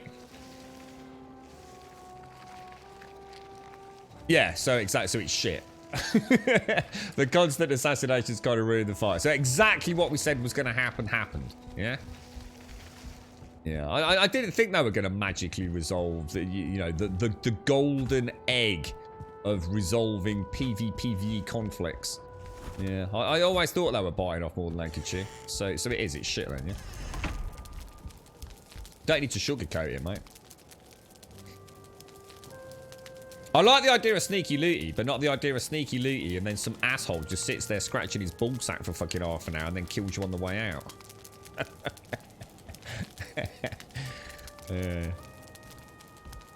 Fantastic idea. I mean, I really like a lot. I mean, I almost considered even putting some money up front, but I thought, no.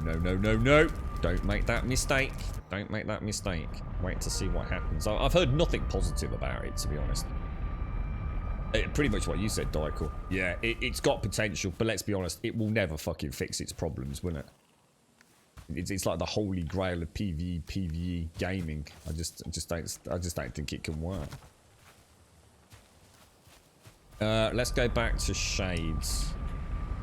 Give it a year. In a year's time, it'll either have fixed it, in which case it'll be the greatest game ever made, or it'll just be yet another failed PvE game.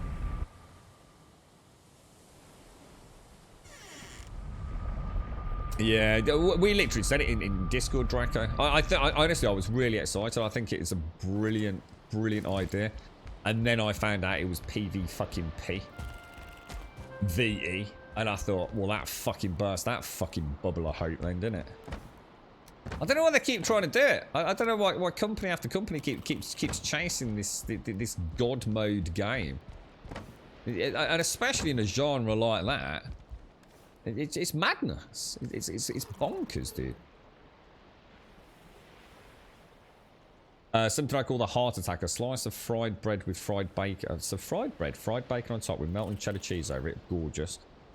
Yeah, a lot of fried. Yeah, probably not good for you, but. You eat your brie with black currant jam. Really? Brie with black currant jam? And it wouldn't be my thing. I'm not a massive fan of any jam, unless it's just a little bit on toast, personally. I've never been a jam eater. See, if I was going to eat jam, I'd just rather eat the fresh fruit. I suppose that's always been my thing, really. You know, if I had strawberries, I wouldn't make them into jam. I understand the reason behind jam all those years ago, to preserve it and still be able to have, you know, wonderful sugary, fruity flavours all year round. But we can do that anyway in Tesco's. So I'd rather, if I was going to have toast and jam, which is like what my mom loves breakfast. She loves toast and marmalade or toast and strawberry jam. And it's like I said, I'd rather have, if I was eating that stuff, maybe some buttered toast with my coffee, and then a nice little bowl of strawberries. I wouldn't convert the strawberries into jam and spread it on my toast. I just wouldn't do it. The only thing I would spread on toast, to be honest, is Marmite. Because there is no fresh alternative to Marmite, apart from tarmac. So yeah, I've just never eaten jam. Never really grown up with it. And yet I did, because my mum loved it, but we were fed Weetabix and cornflakes and things like that, you see. So blackcurrant's not as sweet. Yeah, I mean, I actually, if I have toast, the so-called continental breakfast in an English hotel normally consists of a slice of toast with a selection of jams. I've got to admit, I do quite like it, to be fair. You know, put in that situation where there's nothing else on offer, I will eat, and especially if it's strawberry jam on toast with a cup of coffee. That's a really nice start to the day, to be honest. But if I was in my own home, I'd just buy myself a punnet of strawberries. Yeah, I eat a lot of raw fruit and veg. Yeah, I always have done. Oh, for fuck's sake. Hang on, phone, guy.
Yeah, sorry guys, this is taking a bit longer than I thought, and it might take a bit longer in a minute as well if I get a phone call again. Oh, why is the real world so complicated? We're gonna have to go and get the rest of the wood. I do apologise, guys. I'm ever so sorry. How long was I on the phone for? That was ages, wasn't it? You're right, Killer Charlie. Yeah, thanks for the bits, Trub. Thank you for the bits.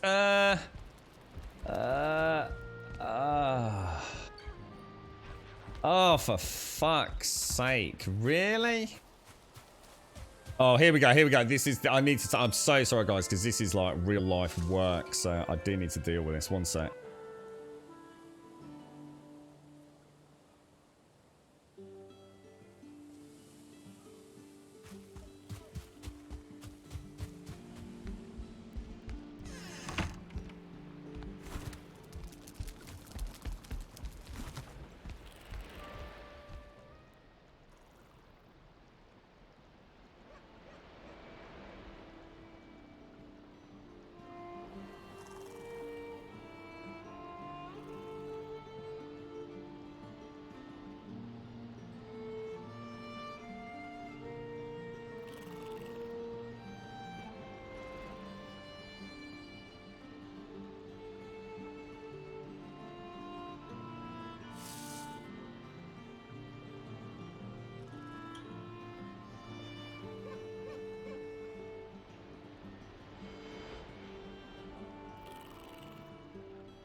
And back.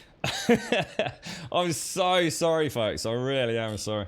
It's just, honestly, I'm so tight at the minute.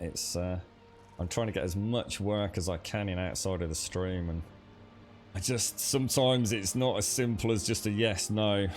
I've been traveling all around the bloody city. Sorry, the country. I've been in Manchester this week. It's just been endless, man.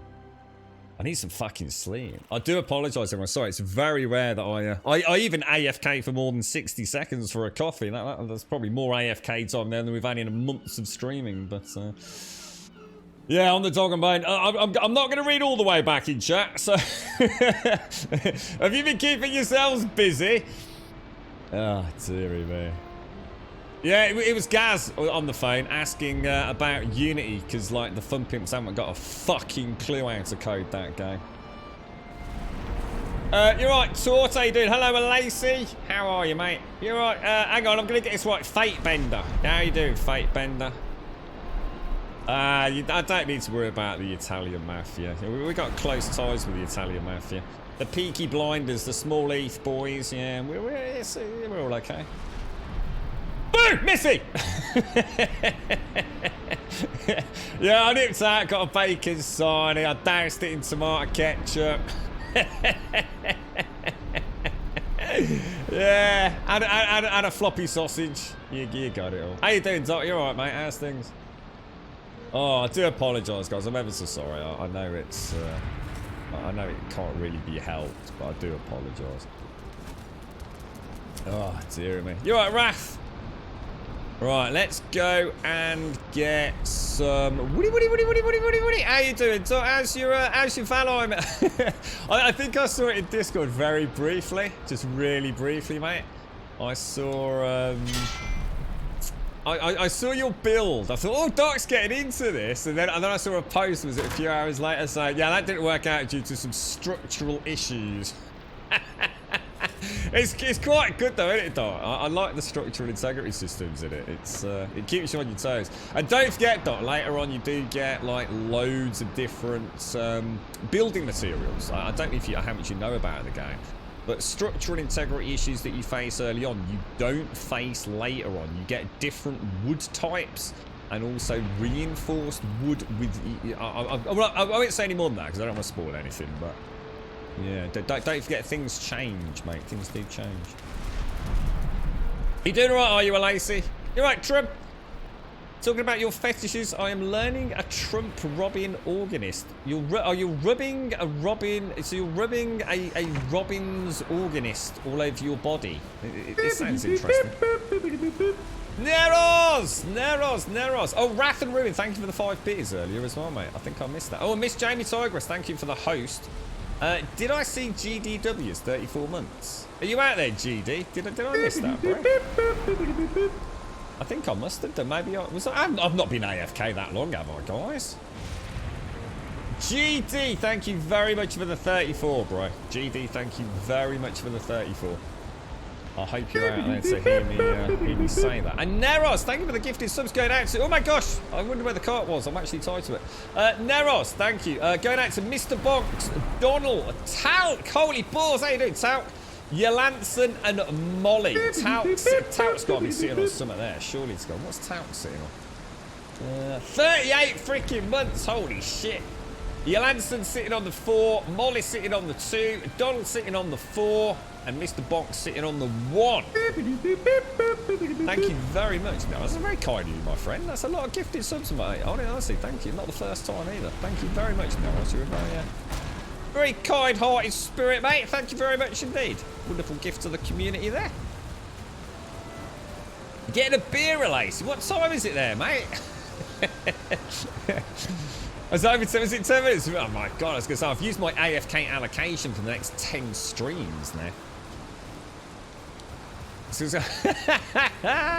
that playing The Division, is it? I don't remember much sneaky in The Division. It was more pew pew pew, pew pew pew pew pew, pew pew pew pew pew pew, bang! Pew pew pew, pew pew pew pew. Thank you very much. Thank you ever so much. I really appreciate that. I haven't seen any messages, no. Is no? God, don't give me. I've got problems in real life. I don't. Is everything all right? You got paid today, so I thought I'd give some. Oh, thank you. Now that's really kind of you, mate. That's really, really kind of you. Thank you very much, bro. What's up? You all right, Advina? What's up, mate? I was trying to get behind a group of people before starting the battle. Missy! It's behind you! It's behind you, Missy! Oh, I miss the Division, mate. I do really miss it. It's definitely one of my favourite shooters. You're right, Advina. What's up, mate? A Lacey auto resubber will keep going. It's only if you're a Prime sub. Yeah, yeah, that's right. So Prime subs have to be renewed manually, don't they? Which makes sense, because otherwise Twitch would probably hemorrhage cash like there's no one's business, right? Is it something that can wait, Advina? I'm not, honestly. Do I need to end the stream? Long live Rumbodia. Cheers, got my first vaccine shot yesterday. A bit better chance now. Is there a problem?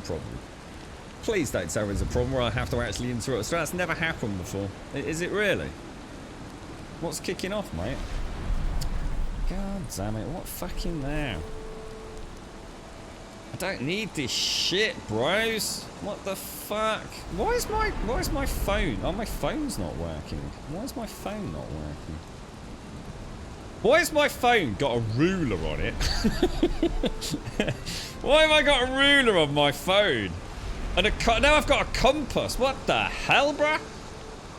Otter, thank you for the 31, my friend. Thank you very much for the 31. How's it all going?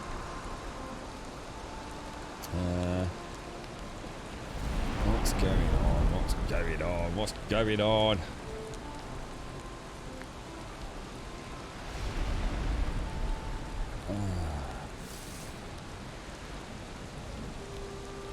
Wow.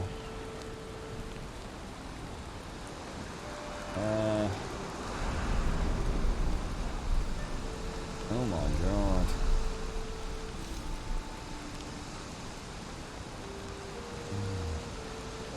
I can't even see it. I can't even see half of it. What? I can't even quite figure it out. Shall I just enjoy my stream time and go back over there in a bit, shall I? I can't even see where it all begins. Oh my lord. Oh my lord.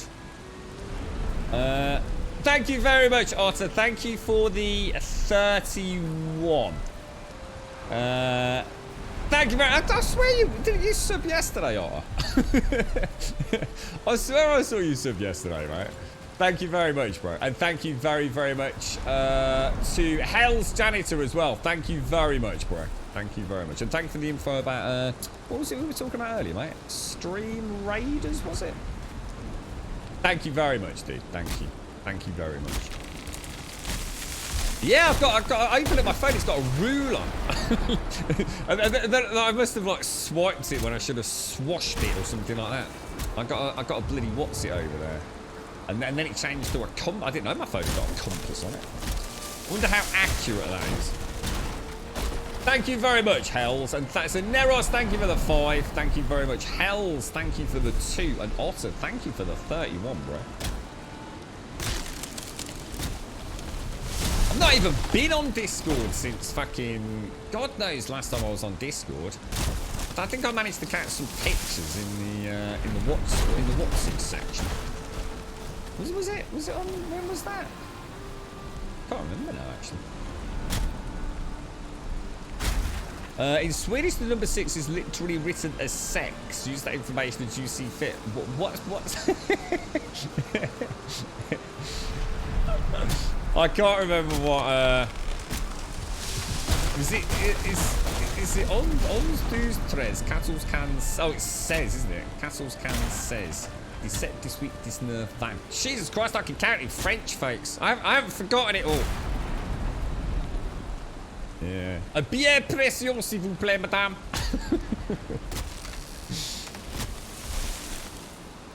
Take care, Raf. You look after yourself, mate. Have a top banana day, me old mucker. Have a top banana day. I hope all is well, my friend. Sleep and rest to your heart's content, sir. Right, let's get as much of this wood as we can. I think because we're pretty close to finishing, aren't we? I think if we do a full sweep of this, then we should be a-okay. Have I got a quick fix I can solve here, Advina? Because I honestly can't see where it all begins. I've started scrolling back, but I don't know. Do I need to just ban some fucker? I don't know what's going on. And I don't really want to stop my happy time. I don't get a lot of happy time. This is my happy place. Not that otter, is it?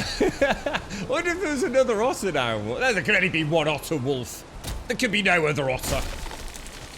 I know sometimes the subs are really strange, aren't they? I know SCR had a strange one where like you sort of have to wait almost a second before you can announce a resub and things, can't you? The whole subbing thing on Twitch is very, very bizarre these days. Very bizarre. I noticed they put the price up as well, didn't they? Didn't they like increase it, like so you can pay in like your local currency? I'm sure back in the day, a Twitch on sub was always like, is it not like $4.99? And now don't they charge you like in local currency in England? Like it's actually $5.99 as in Great British pounds. When did that all change? Is that years ago?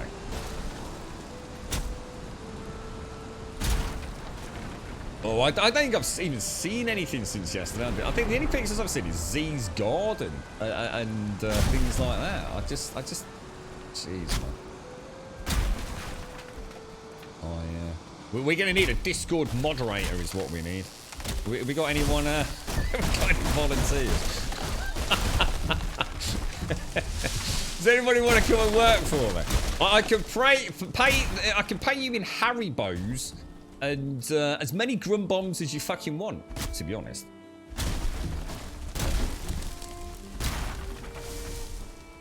Do I not get harpy time in the bedroom? You calling my missus a harpy? That's not very...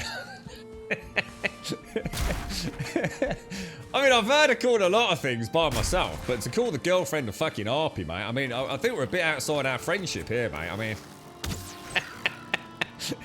Even I don't call her a nagging old harpy. She'd kill me if I said. What did I say to her yesterday? What I can't remember. Our WhatsApp was. I think I called. She said. Oh, that was it. She sent me something on WhatsApp, and I responded like, "Thank you, monkey butt."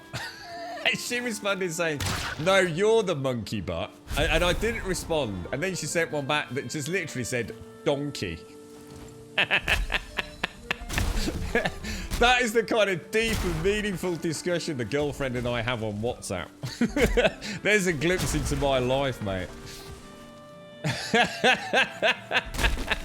I'd use that one with extreme caution if I were you, Doc. Yeah, dear, man. Do you want to come and mod for me, Doc? Oh dear, you got to laugh at me. I don't want to seem like a creeper, but I downloaded Twitch onto the iPad recently and purchased the cheap 2 subs plus an additional 7, with a view to gift that many to random streamers who responded to me. But, but it's all gone horribly wrong.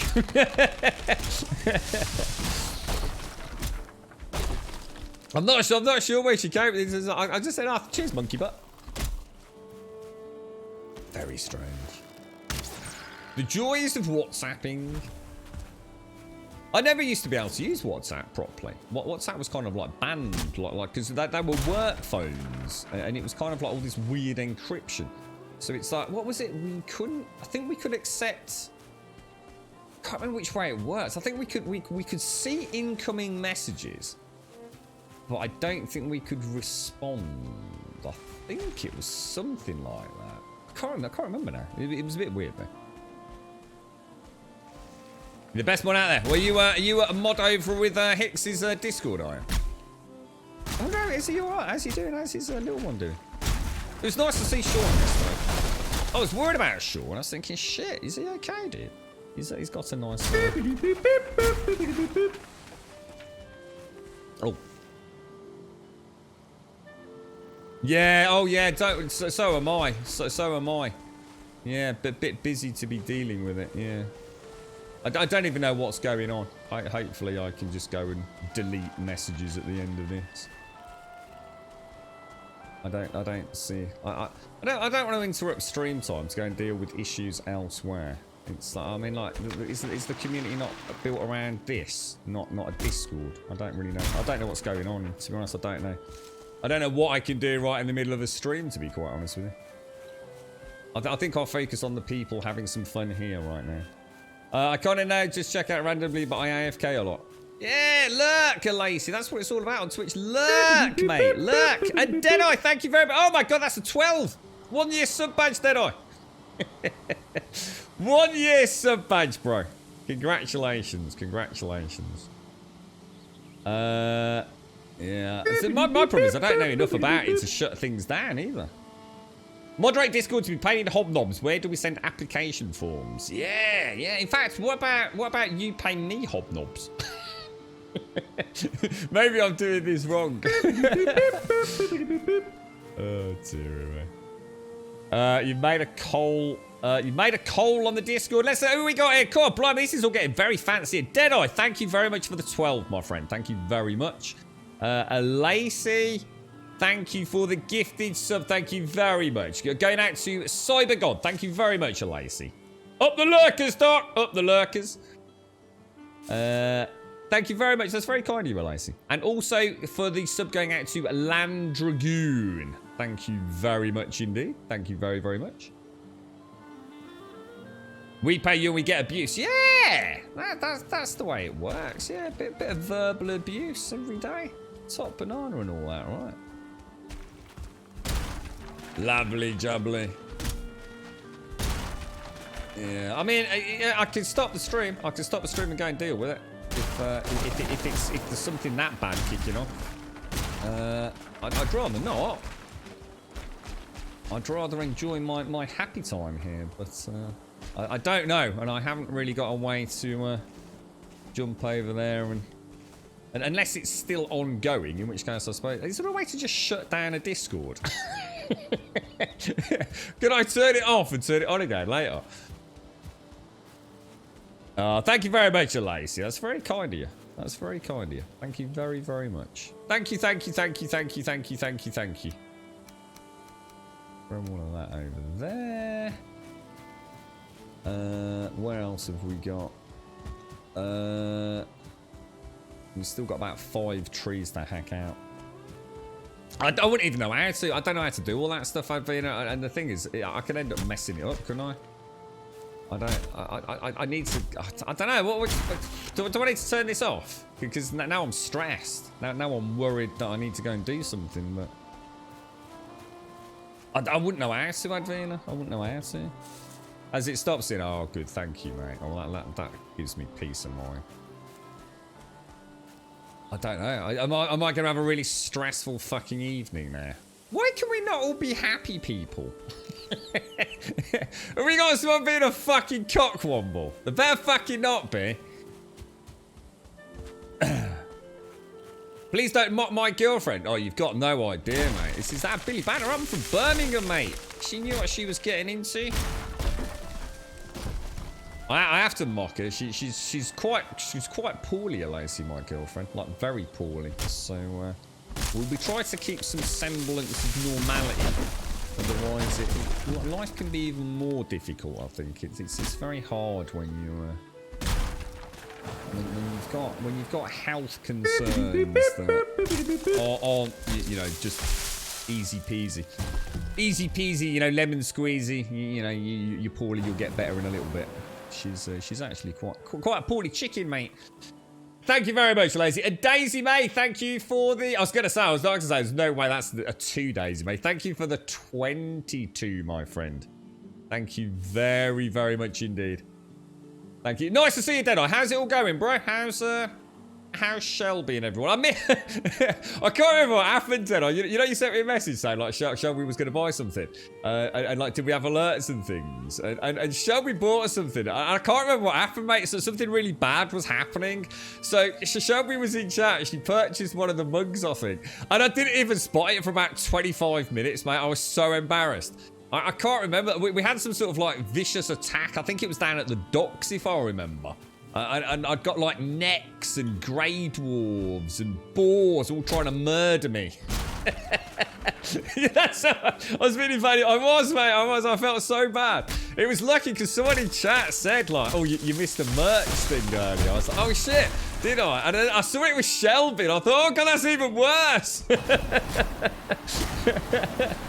Oh dear me.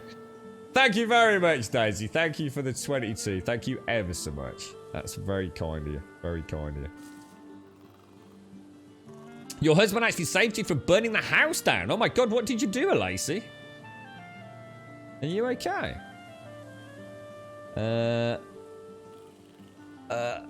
Ackley mode for Discord with any bad people. A shove 'em. Look up the bum. Can I get around to pull out? Yeah, absolutely. Are you asking me for a reach around? I'm not sure what's going on here, Trump. You got your medical result. Oh, how did it go? This is so Chris, this was basically you were going for another job. You had to have a medical. You got a false positive, didn't you? Which meant that the application was very much in jeopardy, right? So you managed to get a second test done, yeah? So what's the outcome, bro? Has it all worked out all right? Ooh, you turned the wrong gas burner on and caught a pot of... Oh my god, Lacey. Oh, you are lucky, aren't you? Yeah, I suppose it's easily done though, mate. Welcome to Easily Gold done, Sub innit? Divine. Divine! How are you doing, my friend? How's things? How's things? How are you, my friend? How are you doing? How's Puddy Cat? We'll drop that. I'll tell you, we'll keep those on us, can't we? I tell you, we're getting a lot more wood this time. I think what happened last time was because I partially gathered and then came back, didn't I? So we didn't kind of get like that one big delivery of wood over there, did we? A bit tired, Divine. I'm not surprised the amount of work you do, Divine, to be honest. How's Mr. Ball doing? The Grandmaster Pooh Bear, Mr. Ball, King Ball. On your third night. Oh, bloody hell. How many before you have a day off, Divine? Oh my shit, that hurt.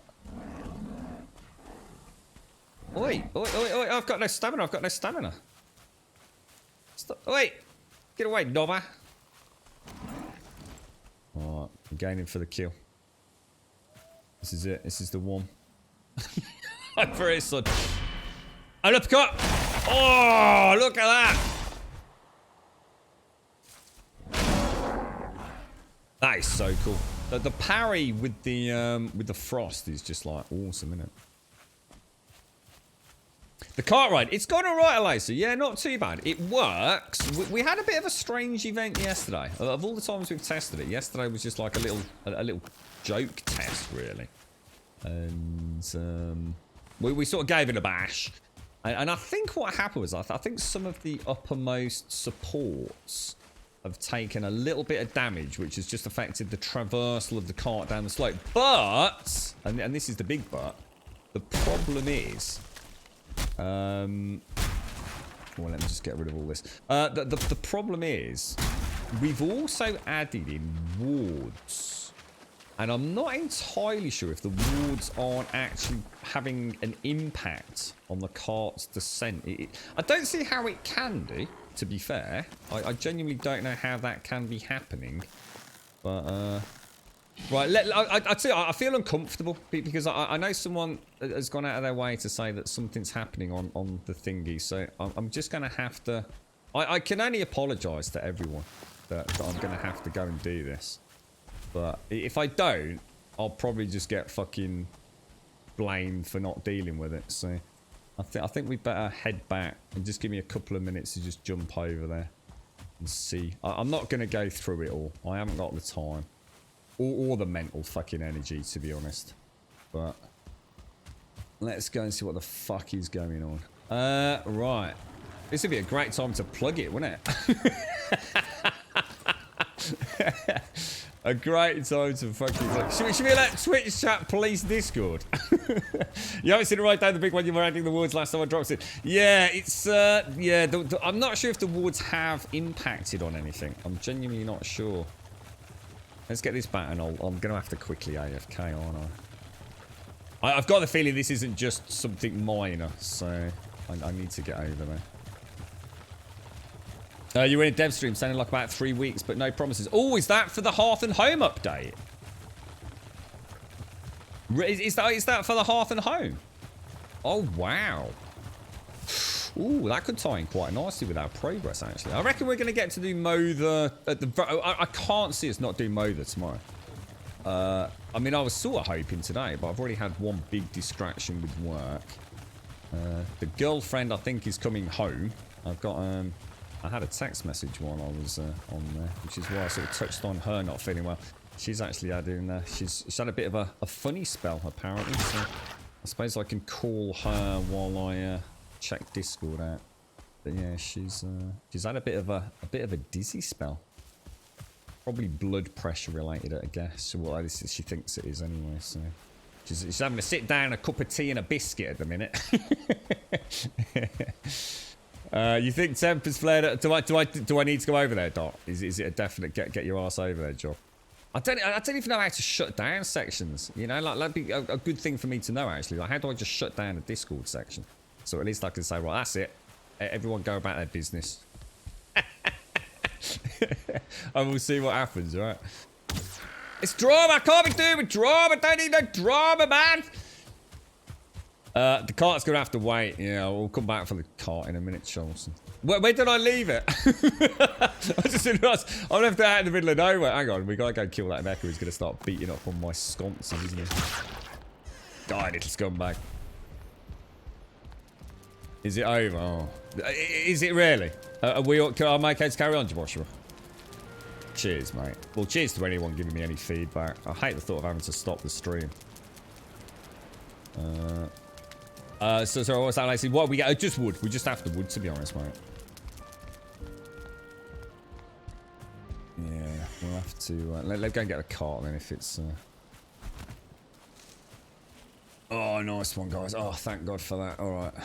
Oh, it's still got to deal with it later, though, right? Where did I leave the cart, guys? Oh, I would never ignore her aloud. I don't know. I wouldn't get a bee in your bonnet about it, mate.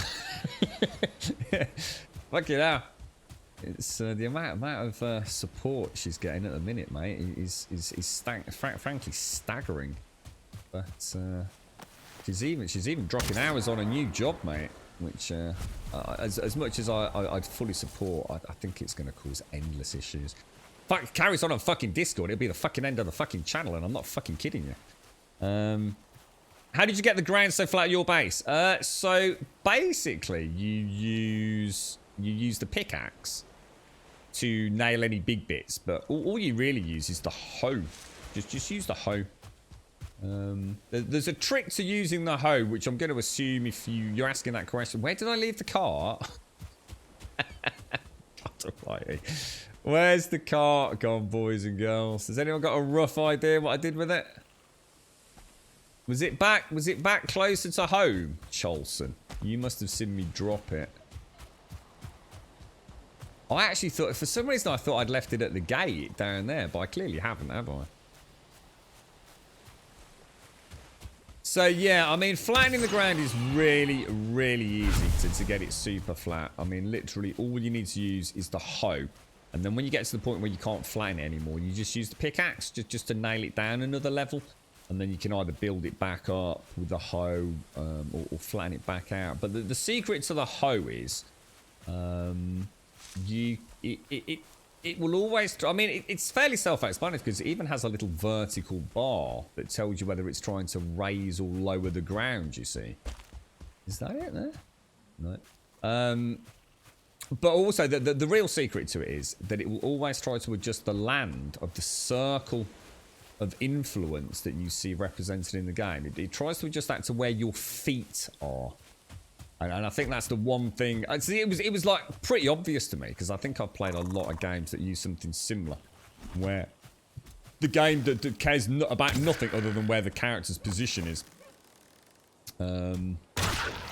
So your Z-axis positioning determines what the hoe is trying to count as the, you know, the point of... If you like, the 0 point. So the point of elevation that needs to be flattened out, if you like. It's in row B. It's in row B near the trolley park. Yeah. Yeah. I do remember once in a car park, not completely forgetting what fucking level it was on. Completely lost in a panic, desperately trying to get into the city centre. And it just all madness was kicking off and we had to get there fast. And yeah, I remember on the way back thinking, I have fucking no idea, mate. Like, fucking no idea.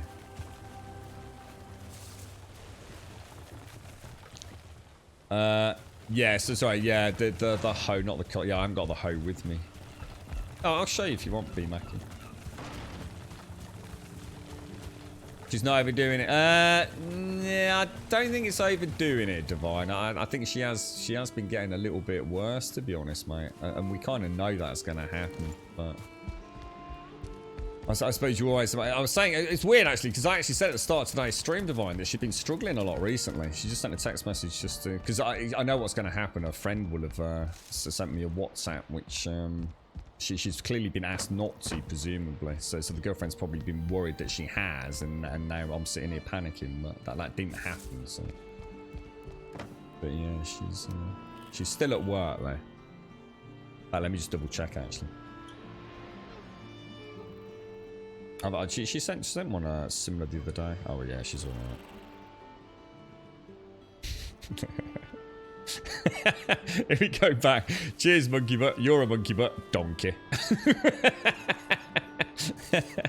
that was yesterday's. Oh dearie me.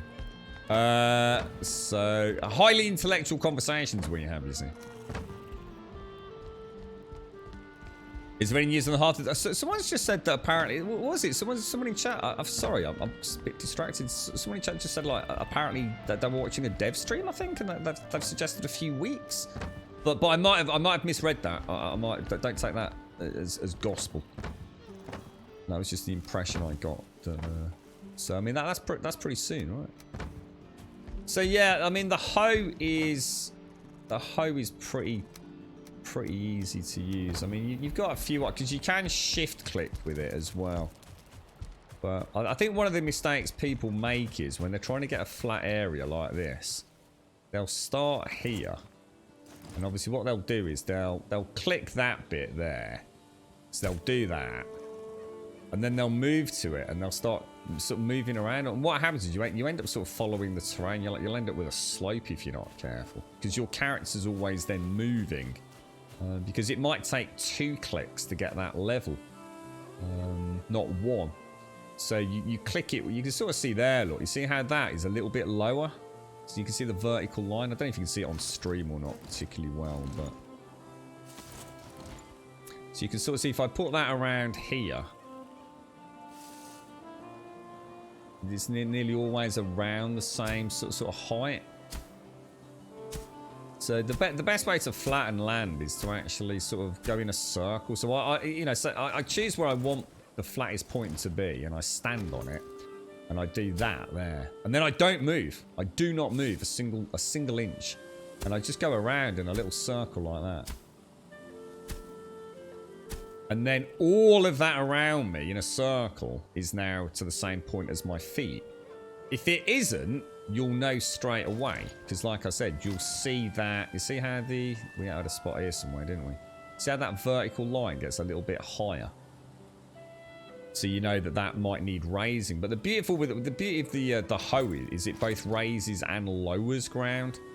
You can change it to specifically raise ground, but you don't need to use that unless it's a significant amount. You see one click there and it has raised it just a fraction, look. But you might have to click it again and again. You'll reach a point where the vertical line is pretty high. See there, just click it and it leveled it off a little bit. The problem is you only need one little area that's out, and you use that as a reference point, and everything around it will be a slightly different gradient to say over there. So it's very important you keep your feet in a leveled area. So you don't do a bit here and then come over here and do a bit there. You'll end up with it all over the place. Obviously I've tried to get a little level area here, which I'll need to adjust. I'm not going to do it now because there's a reason why that's like that. But yeah, and the thing is, if you get to a point where you can't lower it with the hoe, then hit it with a pickaxe. Just literally hit it with a pickaxe and then hit it with the hoe and it will re-level itself out. It can raise and lower quite a lot with the hoe without, and that's the most important thing, without hitting raised ground. So I think a lot of people think the hoe can only level down. It can't. It can go up, it can go down. And that's how we get those really nice roads that we've built with a nice gradient for the cart. It was about a week ago and they said in about a month. Oh, right. Okay, Sienna. Got you. Oh, gosh, Sean. For some reason, when I tried to purchase that thing we talked about as a gift, it wouldn't let me because our locations are different and that affects taxes. Any idea? Can I buy it and then send the key to you? Should I just send a donation? I don't know. I mean, you're US, aren't you, Sean? I honestly don't know. I don't know a huge amount about the shenanigans of Twitch, to be honest, mate. Sorry, Steam, in terms of gifts. I know it's very hard to sort of like send a gift from like England to someone in Russia. But that's due to all pricing variants and things, isn't it? But I don't think I've ever had a problem with US to UK, dude. I bet you can't buy it and send a key, though. If you buy it on your Steam account, you're not going to get a key. It'll just be activated on your account. Even if you buy it as a gift and get a Steam code, there's probably a catch-22. I'd hate for you to lose money on that, dude. Pricing, yeah. I've just not heard about that being a thing. Maybe it's just for that game, Sean. Maybe it's just for that one game or something like that. I don't know, dude. But yeah, I wouldn't risk it, dude. I certainly wouldn't risk buying it and then trying to get a code and sending it. But that you got to think if it was that simple, they'd have fail safes in place, wouldn't you? Would end up being missing with what? Really? Oh, there we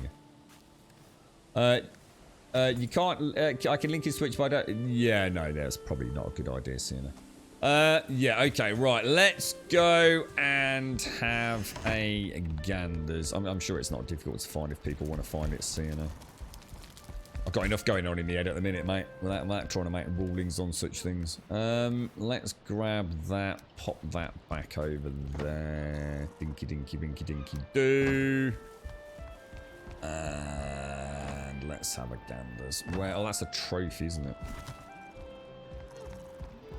You're right, no name. Also important thing about the hoe is if there's too little dirt or material around you can click as often as you like and it will not raise. Yeah, I mean, the best way to look at the hoe, I mean, from a roleplay perspective, the way I see the hoe, right, is imagine it can move soil up and down as much as you want. But all it can really do is keep moving the soil around. It can't magically create soil. So you run out of clicks in the end. You know, you can only raise it so far, you can only lower it so far, and all it's really doing is just spreading it around a little bit around the edges kind of thing. But yeah, but basically you'll reach a point where either the vertical bar is too low or too high. So just literally just add some stone or hit it with a pickaxe. And then I think the mistake people make with the hoe is what happens is they've got an area like this.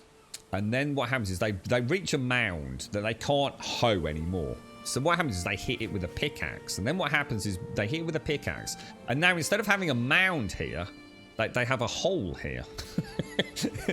And then they get caught up in this kind of like raising, lowering, raising, lowering, raising, lowering. I can assure you, if you've got a mound here, and you lower it as much as you can with a hoe, and hit it just once with a pickaxe, yeah?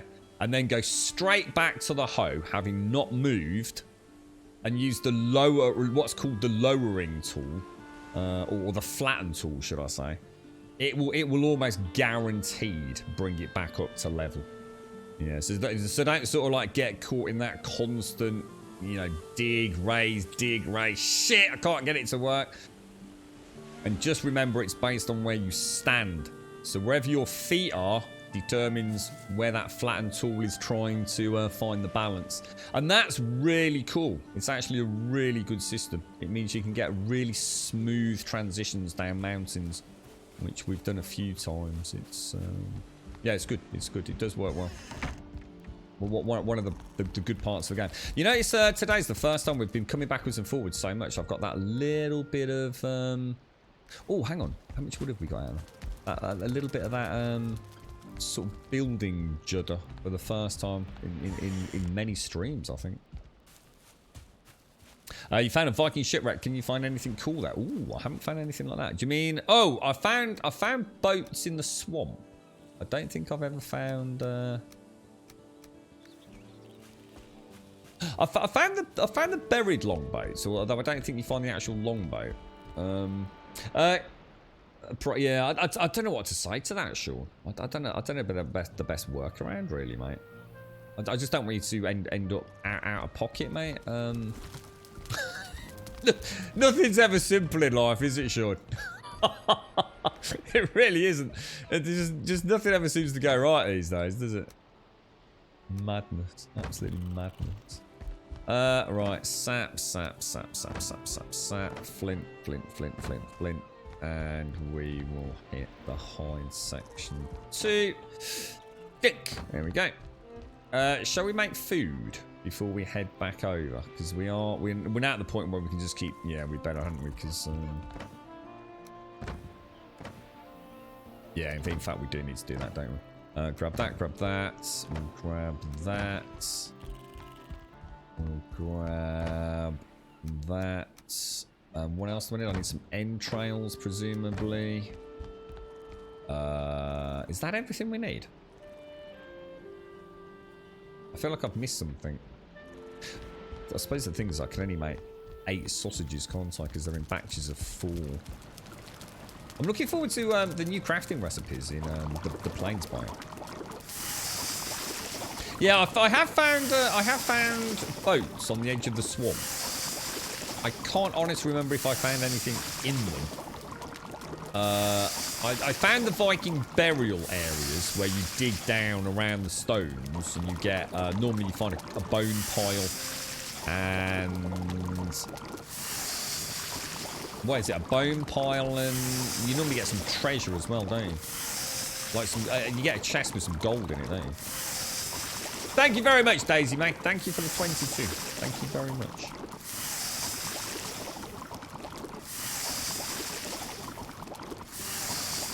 They do they? Contain a chest. I thought they did. Yeah. That's one of the things I'm most looking forward to, actually, is the gold side of the game. I'm really hope we get some...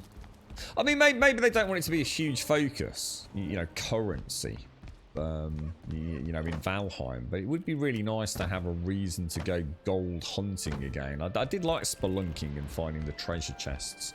And at the minute, I'm going to be honest, I think I'd rather not have holes all over my world, as opposed to just having a load of gold coins sitting there. So they probably will need to give us more of an incentive to dig for treasure to get gold, because at the moment it's pretty easy to get it, really, isn't it? Did I? Oh shit! Did I replant the trees? I bet I didn't, did I? God damn it, dude!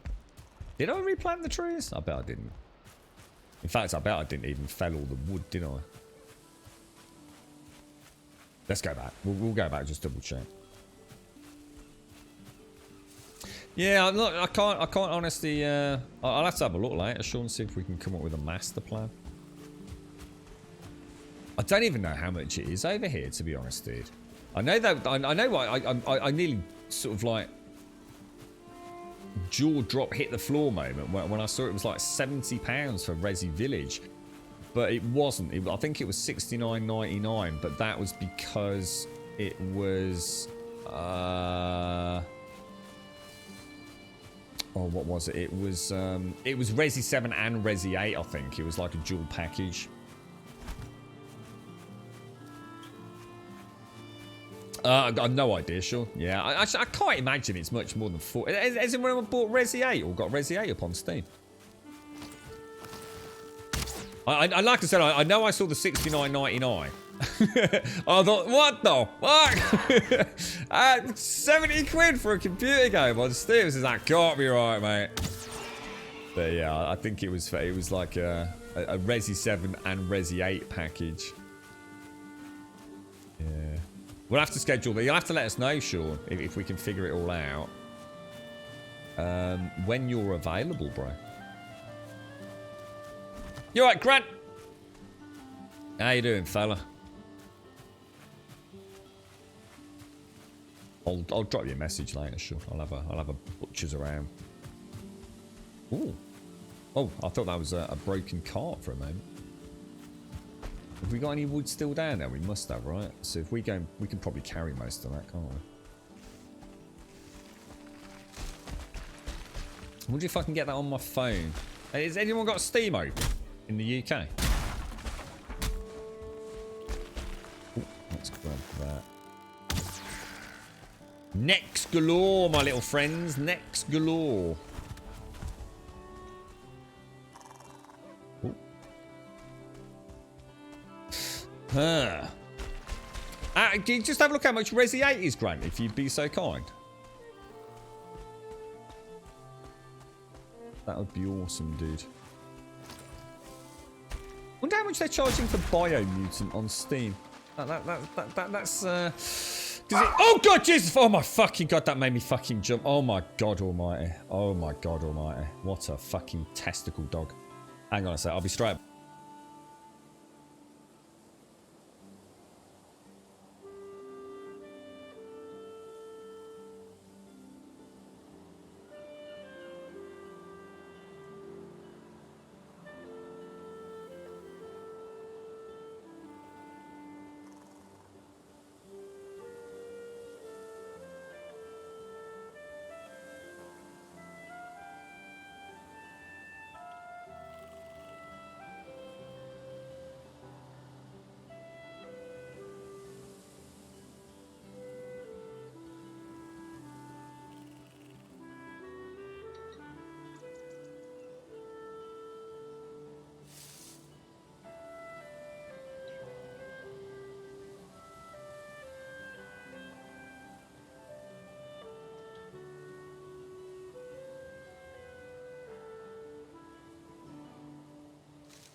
And back.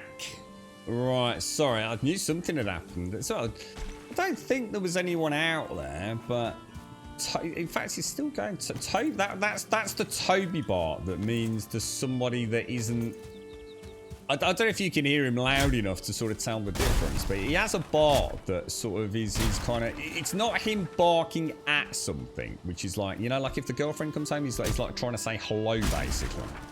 But there's like a slightly different bark. In fact, he's still doing it. Oh, he is still doing it, which means there is some. Hang on a sec. There is something going on then. Hang on a sec. Bear with me. Just bear with me. Sorry about this. God, we've had some AFKs today, haven't we? Bear with me. Bear with me. Straight back in a sec.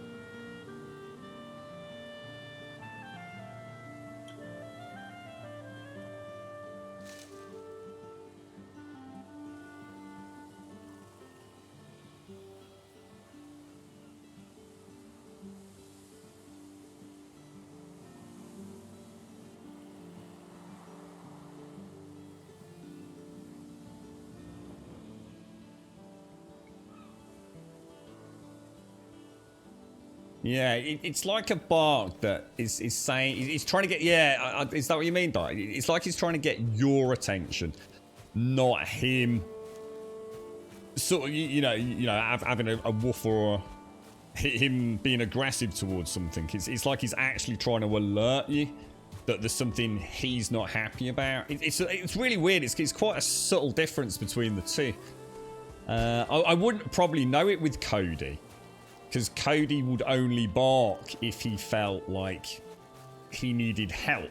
Whereas Toby will bark for just about everything, to be honest. He'll bark if he's happy. He'll bark if he's sad. He'll bark if the girlfriend's coming in. He never barks when I come in. He never barks when I come in. In fact, I'm the only person he doesn't bark for. Is there a reason for that? Does that just mean he fucking hates me? But yeah. Now I say that out loud. I've never actually thought about it like that. Yeah, strange.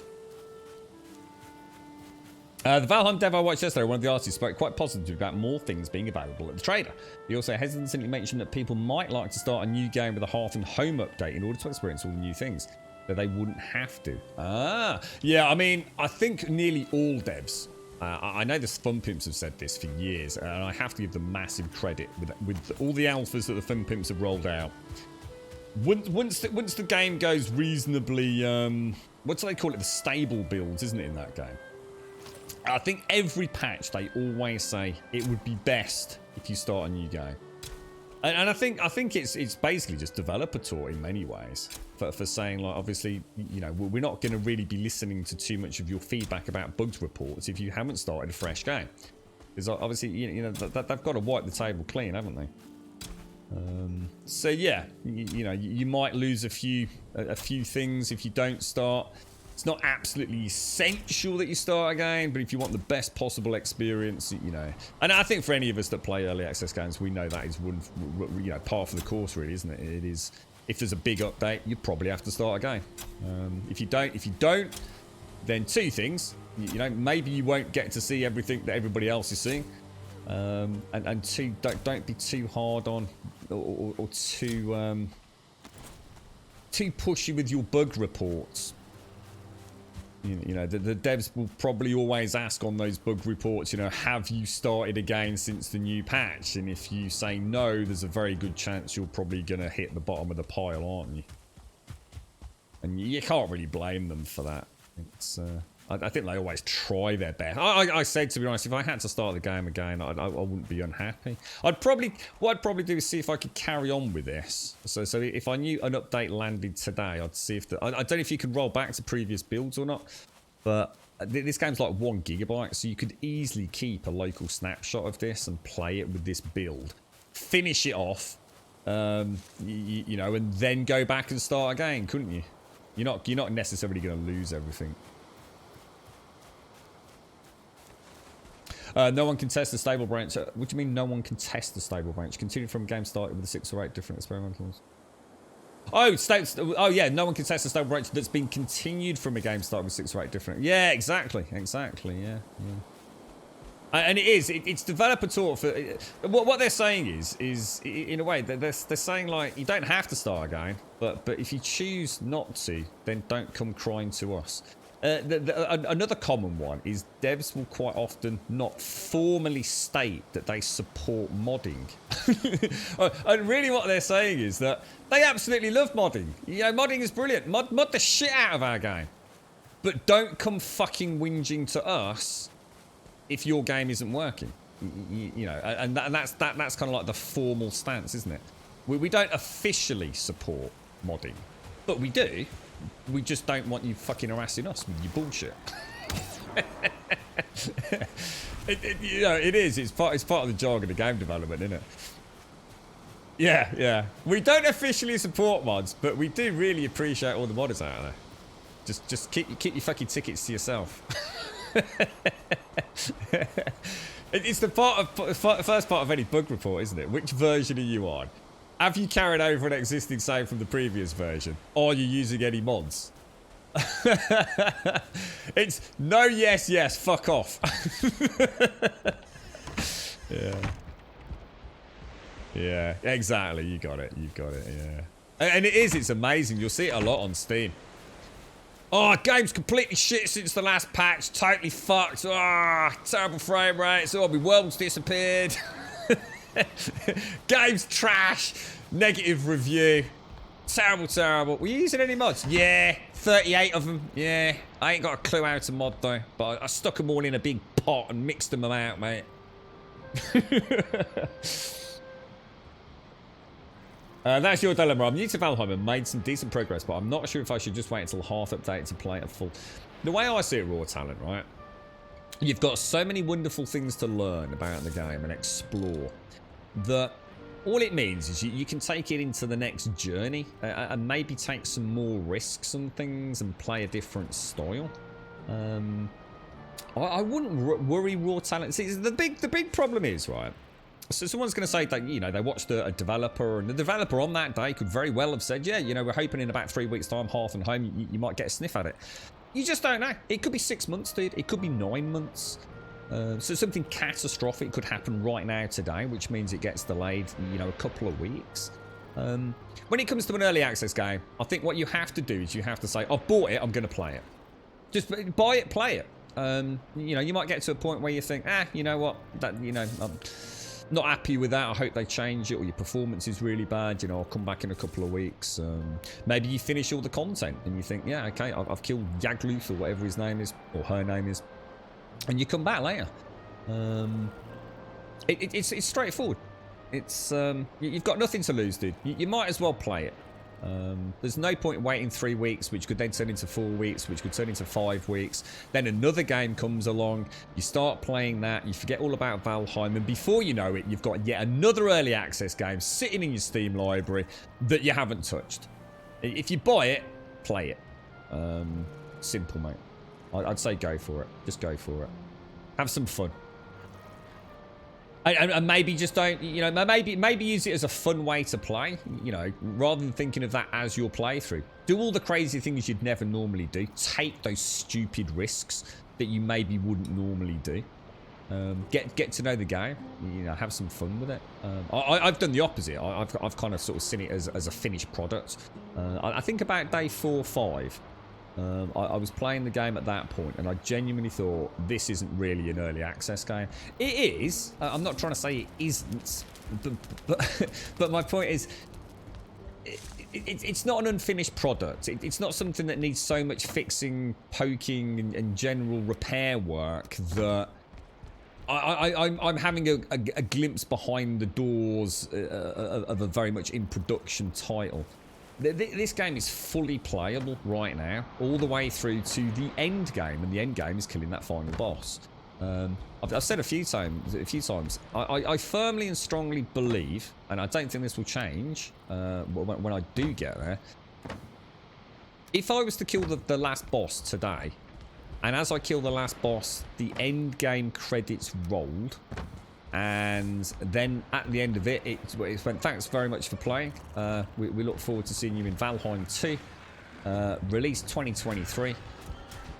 Oh, shit. I honestly, mate, I honestly don't think I would be even remotely upset. In fact, I wouldn't be. I think I'd easily got my money's worth out of it and would have called it a cracking game. There's more than enough content here. It's more than polished adequately for me to say I'm happy with what I've paid for. Or in this case, what Subquake paid for, to be honest. But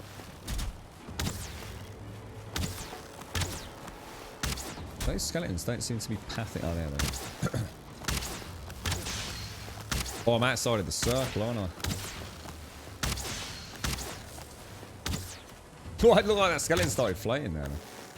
Yeah, so for me, I kind of, very early on in my playthrough, thought this will be my playthrough. Whatever happens, you know, if I have to start again, then I'll just start again. And I'll carry on just like I used to all those times in 7 Days to Die.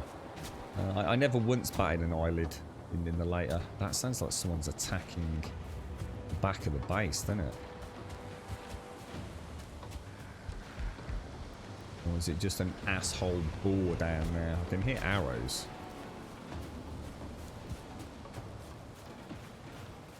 You see the big green dude up there, but he doesn't seem to be able to path round. I think they're spawning just outside of that pathing range, haven't they? Definitely is someone hitting something.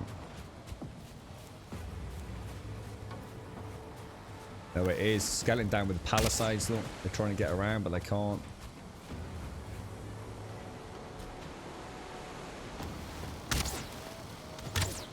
That's why I need to build that second bridge over here, guys. We need to do that tomorrow, really.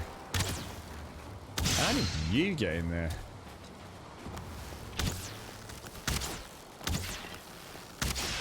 Yeah, so maybe we could do that tomorrow. Maybe we can just... the problem is there's no super flat area to do it.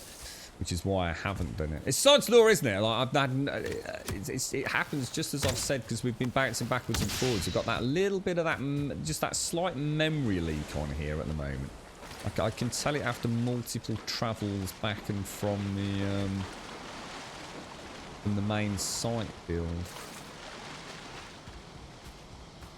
Just noticed she just had those little so it's not even a frame stutter or a massive FPS drop. She just starts feeling a little less responsive. It's almost like you've got a bit of like controller latency is the best way to describe it. Oh no, I was reading chat. New patch broke game, worst dev ever. Yep. Exactly, mate, exactly. Yeah, exactly, mate. Although I have to say, there are patches where I still wonder what the dev was doing, especially a dev like this, which seems to have not put a foot wrong from how I like to play a video game. But that world save 30-second thing in the middle of my screen is extremely fucking annoying.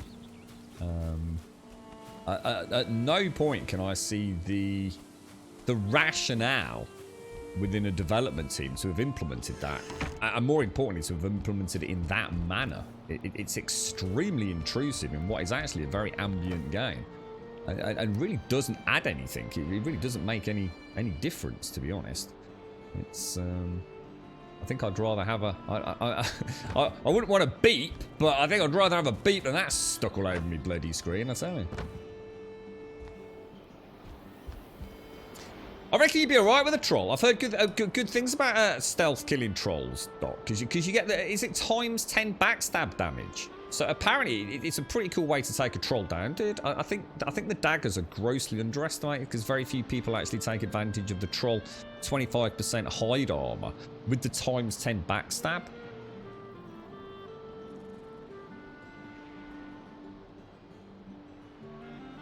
Yeah, I think you'll really enjoy it, raw talent. Yeah,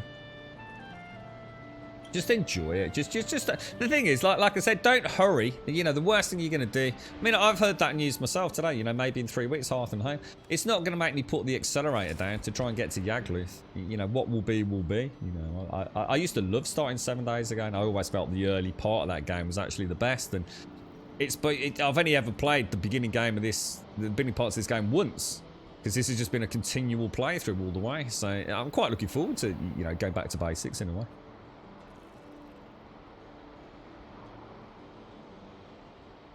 You're right, Zoe, with carrying over from seed A to B or whatever, or even copying your seed multiple times starting over, it's not as bad if you stock items logging in that. Yeah, I mean, there's the other thing. Yeah, it's a good point actually, Zoe. Unless anything fundamentally changes which affects your character migration, you know, I could start a brand new seed, couldn't I? Right now, as long as this world is still accessible with a new patch, I could come over here and take all my ingots and things, couldn't I? Yeah, if you didn't want to start all the way back, it's a good point actually. Yeah, well, this is it, Danak. I mean, to be honest, mate, a 30-second one is nightmare fueled, because it's either too early or it's too late. I can only think of one scenario where that's going to help. My point is, Danak, if you're going to die, you're probably going to die because you were surprised. Yeah? So something got a jump on you when you were low on health, low on stamina. And having a world save at that point and giving you 30-second warning, it makes no difference. You've just been jumped. It doesn't matter if the save's coming in 30 seconds or not. It's too fucking late. The only time I can see it actually practically being of use to a player is a player that is looking at going into a fueling camp. Or a boss encounter. In which case, if the boss is right in front of me, how do I know? I still don't know when the time. You know, it would be better to have a running clock count up in the map, ticking down. You know, where the meadows is on the right, just have a little countdown timer. Because at the minute, it still doesn't help me. It just doesn't help me. If that's the boss right there, how do I know when the 30 seconds is coming up? And unless it happens now, and all it's going to do is go, I'm off to kill the... Oh, hang on, 30-second timer. Wait a second. Tick, tick, tick. You know, if you put a little tick countdown timer up there to the world save, then, one, it's non-intrusive. You can turn it off. You can have it toggleable.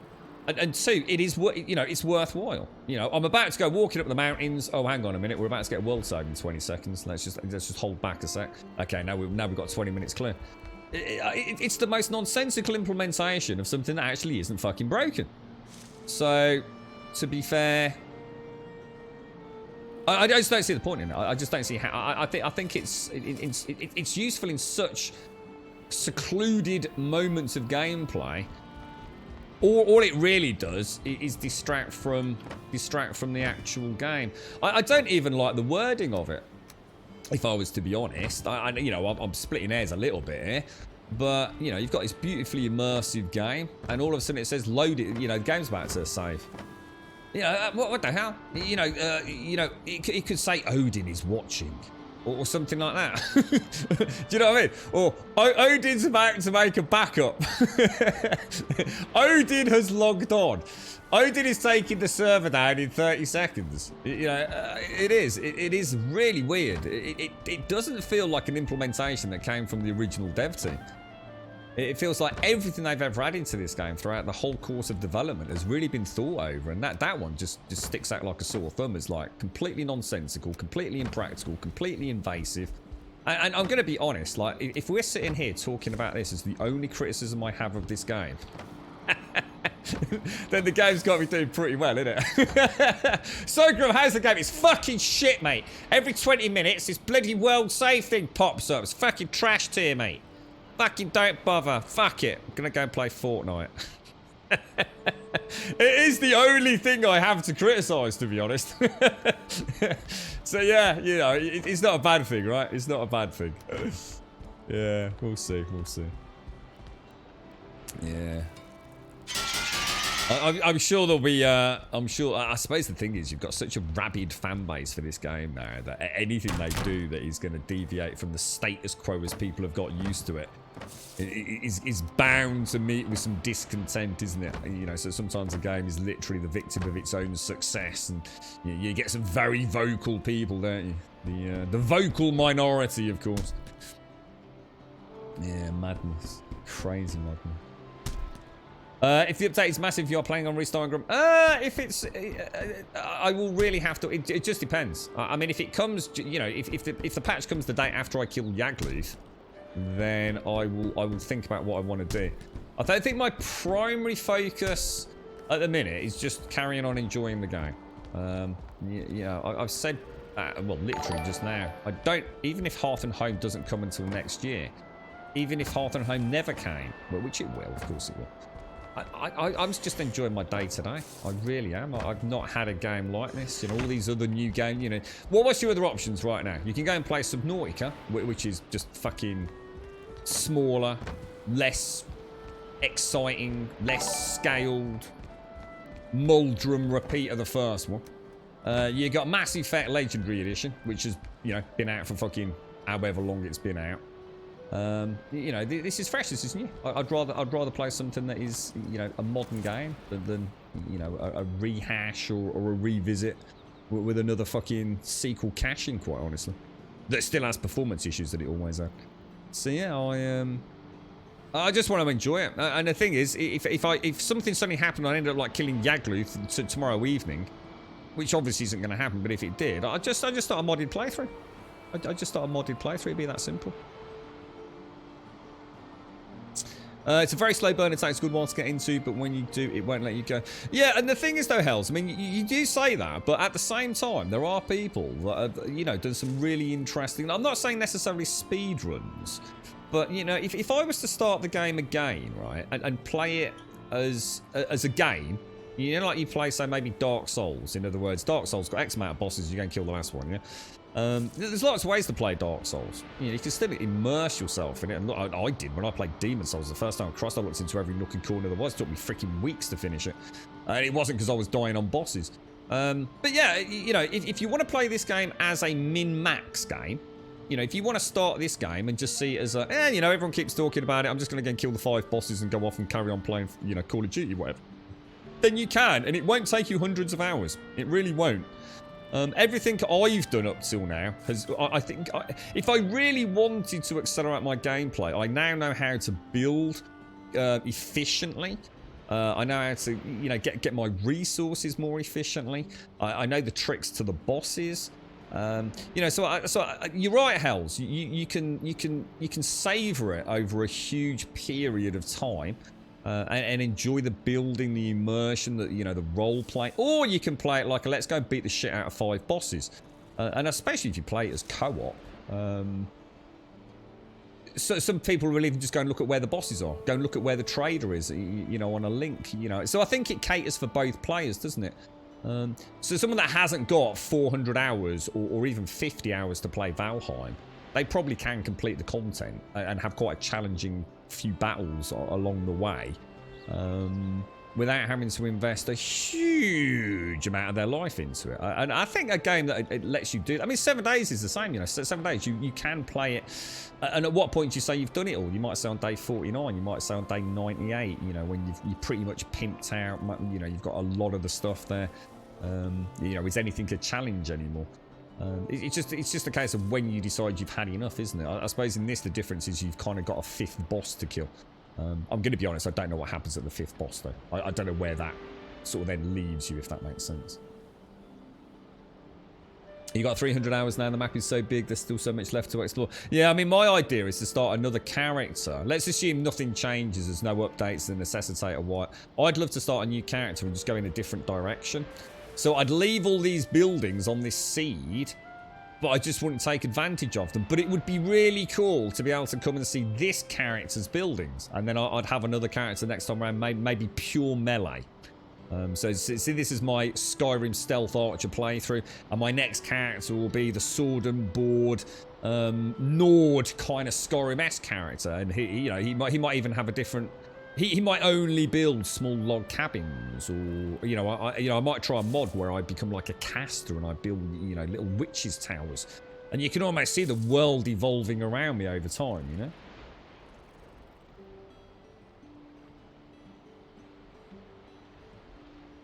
You alright, Blower? How are you doing? You alright, Clock Reaper? I just nearly choked on my fucking coffee. You alright, Serenity? You alright, Jiminy?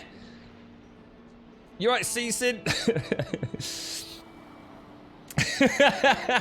And as we know, yeah, when I say small log cabin, I may be, I may not be pigeonholing the creative talents as much as one may think. Yeah, Grumbly. Yeah, that's an idea. We could have Grumbleina, couldn't we?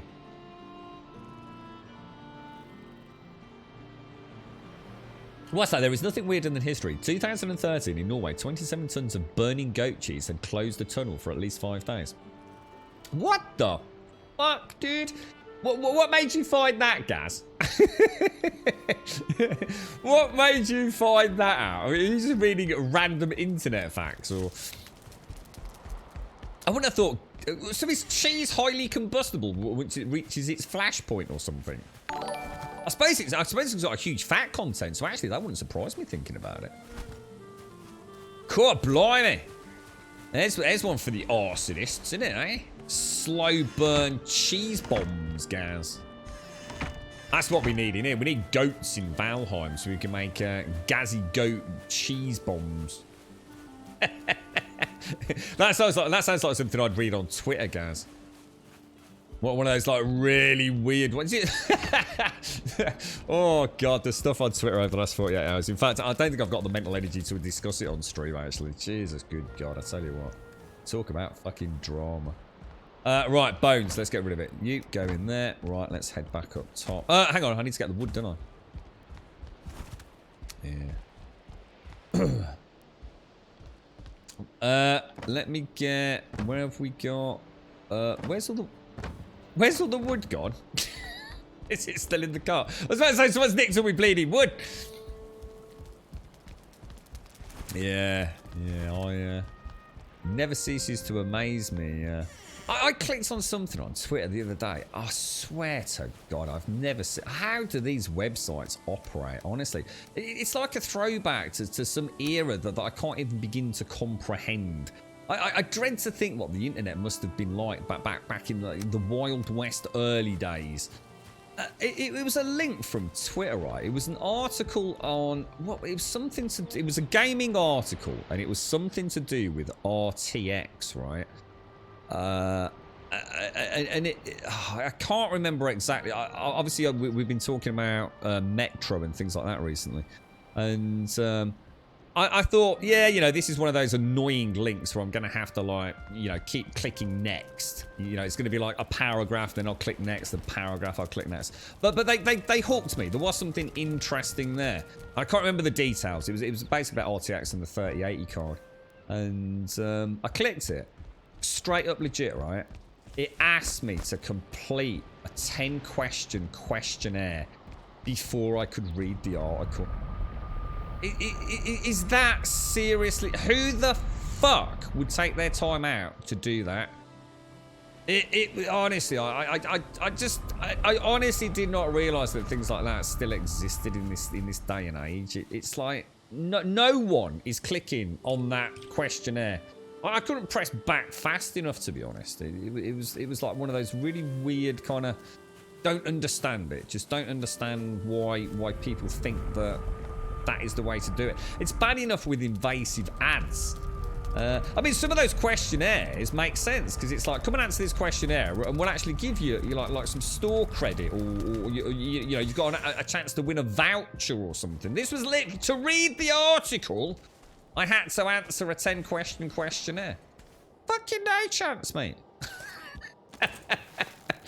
The thing is, I'm sitting here chuckling. Oh, what a shot, mate. What a shot.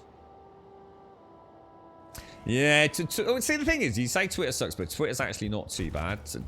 If you use it, like, it's like anything. If you use it properly.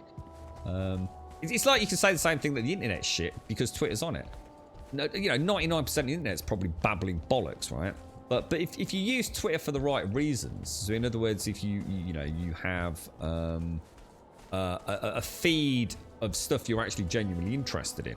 So, you know, if you follow a particular streamer or if you follow a particular news outlet. So, in other words, if you actually know how to use Twitter, in other words, you use the filters at your disposal. You know, you set up your private and public, I don't know what they call it on Twitter, but you can, you know, essentially like a private feed that only, you know, shows posts from, you know, 6 people or whatever it's going to be. I think it's like anything on the internet. It's like Facebook. It's easy to say Facebook's shit, but actually Facebook itself isn't shit. Just because people use it as a platform for mega drama, that doesn't mean that the whole thing is broken. You know, use the tools at your disposal for what you want to get out of them. You know, you're not going to use a hammer to fix a fucking broken screwdriver, a broken cupboard that needs a screwdriver, right? You know, use the right tools and learn how to use the tools, I think, is probably the best thing. Now, if you want to stay in touch with friends all the way around the world and share pictures and get into little groups with a group of old classmates or something like that, you know, Facebook might be just the perfect thing. If you want quick snapshots of news, you know, really relevant gaming industry news, you know, set up the relevant sites on a little private link on your Twitter account. It's a snapshot. So I know what you're saying. You know, I'm not saying that Twitter doesn't have. You know, you've got to wade through the crap to get to the good, but it's actually really easy to do that. You know, people forget. Yeah, exactly, Hells. Yeah, I mean, you know, it's easy to hate a platform, but, you know, if you give it a chance and you actually learn how to use it. I mean, I have like a whole bunch of things on Twitter. I've got stuff around tech. I've got stuff around gaming news. I've got some independent developers, so sort of links and things. And they're all just separate. So if I'm only interested in, you know, I've obviously got the mass spam on the main Twitter account. Got all sorts of things in there. If I ever want to wade through that and find out a little bit of drama, if people have got nothing better to talk about. But at the same time, you know, if I just want to go and find out about how people are getting on with the latest variants of Unreal Engine or Unity or something, you know, I've got a little, I suppose, a more focused, streamlined pocket of news bulletins or whatever they call. I don't know the lingo on Twitter. I use it how I use it. Grum has the words Deadeye emotes blocked on Twitter. Why? Well, why? What? Ooh, what have I missed, Dead? Have I missed something, bruh? What have I missed, dude? I'm sorry if I missed that. Honestly, this week's been mad, Deadeye. I've not even been on Discord this week, dude. I missed a message from my girlfriend yesterday on WhatsApp.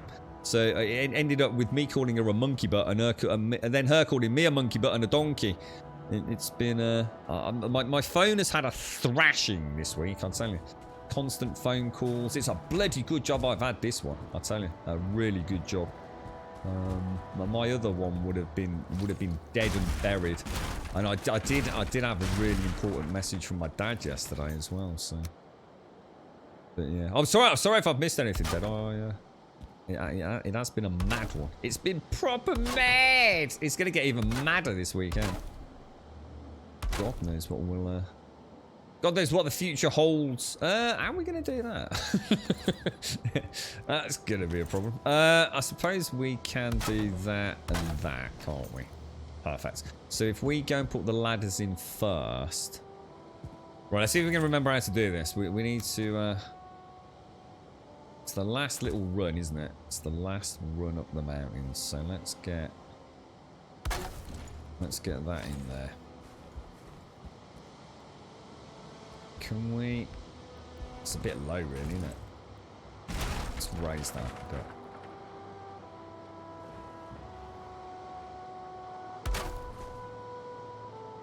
That still seems quite low to me. No, it'll be alright. It'll be okay.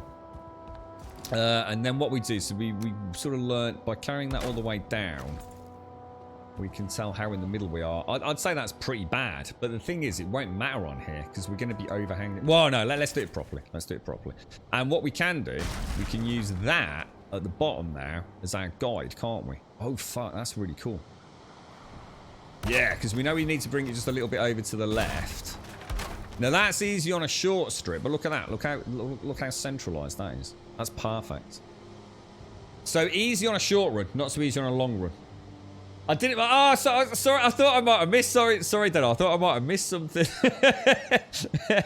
I'm gonna say definitely not. I normally catch most of yours in Shelby's, to be honest, mate. The thing is that 9 times out of 10, I'm probably like busy in a car or something, mate.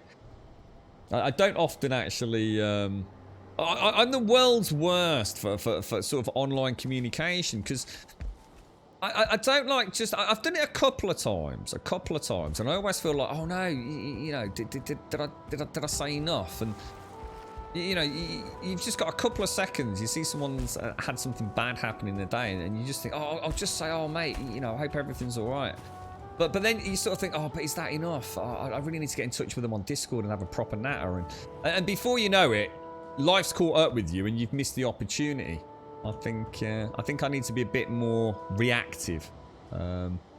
It's something I struggle with the written word, though, to be honest, like really badly. It's not.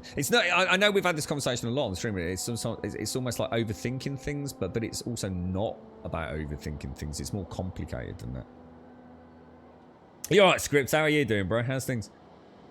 It's local news agencies, local police, local fire, local traffic. So if I see something like smoke on the horizon, I can immediately find out the cause. There you go, Scripts. Yeah, that's a good use of Twitter, right?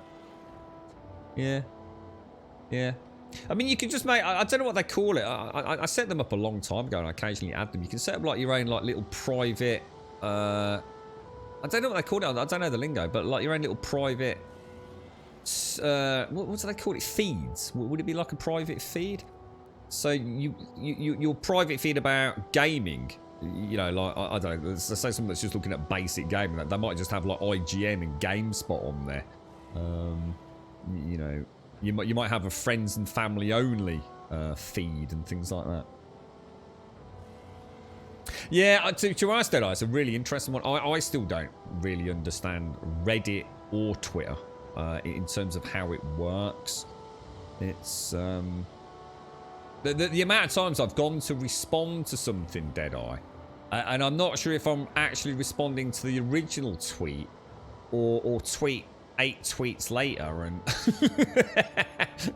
and I get all confused, bro. it's not even that complicated on Twitter, but it's enough to have that moment of hesitancy that stops me from posting, you know. You alright, Hindle? How you doing, mate? How's the world? You alright, Irons? How's things, Scripts? How's it all going, man? How's the home and everything? All going well? Anything exciting happening this weekend? Okay, so we'll pop that under.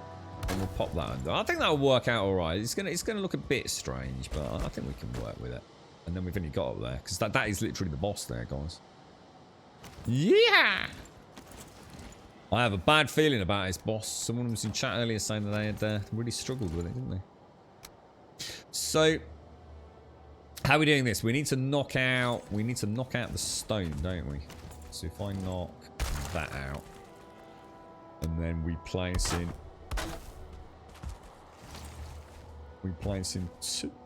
two oh, hang on, this could be tricky. Oh, this could be tricky on this side. But not if we can snap that in. Come on, be nice. Yeah, that'll do. So where are we going here? We want to try and middle this up, don't we?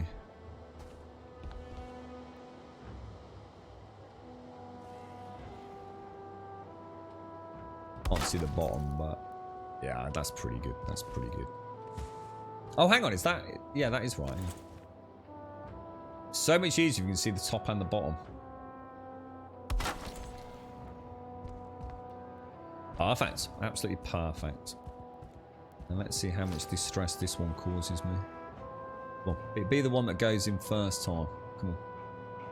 Do it for Grummy.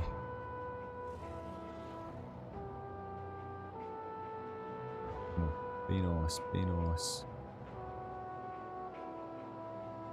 Come on there. Come on there. It's alright, let me knock that out.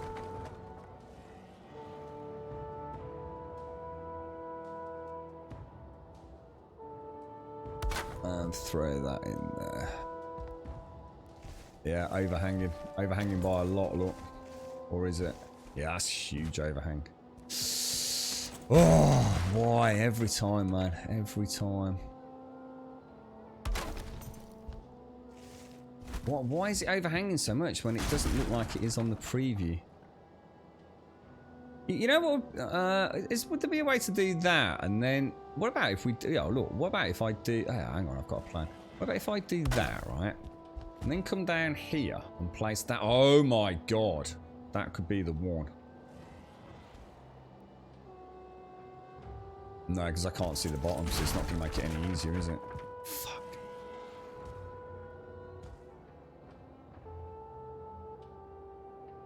Right, I'm going to go dead in line with that black spot. And that's a pretty big overhang, alright? So, knock that out. Can't see the black spot now. Oh, you absolute shitmonger. Perfect, so that'll do. There is just no way to get these in easy, is there?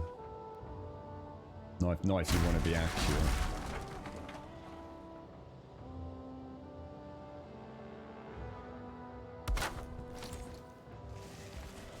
I'd say that's pretty spot on, actually. Yeah, we'll roll with that.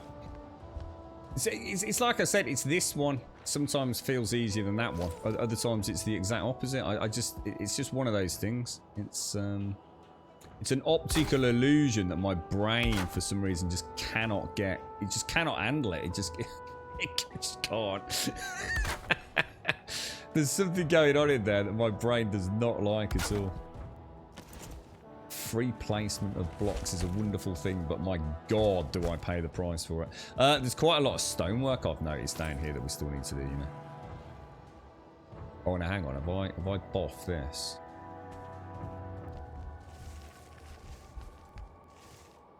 Stop sliding, dude, stop sliding.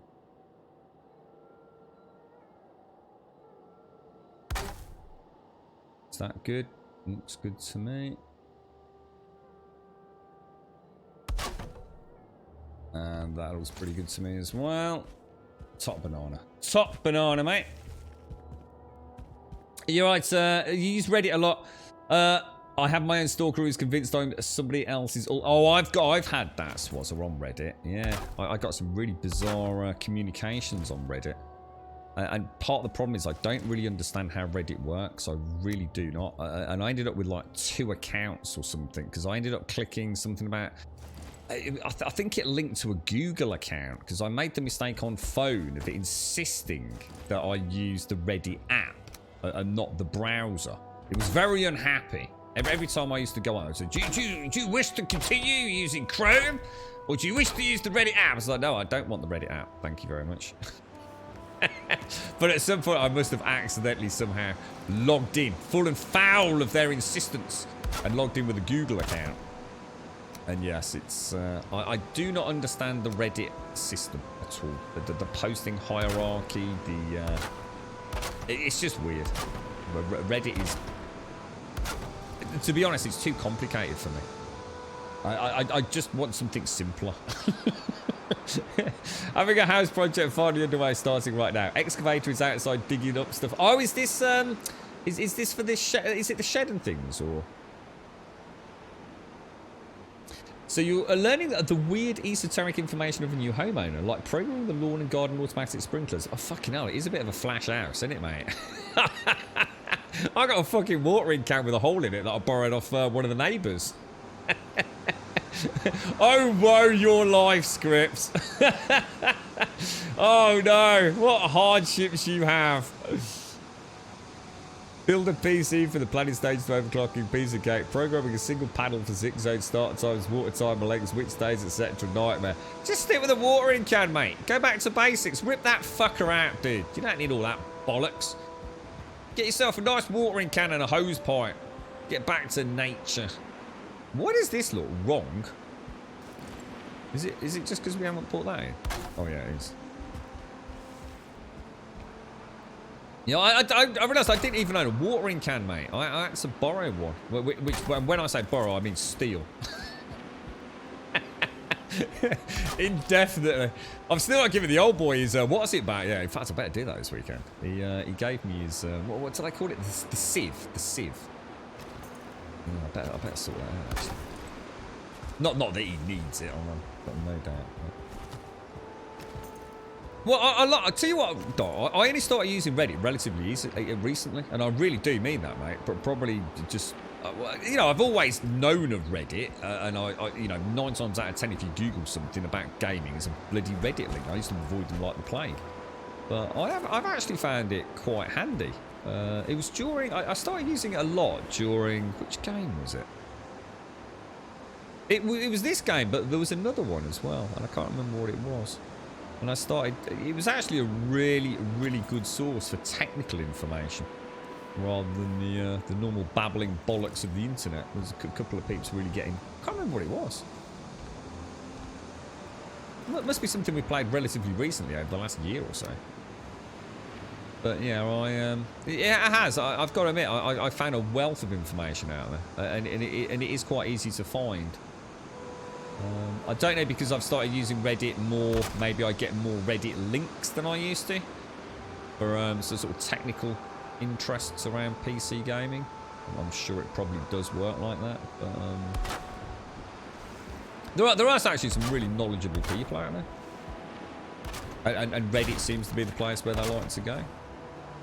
And at the same time, like I said earlier, I'm sure there's areas on Reddit which you wouldn't touch, like, you know, you just wouldn't touch them ever. You know, absolute horrendous places. You see, I was going to say subreddit. I don't even know what a subreddit is. All I can think of is it's like you have like a main Reddit channel maybe for a computer game, and then you have a subreddit about fucking weird sexual fantasies about that game, right? Or something like that.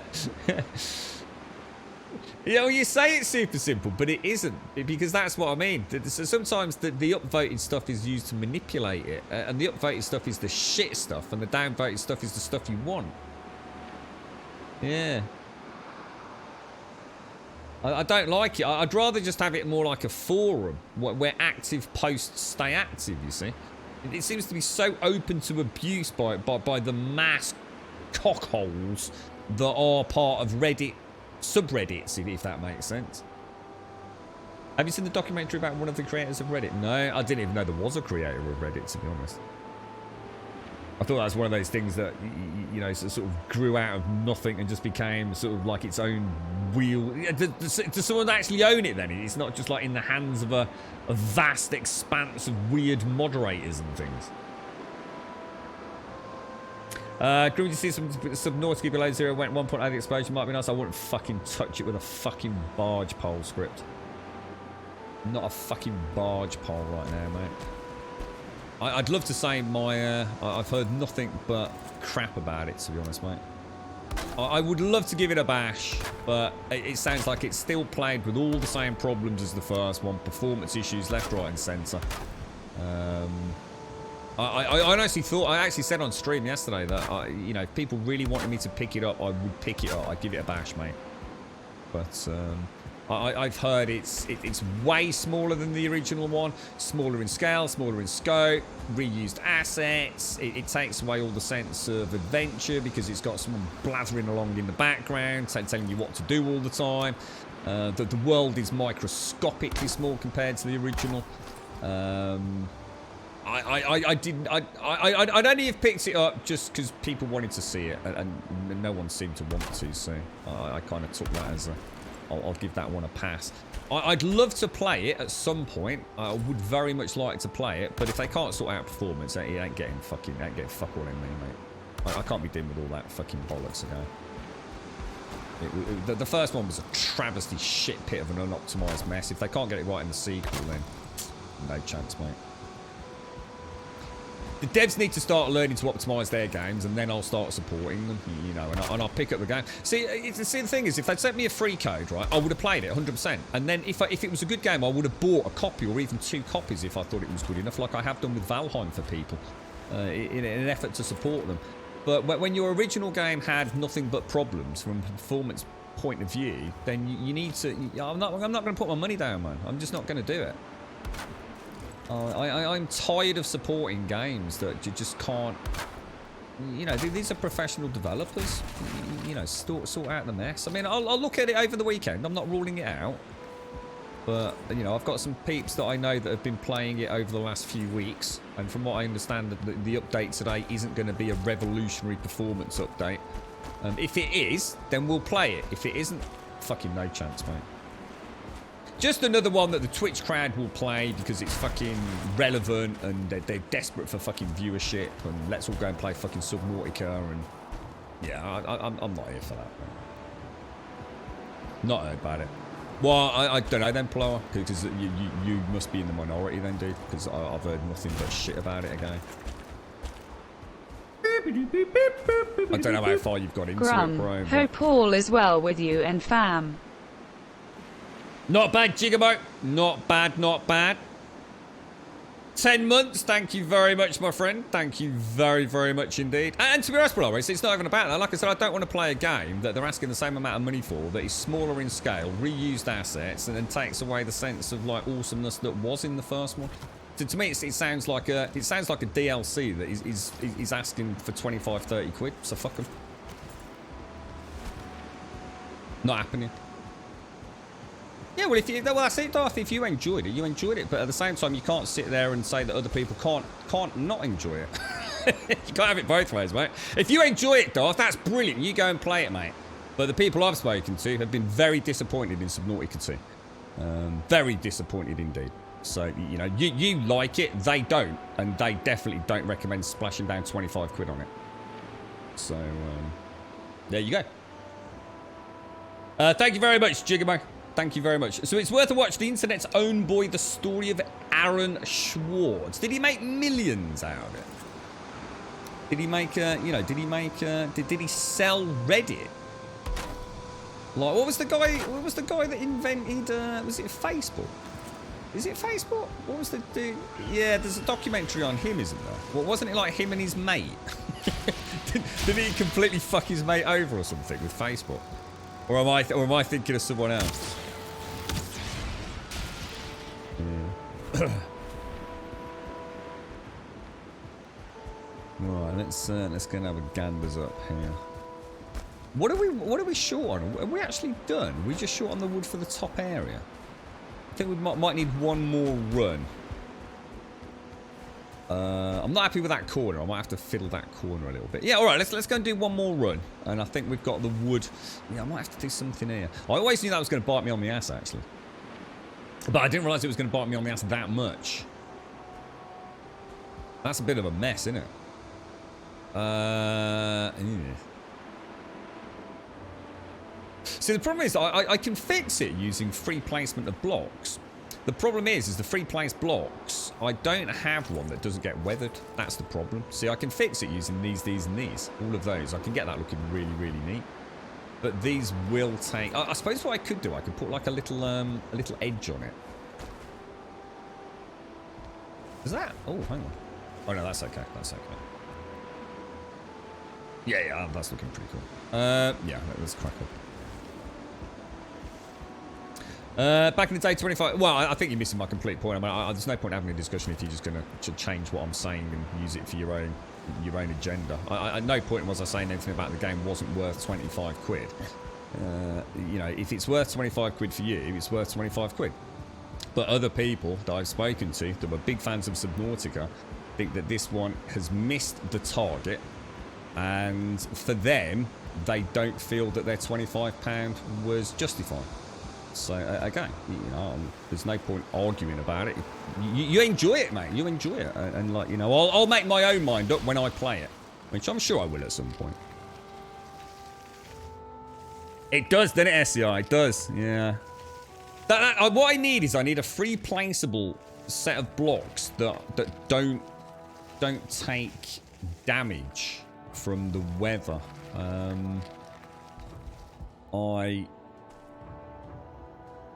I mean, right back really early when we started playing, so someone in chat had a wonderful idea. I can't remember who it was, but it was the idea of making a resin that you could coat. I mean, obviously it might be a bit complicated. It might just be easier to add it as a craftable, perhaps. But actually being able to coat some of the planks, like with a resin that you'd manufacture, so that all the wood could stop warping, if that makes sense.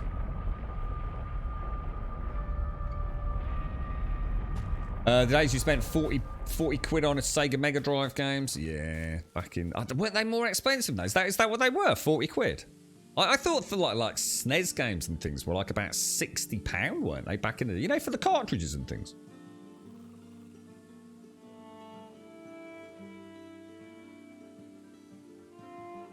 Where are we going? Are we going back to... Let's throw the stone back in there. We'll take that back, so how much have we got? We've got 68 wood. We will need a little bit more, right? Oh no, shit, that's going to take me back up top, innit?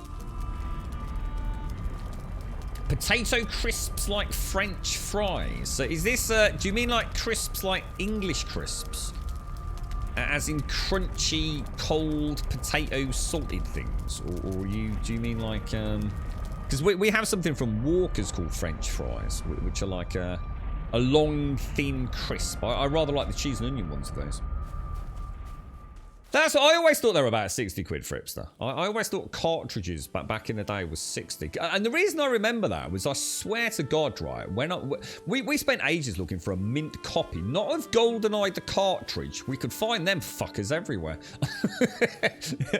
But we really wanted to find, well, more importantly, I wanted to find a mint condition. It was N64, wasn't it? A mint condition N64 box. Do you remember those like N64 boxes? What were they? About 7 or 8 inches long, 5 inches in width, a couple of inches in diameter, in depth. Sorry. And it was really just like a piece of like padded cardboard, wasn't it? Like a folded insert of cardboard with the cartridge sat in the middle of. And I swear I saw price tags on those because they were always battered, always freaking battered. It's so hard to find a mint condition version, and I swear those were like 59 quid. But I don't know, you know, who knows? Who knows when they were purchased? You know what I mean? Yeah. You still got a Sega Mega Drive, SCR? My bro had the Mega Drive. Was there a difference between a Master System and a Mega Drive? Was that just like two different names for different sort of, you know, what was it? PAL versus NTSC and things like that, was it all?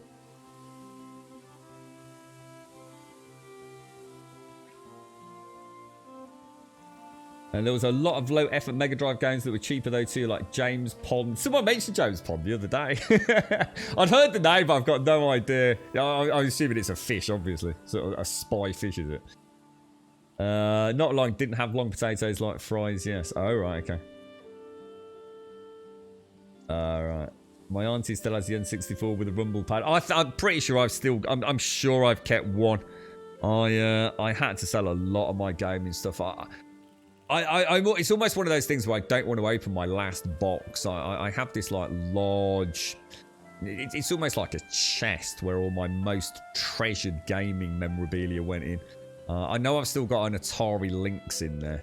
And some PlayStation portables and things like that. And I swear there's an N64 still in there. And possibly a GameCube as well.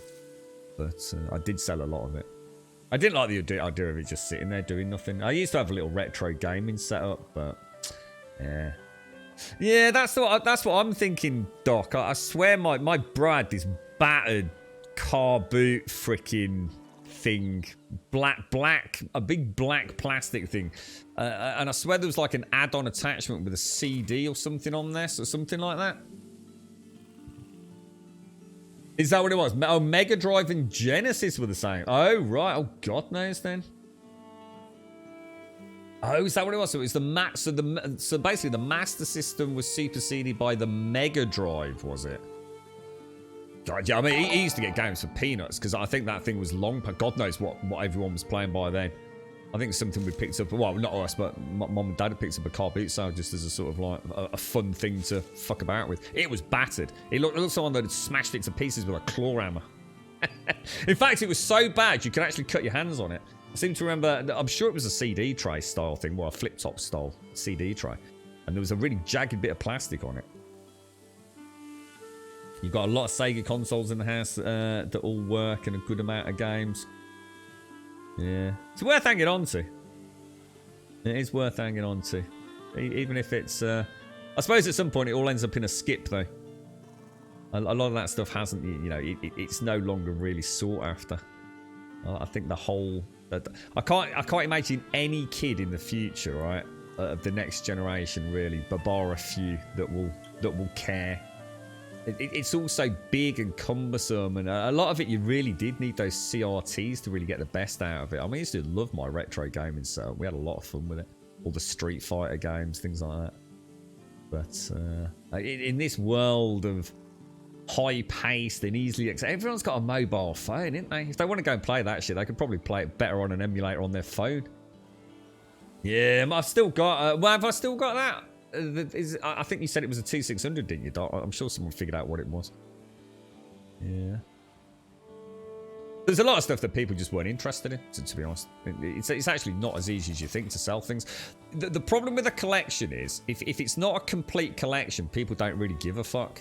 Now, if you're going to sell a one-stop shop, the entire N64 catalogue, controllers, you name it, SCART leads, the old bleeding lot, and just about every game ever released, people will snap your hands off.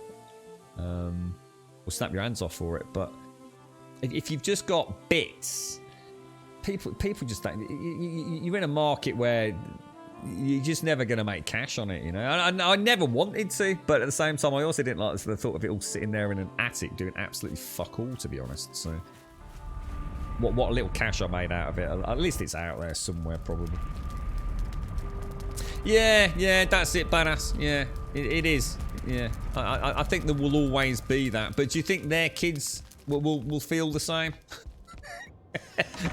Can you imagine, like, the great grandkids and showing them an N64? They were like, what the fuck? Let me just jack out of the Matrix for a minute, mate. I'm gonna go down. I'm gonna go down the slide. Herzog's Way was the first game. What the hell is that? Autonomous units with simple commands, basically a precursor to Command and Conquer. Oh, really? And what was that on then? So what was that on? NES Zelda in 1986 was $49.99 US with tax 53, and that's about $132 today, about 100 quid. And what is it? What have you had a look on eBay? Have a look how much like a NES Zelda cartridge goes for. I think yeah, I think we might be quite pleasantly surprised at how much, especially if you try and get a really cheap bargain one. You still occasionally see stuff on Gumtree. Nowhere near what you used to. I think anyone that wanted to get rid of stuff a lot long ago did. But see, the problem is with a lot of the old stuff is the amount of space it takes up. To be honest, it's you know, when you've got cartridges and boxes and you want to look after it, it's it all adds up over time, doesn't it? I had all sorts of stuff back in the day. I was a big collector, but unfortunately, space, time, money. And a whole multitude of other things, I suppose. I wasn't able to get to things like car boots, or I suppose what happened was, in a lot of ways, everything became a digital exchange. Everything. There was something fun about going around a car boot sale and holding it and looking at it and really inspecting it and seeing if you got any like rare editions or anything, mint copies and stuff like that, and arguing the price. And then all of a sudden, everything, it was just easy, wasn't it? Everyone just started putting it on eBay and places like that. eBay, Gumtree. So NES Zelda about 30 quid for the cartridge and 110 total complete. So what were you saying about $132 when it first came out? That's not bad actually, Scripts. That's not bad. Yeah. You still got the Sega Pocket with you still got the Sega. The oldest one that I ever managed to get my hands on was the old Game & Watch. Now, they were really hard to get in the UK. Unless you were buying them brand new, I assume.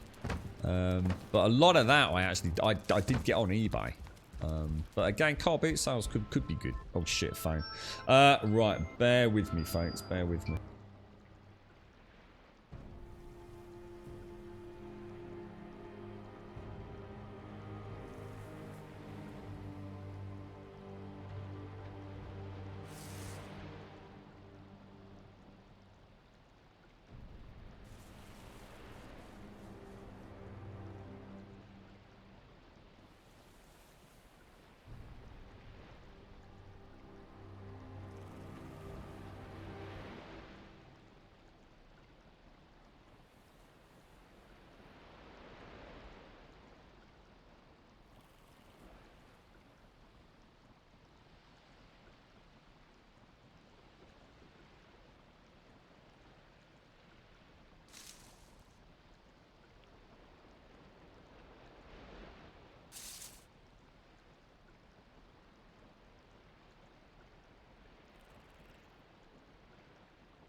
Oh dear, yeah, she's not doing too well actually.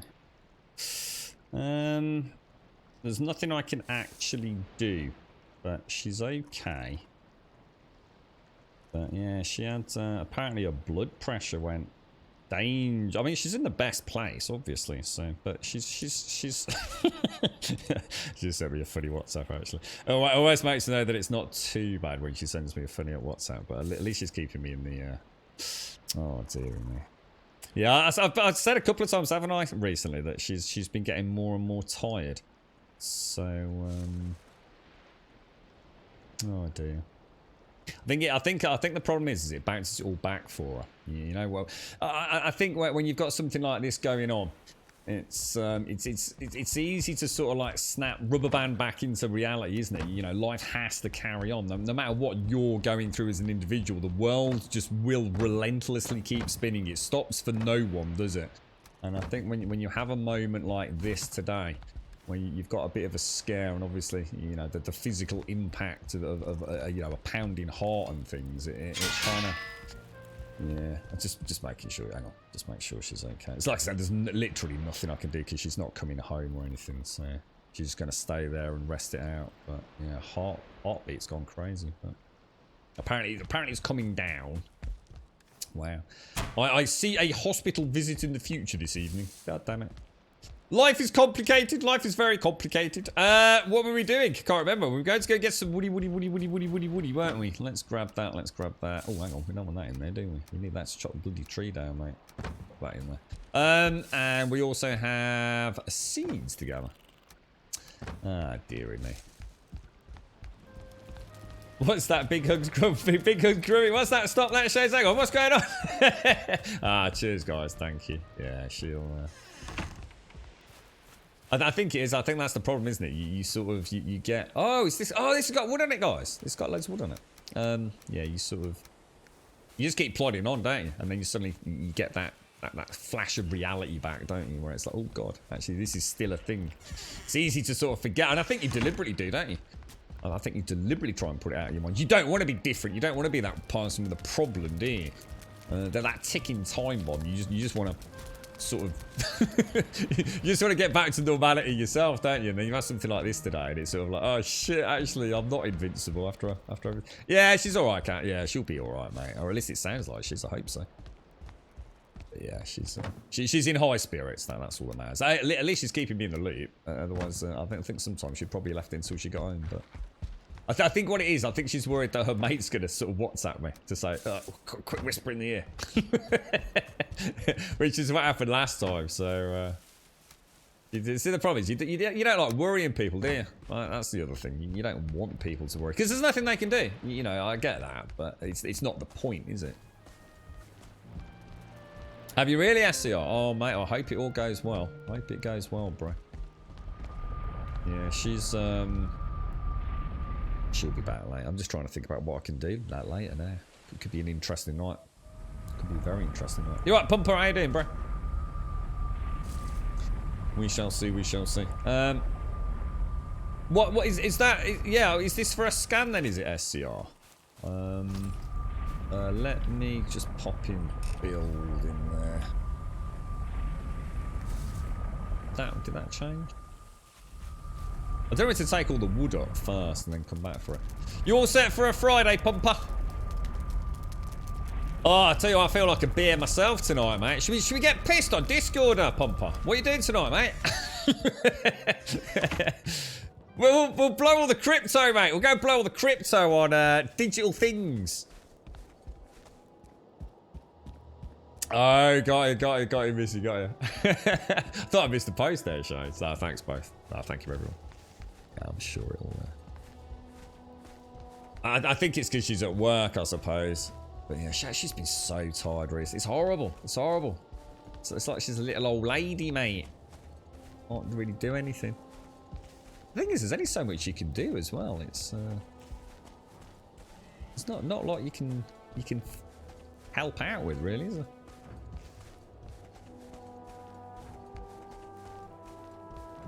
Sounds like a plan. What do you drink, Pumper? What do you like? I'll tell you what, mate. So I think I'd go for whiskey, but I reckon if I had a whiskey, I'd be passed out within about 30 minutes, dude. In fact, I wouldn't even make it 30 minutes on a whiskey, mate.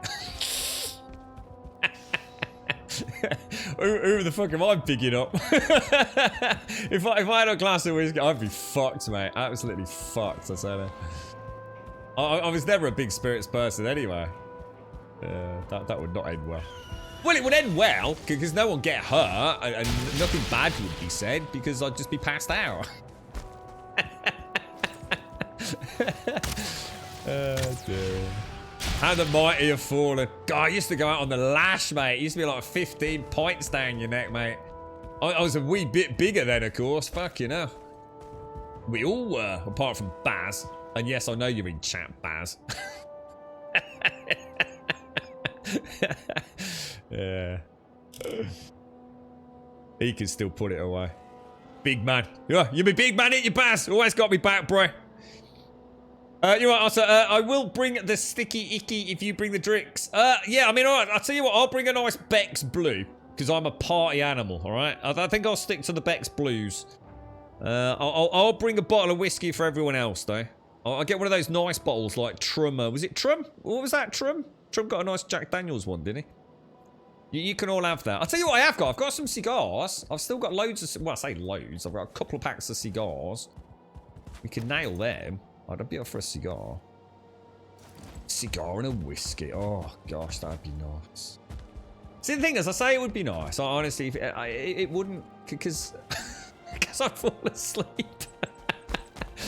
I'd be so excited. I'd be like a kid, honestly. I would. I'd be like... and I really mean this. I would be like a little kiddie. Be like, oh, giggity, giggity, giggity. Like one sip. Yeah. I would drink anything, even the water in the flower pot. Fermented pumpkin seeds, mate. Yeah, get them down you. San Miguel. I used to love San Miguel. San Miguel. Castle. Yeah, I used to really like San Miguel. It's weird actually because I did have some. God, it wasn't last summer. I think it was the summer before. And I'd already started having some Beck's Blues at that point. And yeah, it's kind of weird.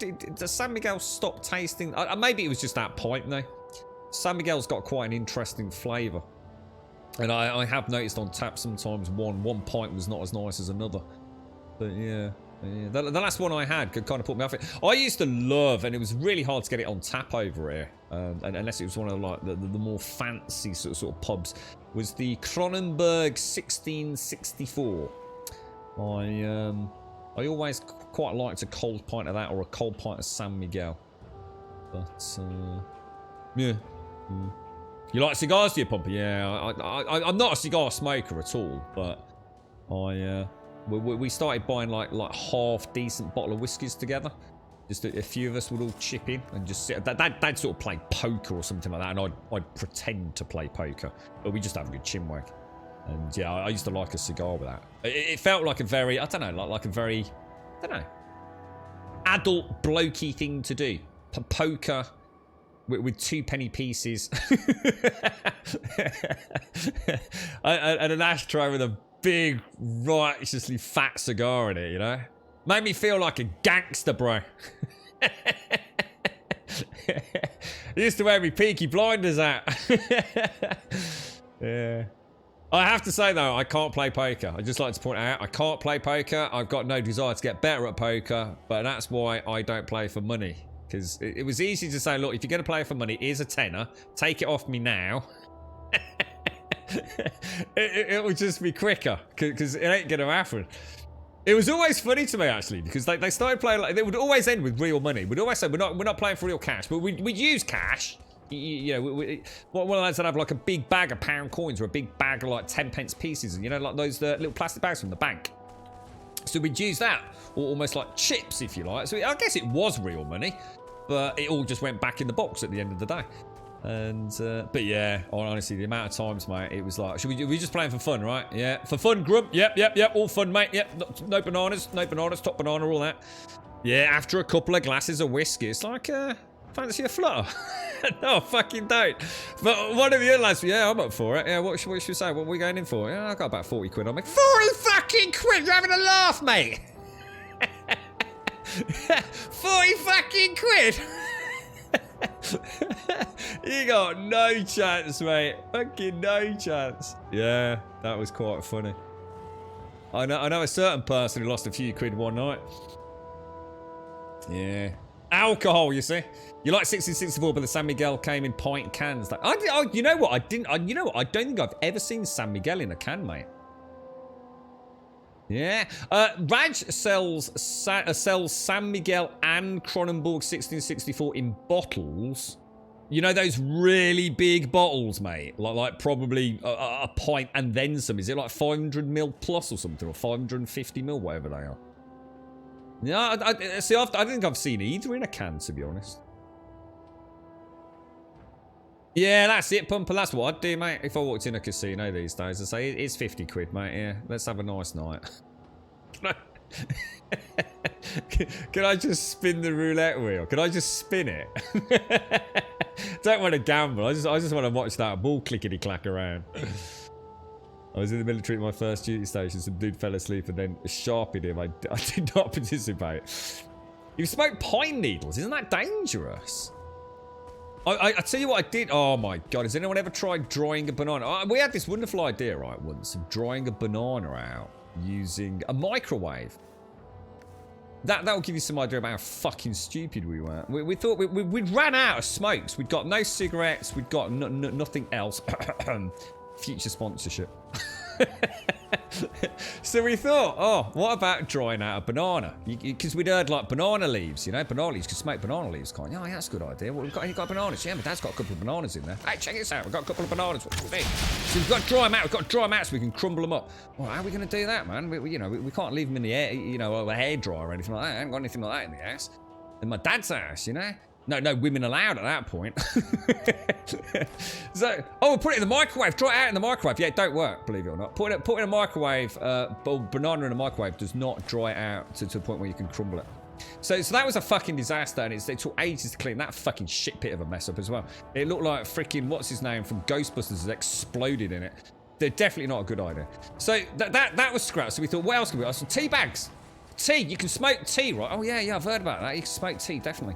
We ain't got no tea leaves, like you know what I mean. What the fuck? Why would my dad have tea leaves, you twat? A fucking tea leaf reader. So what you got? We got tea. I got tea bags. Yeah, I've got tea bags. Look, I've got some PG tips, mate. Right, okay. What are we gonna do? We're gonna smoke it. All right. How the fuck are we gonna do that? So all right, we got the Rizzler out. Rolled it all up. Put a bit of fucking tea bag in there. Obviously not the bag, just the bits. You know, the grainy bits. Yeah. Don't inhale that shit. Do not inhale that shit. So while old Jim's fucking choking on the fucking floor, having lit a fucking reefer made out of little bits of fucking microscopic tea particles, inhaled it, fucking ended up choking to death with now probably some hideous lung disease. We think, okay, that's not how we do it then. Jim's dying. You alright, Jim? Ah! Yeah, Jim's alright. Don't call the fucking ambulance yet. We'll put a proper filter in there. You know, not a roach. We'll put a proper filter in, yeah? You know those little diddy ones you used to buy with your skins? Yeah, pop that in there. Okay, all right. Brilliant. That'll stop us inhaling that shit. So you start smoking it. Bad idea. Inhaling tea smoke, very bad, kids. Very bad. Jim was lucky. Jim was lucky. Jim couldn't inhale the smoke because he'd inhaled the actual tea bag bits. Yeah, very, very bad. Very, very not good for you. Yeah, oh my god. Jesus, I felt poorly. I felt very, very poorly. God knows what they put in a tea bag, but it definitely ain't for smoking. What do you use the swamp keys for? The swamp keys are used for the sunken crypts in the swamp. So when you go to the swamp, you should see sunken crypts with a large metal gate in front of them. And that's what you...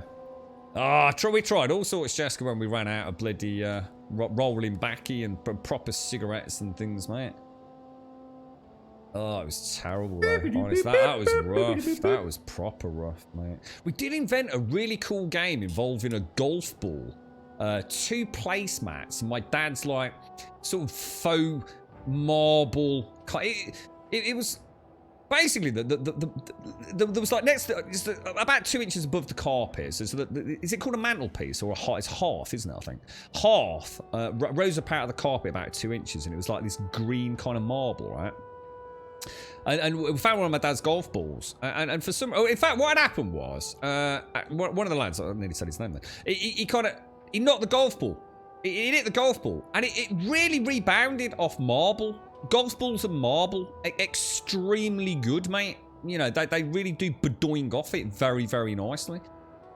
instantly, having had a bit of a cheeky smoke, right, at that point, it was time to invent the great game.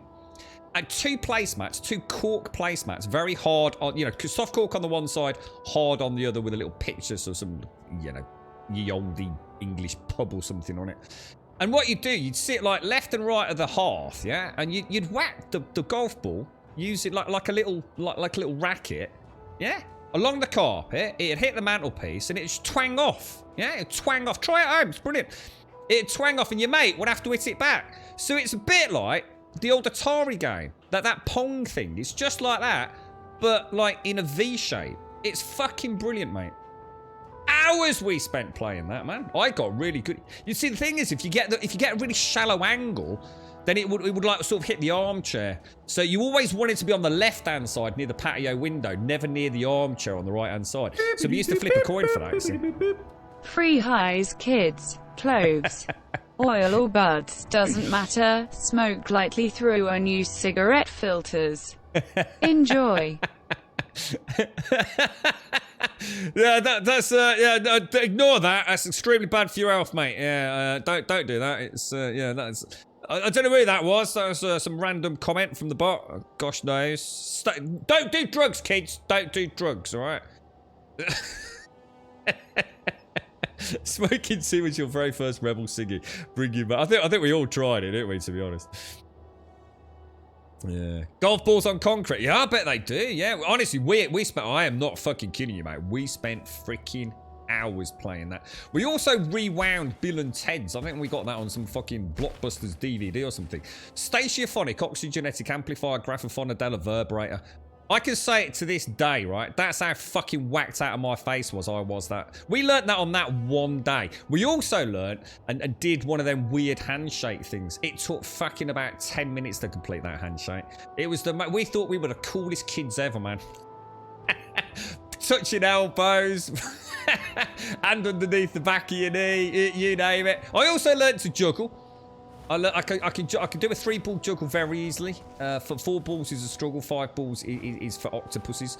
Yeah, I'd say some of the greatest achievements in my life, to be honest, in that living room. Yeah, good times, man. Good times. Back when life was simple, and yeah, I used to smoke and drink, and I was happy. It's all been downhill since then.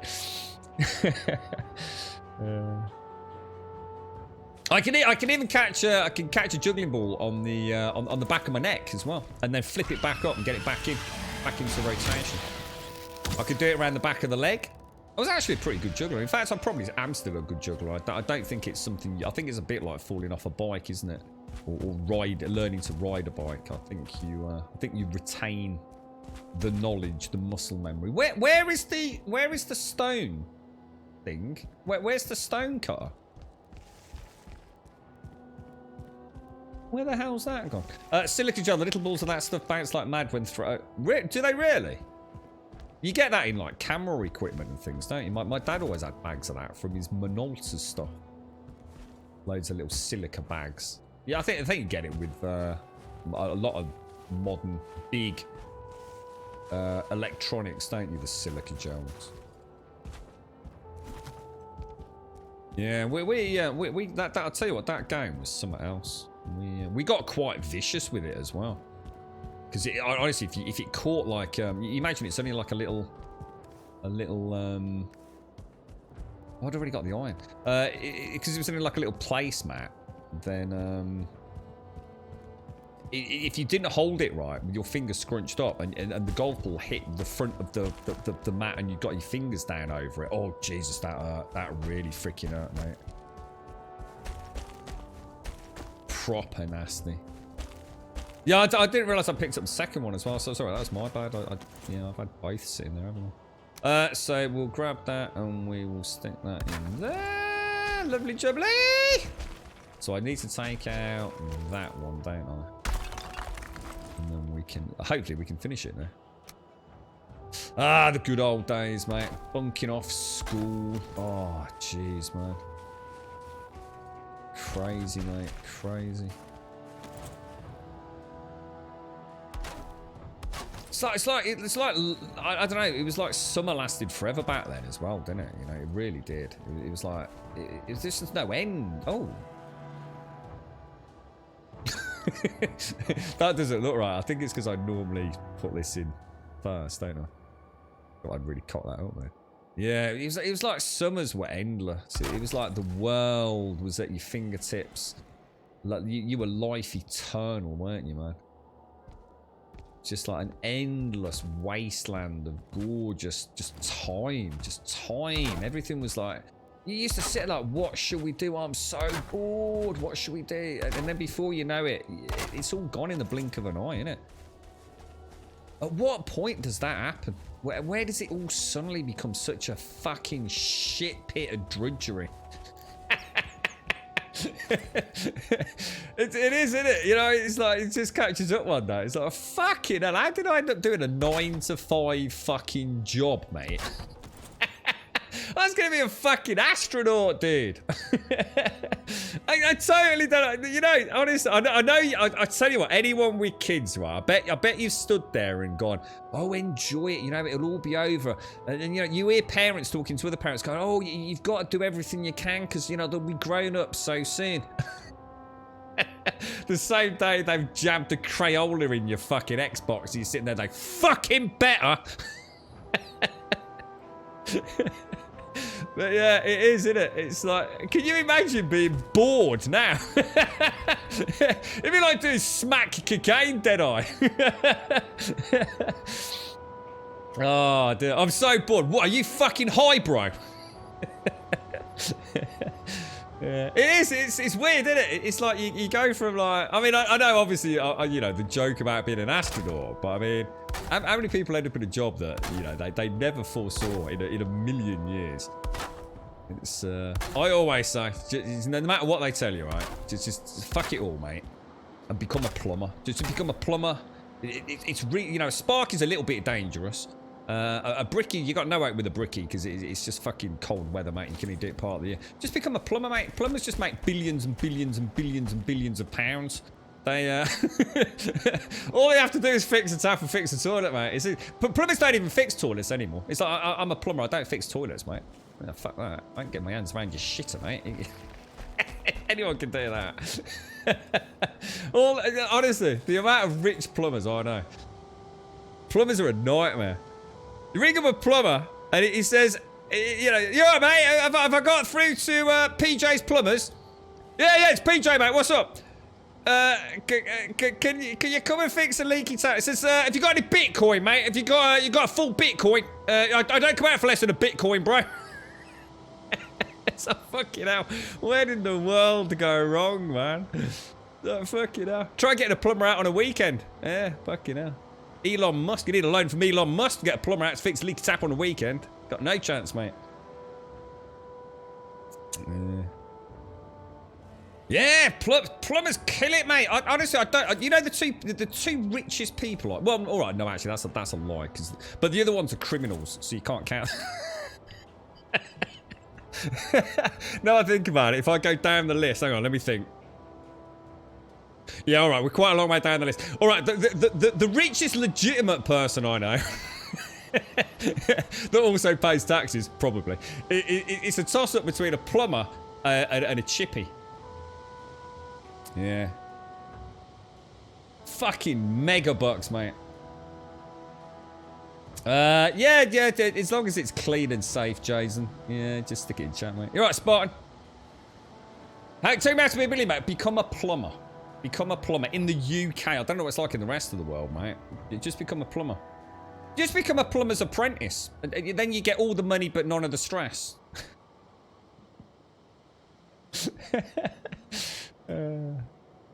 What's that? Plumbers also get called to board housewives. There you go. You see? Doc knows it. You know, Doc is an ex-plumber. Yeah, that's why swinging his dick all the way around Clacton.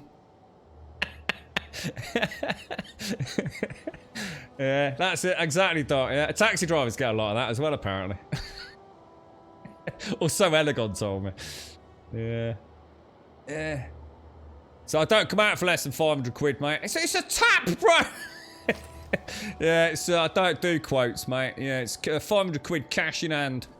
Yeah, and then if I can fix it, I'll let you know how much that's going to be, mate. Yeah. 500 quid before I take my shoes off, mate. In fact, taking my shoes off, that's time. That is, you know, time is money, geezer. Extra 150 quid, mate. Really? So all over Western Europe. So there you go then. Not only become a plumber, head over to Western Europe. Bish, bash, bosh. Easy peasy, lemon squeezy. In fact, I'm going to start... Tell you what. I'm going to do you all a favour, right? Next stream, all we're going to do is we're going to fucking watch YouTube on how to become a plumber, all right? and beginning of August, we'll set ourselves a small date. Do you need to be qualified to be a plumber? Do you need any qualifications? Do we need to get like what are they called? Those things that you get from college. We would probably need some sort of insurance of some sort. You know, some sort of public liability or something, right? Oh, locksmiths, mate. Yeah, locksmiths are crazy cash in there. Any trade on a decent price, you're decent working fast, you can. Yeah, this is it, SCR. People rule it out. You know, you're at school and they're like, oh, you should be a doctor, you should be a lawyer, you want to get into the law, yeah, get into the law, mate. You know, become an accountant, all that sort of jazz. You know what I said to my dad once? I says, Dad, look, I'm fucking useless, mate. You own an accountancy firm. Can I just get a job with you, mate? Can I just take over the family firm? Or wait, it wasn't a family firm, it was only me and him. To take over the business. You know what my dad said to me? You know, I'll never forget it. He fucking sat there. He said, over my dead body, are you going to be an accountant? And it's one of the most sincere things he ever said. He said it's the most fucking boring thing known to mankind. Never be an accountant. He says, seriously, just go and clean boots for a living. You never want to be an accountant. It is fucking the very definition of fucking dreary ass boredom.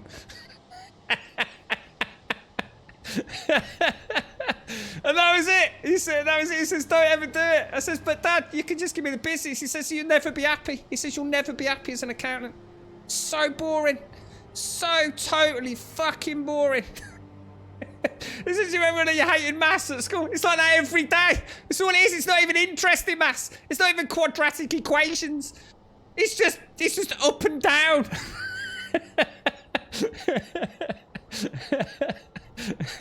You add a bit, you subtract a bit. You know, if you're really lucky, you're chucking a percentage equation at the end. Just don't do it, son. Get out. Don't go there. Absolute class. Yeah, he really said just don't do it. He says you'll never be happy doing it. It really is. It's a desk job. It's a boring job. It's the same thing every day. You're right, Jojo. To get insurance, you need to be a member of the trade guild. I have to serve time. So you'd have to do an apprenticeship, would you? You're right, Dread. How you doing? How's things, Ed? You all right? How's life, mate? Your son wants to be a pro streamer. In that case, all he needs is a computer, internet access, and a hot tub, mate. That's a little pro tip from me. I'm going to charge you a small fee for that worldly wisdom of £50, please, TM. That's my consultation rate for your son. £50 an hour, 1-to-1 on Discord. Not a problem. You can listen in. Easy peasy. You think he was? Because he did, honestly, Shades, he was really adamant. Because he was like, you know, like, yeah, you can take over the family business. You know, you'll be set for life. You know, you'll make, you know, presumably if you do it right, you'll make a fair bit of cash. But he really didn't want me to be an accountant. He really didn't. If he knew what the fuck was going to happen, he'd have taken that fucker back. I'd say. What a terrible mistake he made, SCR. Now he knows, mate, if only he'd been an accountant, grump. In fact, I'm pretty sure one night when he'd had a fucking drink, he said, why didn't you become an accountant? And I gave him that look of, you fucking cunt. And it is not often I say that word on this stream. I tell you, that's the 5th time I've ever said that. And you fucking. How pissed are you, Dad? Do you not remember that fucking conversation? Guys, could have given me I could have been minted by now, mate. I could have had a whole fucking staff of fucking number crunchers underneath me, sitting in the hot tub playing fucking on stream. Knob. Oh, dear me, mate. Fucking class, man. He's a dickhead, I tell you. What a proper dickhead. plumbers also fit gas appliances. Oh, that's you can be Corgi registered for that, can't you? I mean, that's that. I'm just talking about fixing the leaky taps and yeah, nah. To be fair, I mean the Corgi license isn't it like something like $5,000 or something a year for that? It's mega bucks in it. Oh, right, sorry. Oh, sorry, Tim. I'm sorry. Yeah, the hot tub. Yeah, just get any old hot tub as well. It don't need to be a fancy one.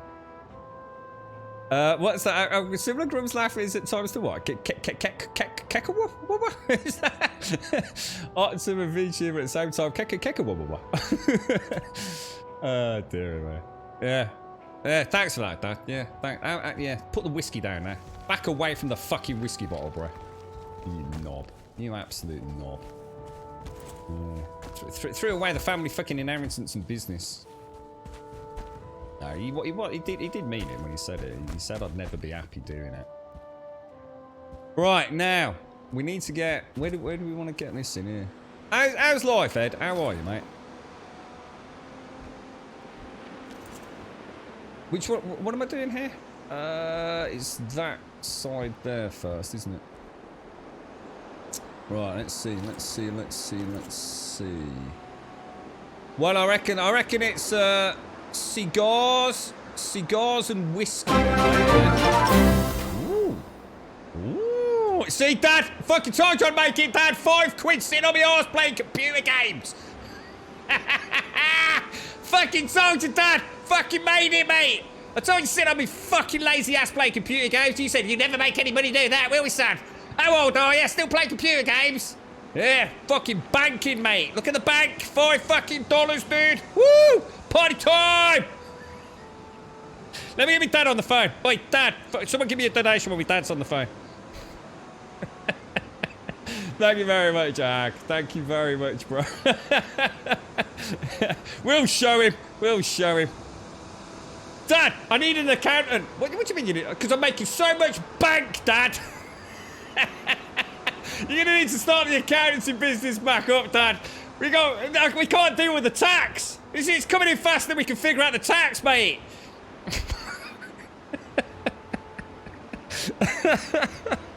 Oh, fucking hell. Oh, dear me. Whatever happens, do not let me have a whisker. Things are going downhill rapidly. Oh, dear me. I went to figure out my hourly rate on Twitch. Yeah. I cried for fucking a week. Oh, dear. I literally started off the throttle handle on the replacement truck. Oh, you fucking bloody knob and Ed. What are you fucking doing, mate? Those things are expensive, bro. God damn it, dude. Unbelievable. How did you manage that? How did you manage that? What were you playing at? God damn. You rippling muscles, Ed. Unbelievable, bro. How's the, you had some good news, didn't you, Ed? Oh, shit, there's a wolf there. You had some good news, didn't you, Ed? With the operation and things, bro. What's the outcome on that these days? Is it, you know, have you got a date set and things, man? Og, seriously, dude, thank you very much for the $5. That's very, very generous of you, mate. Seriously, thank you very, very much. My dad will be proud, mate. Thank you.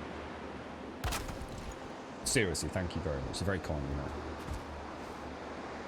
mate. It's only 30 quid. Oh, that's not too bad. And it's find my boss, sheared the arm off a JC. Ooh, you fucker. Ooh, that's going to cost a few quid, isn't it? Excuse me.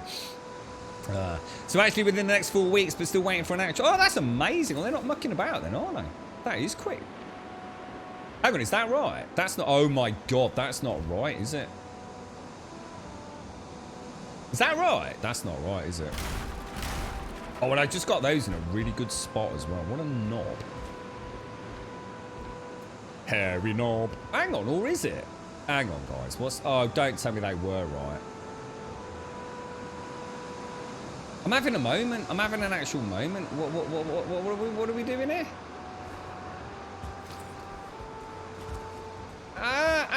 Guys, what's going on?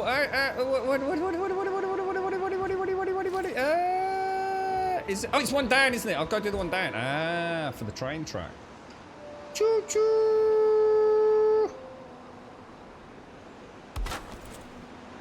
There we go. Yeah. We'll get them Octub streams up next week. Just, I've got my my swimming lessons on Saturday. Just just so I can get the insurance. I got a nice pair of SpongeBob water wings, just in case, you know. Got to make sure we're safe and all that. How did he manage that, Ed? I mean, was it a genuine accident or was he prattling about? I've seen people do some fucking stupid things with JCBs. Or at least lifters anyway, and loaders.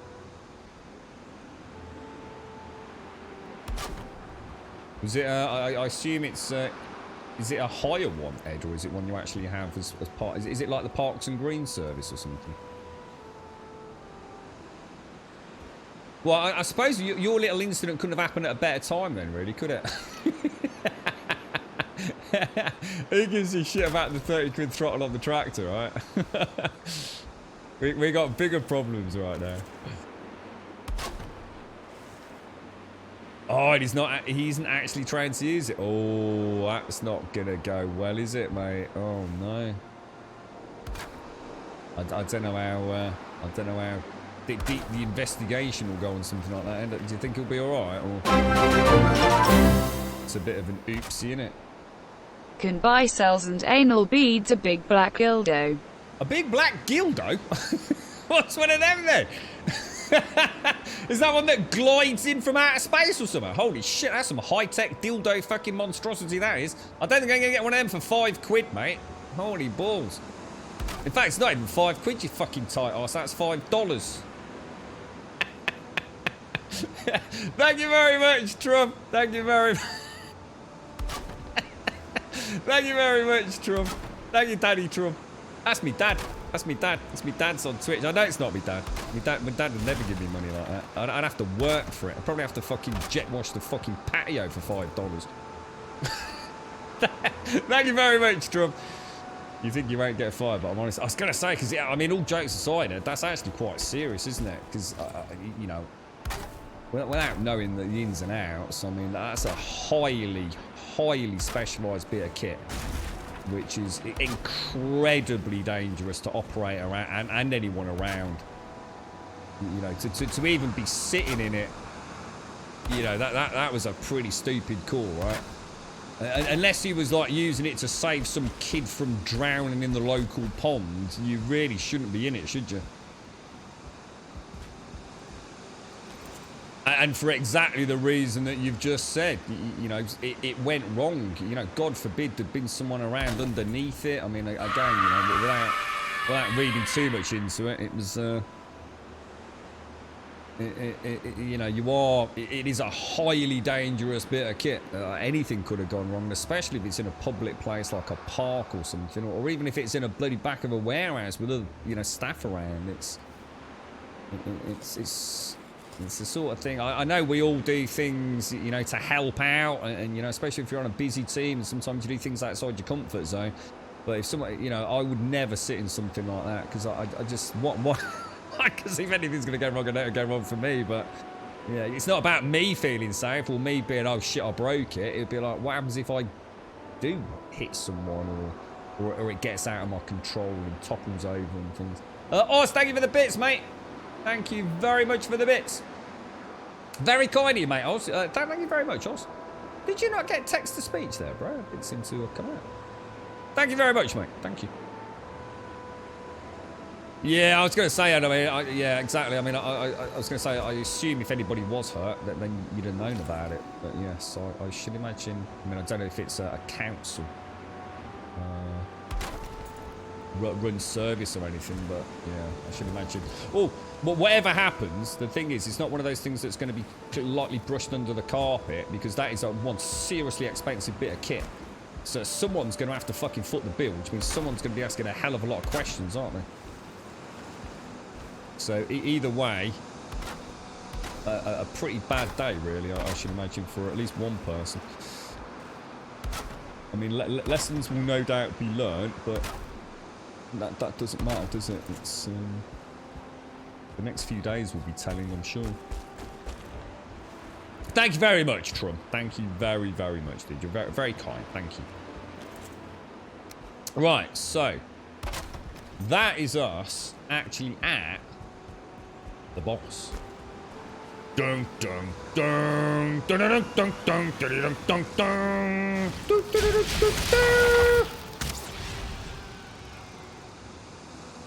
Okay, there we are, overlooking the Grand Portal. Not that you can see Jack Diddley squats, meow muckers. Thank you very much, Oz. Thank you. So if we just put a little, I suppose if we just put like a little railing along here. Well, that's not right. I think we can safely say, oh, what the hell?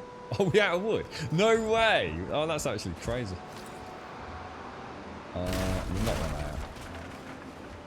And we've probably got enough wood just to finish off. Have I missed anywhere else? I think we did it fairly... Oh my god, we've actually got a walkway all the way. I'll tell you what, when did we start this? This was enough distance to go time-wise, wasn't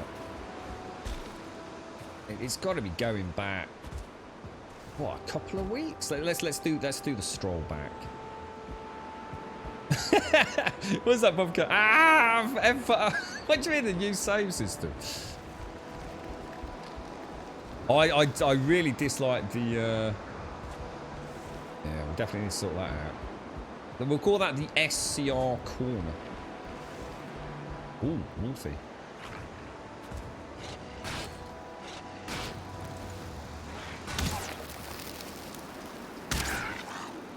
Oh no, you don't, mate. Oh no, you don't. I reckon some mushrooms. What do you reckon? Some mushrooms along here? They could look quite nice, couldn't they?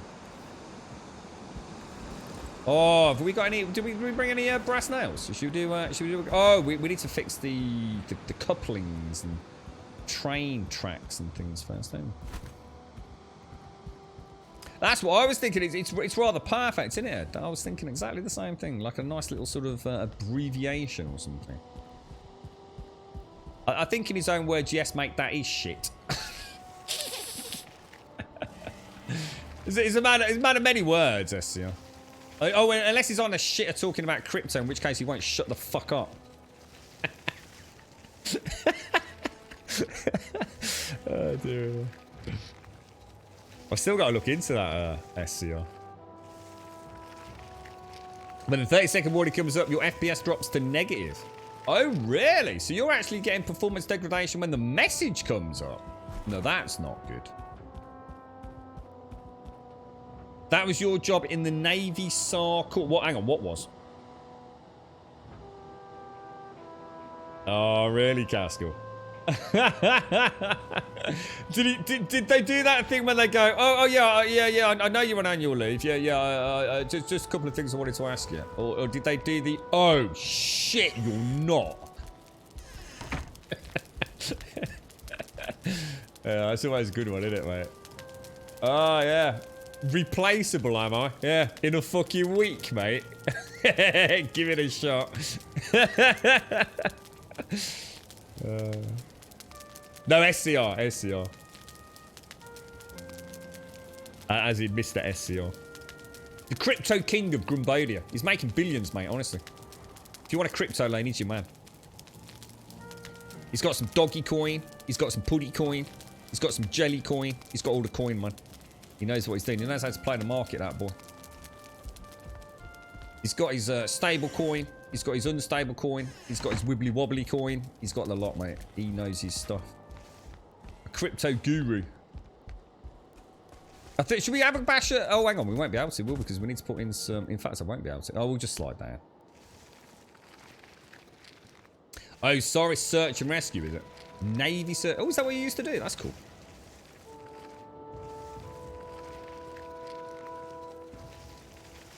Oh, were you both up for the promotion, were you, Caskell? It's amazing how that works, ain't it? Did you I mean, do you know why he got it over you? If you are genuinely the more experienced and competent staff member, is it one of those horrible tales of who you know and who you don't know, etc.?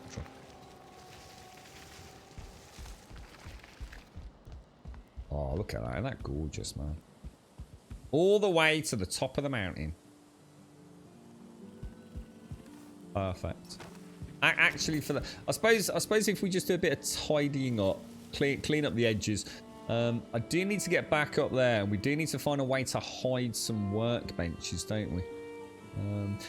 Because I was actually wrong. I was saying we only need one workbench halfway down, but we don't, because we do need a way to repair all of the tracks, don't we?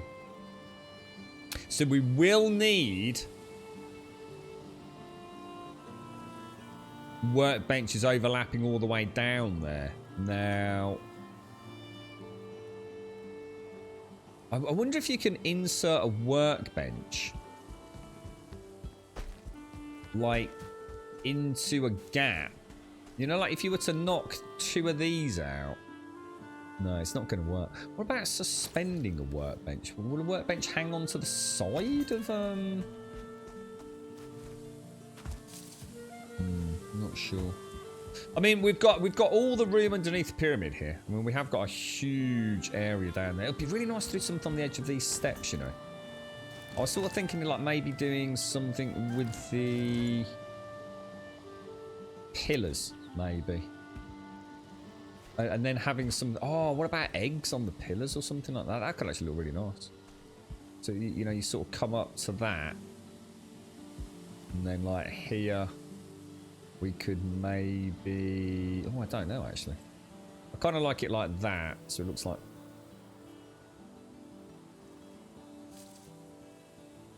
Oh, yeah, that would... Oh, no. Or will it? Oh, no, of course, because it gets deeper as we go down.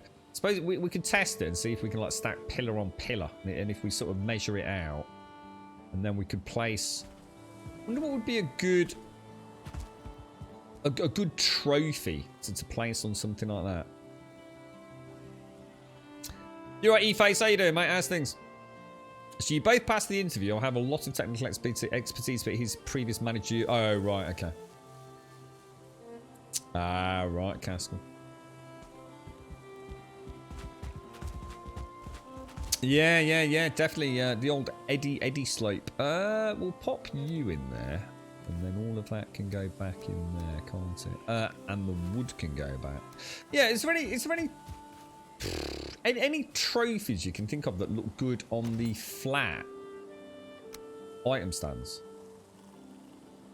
Although I suppose what we could do is if we took the no, it wouldn't look right. Maybe some sort of, I mean, some kind of lighting would look nice. Wonder if we could come up with a way to have the flames. Oh god, no, because that's more circling trophies, and we already need those for the mountain pass, don't we? I was thinking like if we were to place that there, right, and then you see at the top we would line with wood like these going around it, then we would place a circling trophy inside for the flame effect, and then over that sort of square that we've got made out of these, we would place one of those over the top, so it would just look like a wooden kind of flame effect coming out. It's that, or go with sconces or something like that, perhaps. You hope to start up the game soon as well and get some more work done at your plane. Oh, I hope it goes well, E-Face. I hope it goes well, mate. You're right, Bobcat. You defeated the Elder now. The next is Bone Mass. Anything I should prepare for? Depends on how much of a spoiler you want. And are you talking about the boss, or are you talking about the journey to the boss? Because obviously, and I don't mean getting there. I mean as in what you need to get to summon him, and tips on how to get the requirements for summoning. It's not Shard, is it? It's Shane's, I think.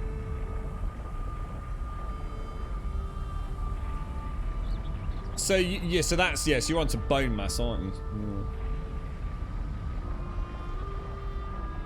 So oh, that's really weird. I've not had that at all, Bobcat. So your FPS is completely fine until the 30-second marker comes up, and then you actually get lag for 2 to 3 minutes. That can't be right, bro.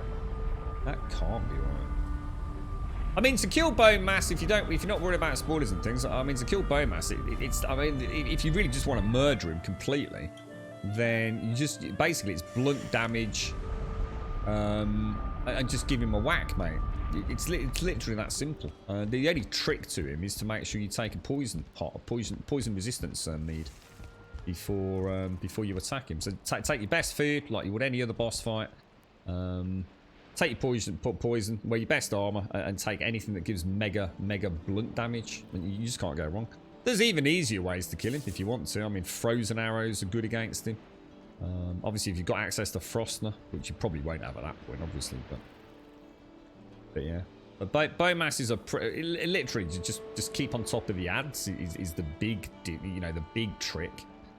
I fortunately have never had, or in my opinion, unfortunately, haven't had to really deal with them. But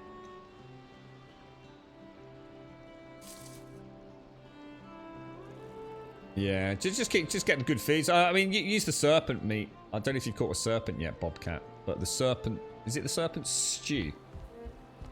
I use it as a last resort, really. Well, not as a last resort. I only use it for bosses. I mean, that's 80 and 80. So the serpent stew is like the holy grail. It's insane. It's so good. I mean, we did bone mash yesterday, and I don't think we actually got hit. I think I got hit, well, not as in physically. I got hit by the poison cloud once. But yeah. Yeah, it's a straightforward melee fight, Bobcat, but you will want to watch it out for the ads. So I mean, my recommendation, without having seen it, would be to have a big AoE two-hander to switch to.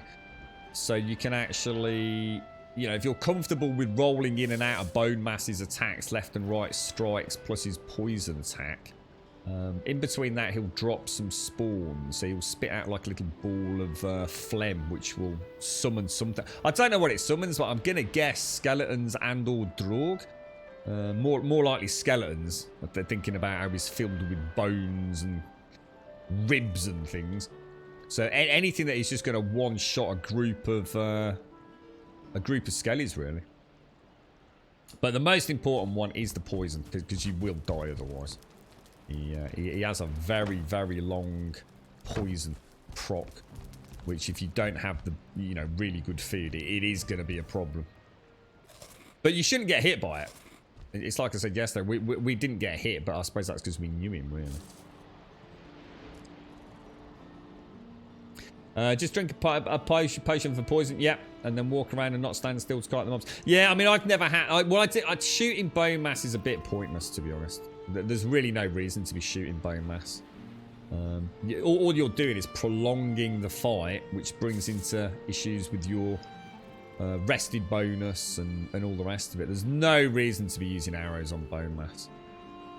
Even the frozen arrows, personally. Just go in with a really good mace. Anything that does blunt damage. And a big AoE ground pounder to smash the skellies, I guess. Can't go wrong. I do shoot bone mass with arrows, but that's just because I like getting my my archery up, you see. It's a nice way to just keep ticking away at that. In fact, what is our archery skill now? Oh, we're back to 90. We've got back to 90. Nice. At long last. I always said, not 90. I don't mind anything above 90. I'm happy with, but we do need to get to 100 once. That's the real trick. It shouldn't take 6 to 10 minutes to kill bone mass. Oz. Yeah. You could take him down in seconds with a good mace. But yeah, I mean, yeah, absolutely. If you want to play it safe and keep pewing at him, I mean, I'd mix it up. If I wanted to take him down really quick, what I'd do is I'd have I'd have a blood damage weapon for roll, and I'd roll in and out, or even fully just block his melee attacks. And then when I know he's doing the poison attack, that's when I'd hit him with freeze arrows, and it'd go down ever so quickly, I think. But you might not have access to freeze arrows, the frozen arrows at that point, unless you've been sort of going at, I mean, I've tried to play linearly, so I really don't have access to frozen arrows when I first fought bone mass. I mean, technically I did, because I did meander a little bit, I suppose. We did gather a few. Didn't we get like some frozen arrows from the chests in the crypts? I'm sure we did. I mean, that's all the frost arrows I've ever gotten. 33 a lot. 146 poison arrows, mainly from chests, I think.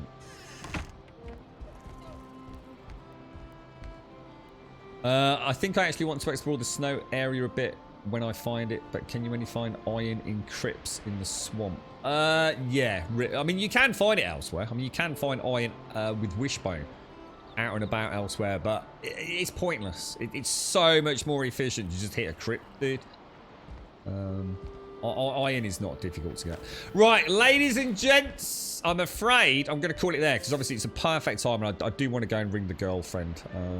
Just make sure she is okay. I'm sure she is. She should have let me know if she wasn't. So, oh, what a day! What a day. Yeah, I'm sorry about the interruption earlier. That took forever, but it was all work related for basically the weekend and next week. So I suppose it's at least a little bit out of the way. But thank you all for joining us. It's been an absolute pleasure as always. Thank you for coming along. If you'd like to join us on Discord, ! Discord in chat will of course get you a link to the Discord server. If you do join us over there, just post in introduction, say hello, post an emote, post anything really, just so I can see your name. If I can see your name in introductions, then I can click it and do the various admin tasks and invite you in. You don't need to do anything yourself. Just literally just say hello. That's all. If you want to say more than just hello, be my guest. It'd be lovely to get to know you. ! Twitter will of course get you a link to the Twitter feed. If you join us over there, you will get a tweet 7 days a week, Monday through Sunday, letting you know that we have gone live at 8:15 every single day. You can pretty much set your clock by us, and we stream through normally to around 3 o'clock. Normally about 3:15, to be honest, but yeah, to around this point in the day. And as a point of reference, it is now 2 minutes past 3. So we'll be back here at 8:15 tomorrow morning for some more Valheim shenanigans. And ! Think about it. YouTube will get you a link to the YouTube channel. And if you do join us over there, you will find we're a little bit behind. But if you can throw us a subscription, we will be extremely grateful. Thank you very much indeed. Og and Trump. Seriously, guys, I know we were having a laugh at the time. Thank you very much for those donations. Very generous. Thank you both very much. And Oz, thank you for the bits as well.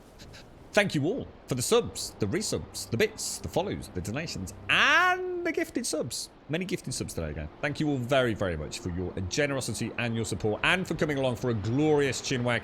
When life is bloody kicking you when you're down, it's a fun place to come and have a chinwag. So I hope you've had a nice time. I certainly have. Thank you all very much for joining me. Like I said, we'll be back here tomorrow morning, 8:15, fresh cup of coffee and some more Valheim. Whatever you're up to tonight, I hope you stay safe. Have a wonderful Friday. If you're working over the weekend, we wish you the best. I shall see you soon. Thank you very much for watching.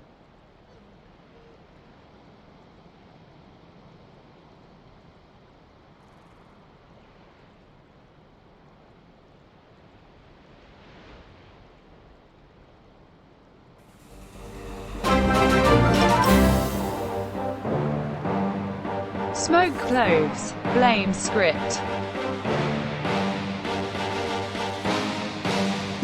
Little public service announcement by our resident chemist. Dr. Script. Thank you very much, Script. Realize they listen whenever you make a call. If you want a revolution, I really give it to y'all. Strength is the army that bands against bands of dead presidents, determining the life of mankind of cancerous. How we breathe vapors, Greek got us blinking in streets like cheap paper.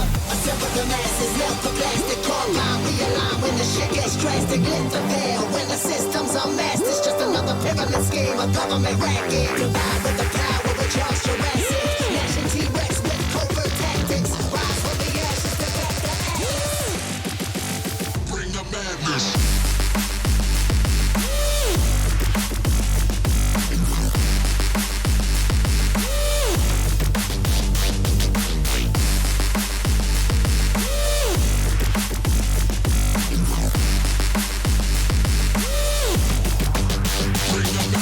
Pyramid of power with eyes that can see it all. Terrorist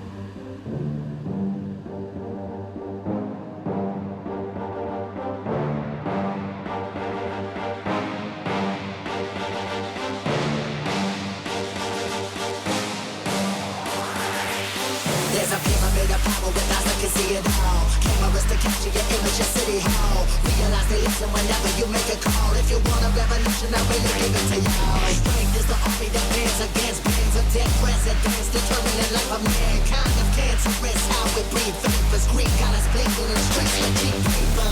Assemble the masses, melt the plastic, compound, realign when the shit gets drastic. Lift the veil when the system's unmasked. It's just another pyramid scheme, a government racket. Provide with the power with Charles Jurassic. Nation T-Rex with covert tactics. Rise from the ashes to back the atlas. Bring the madness.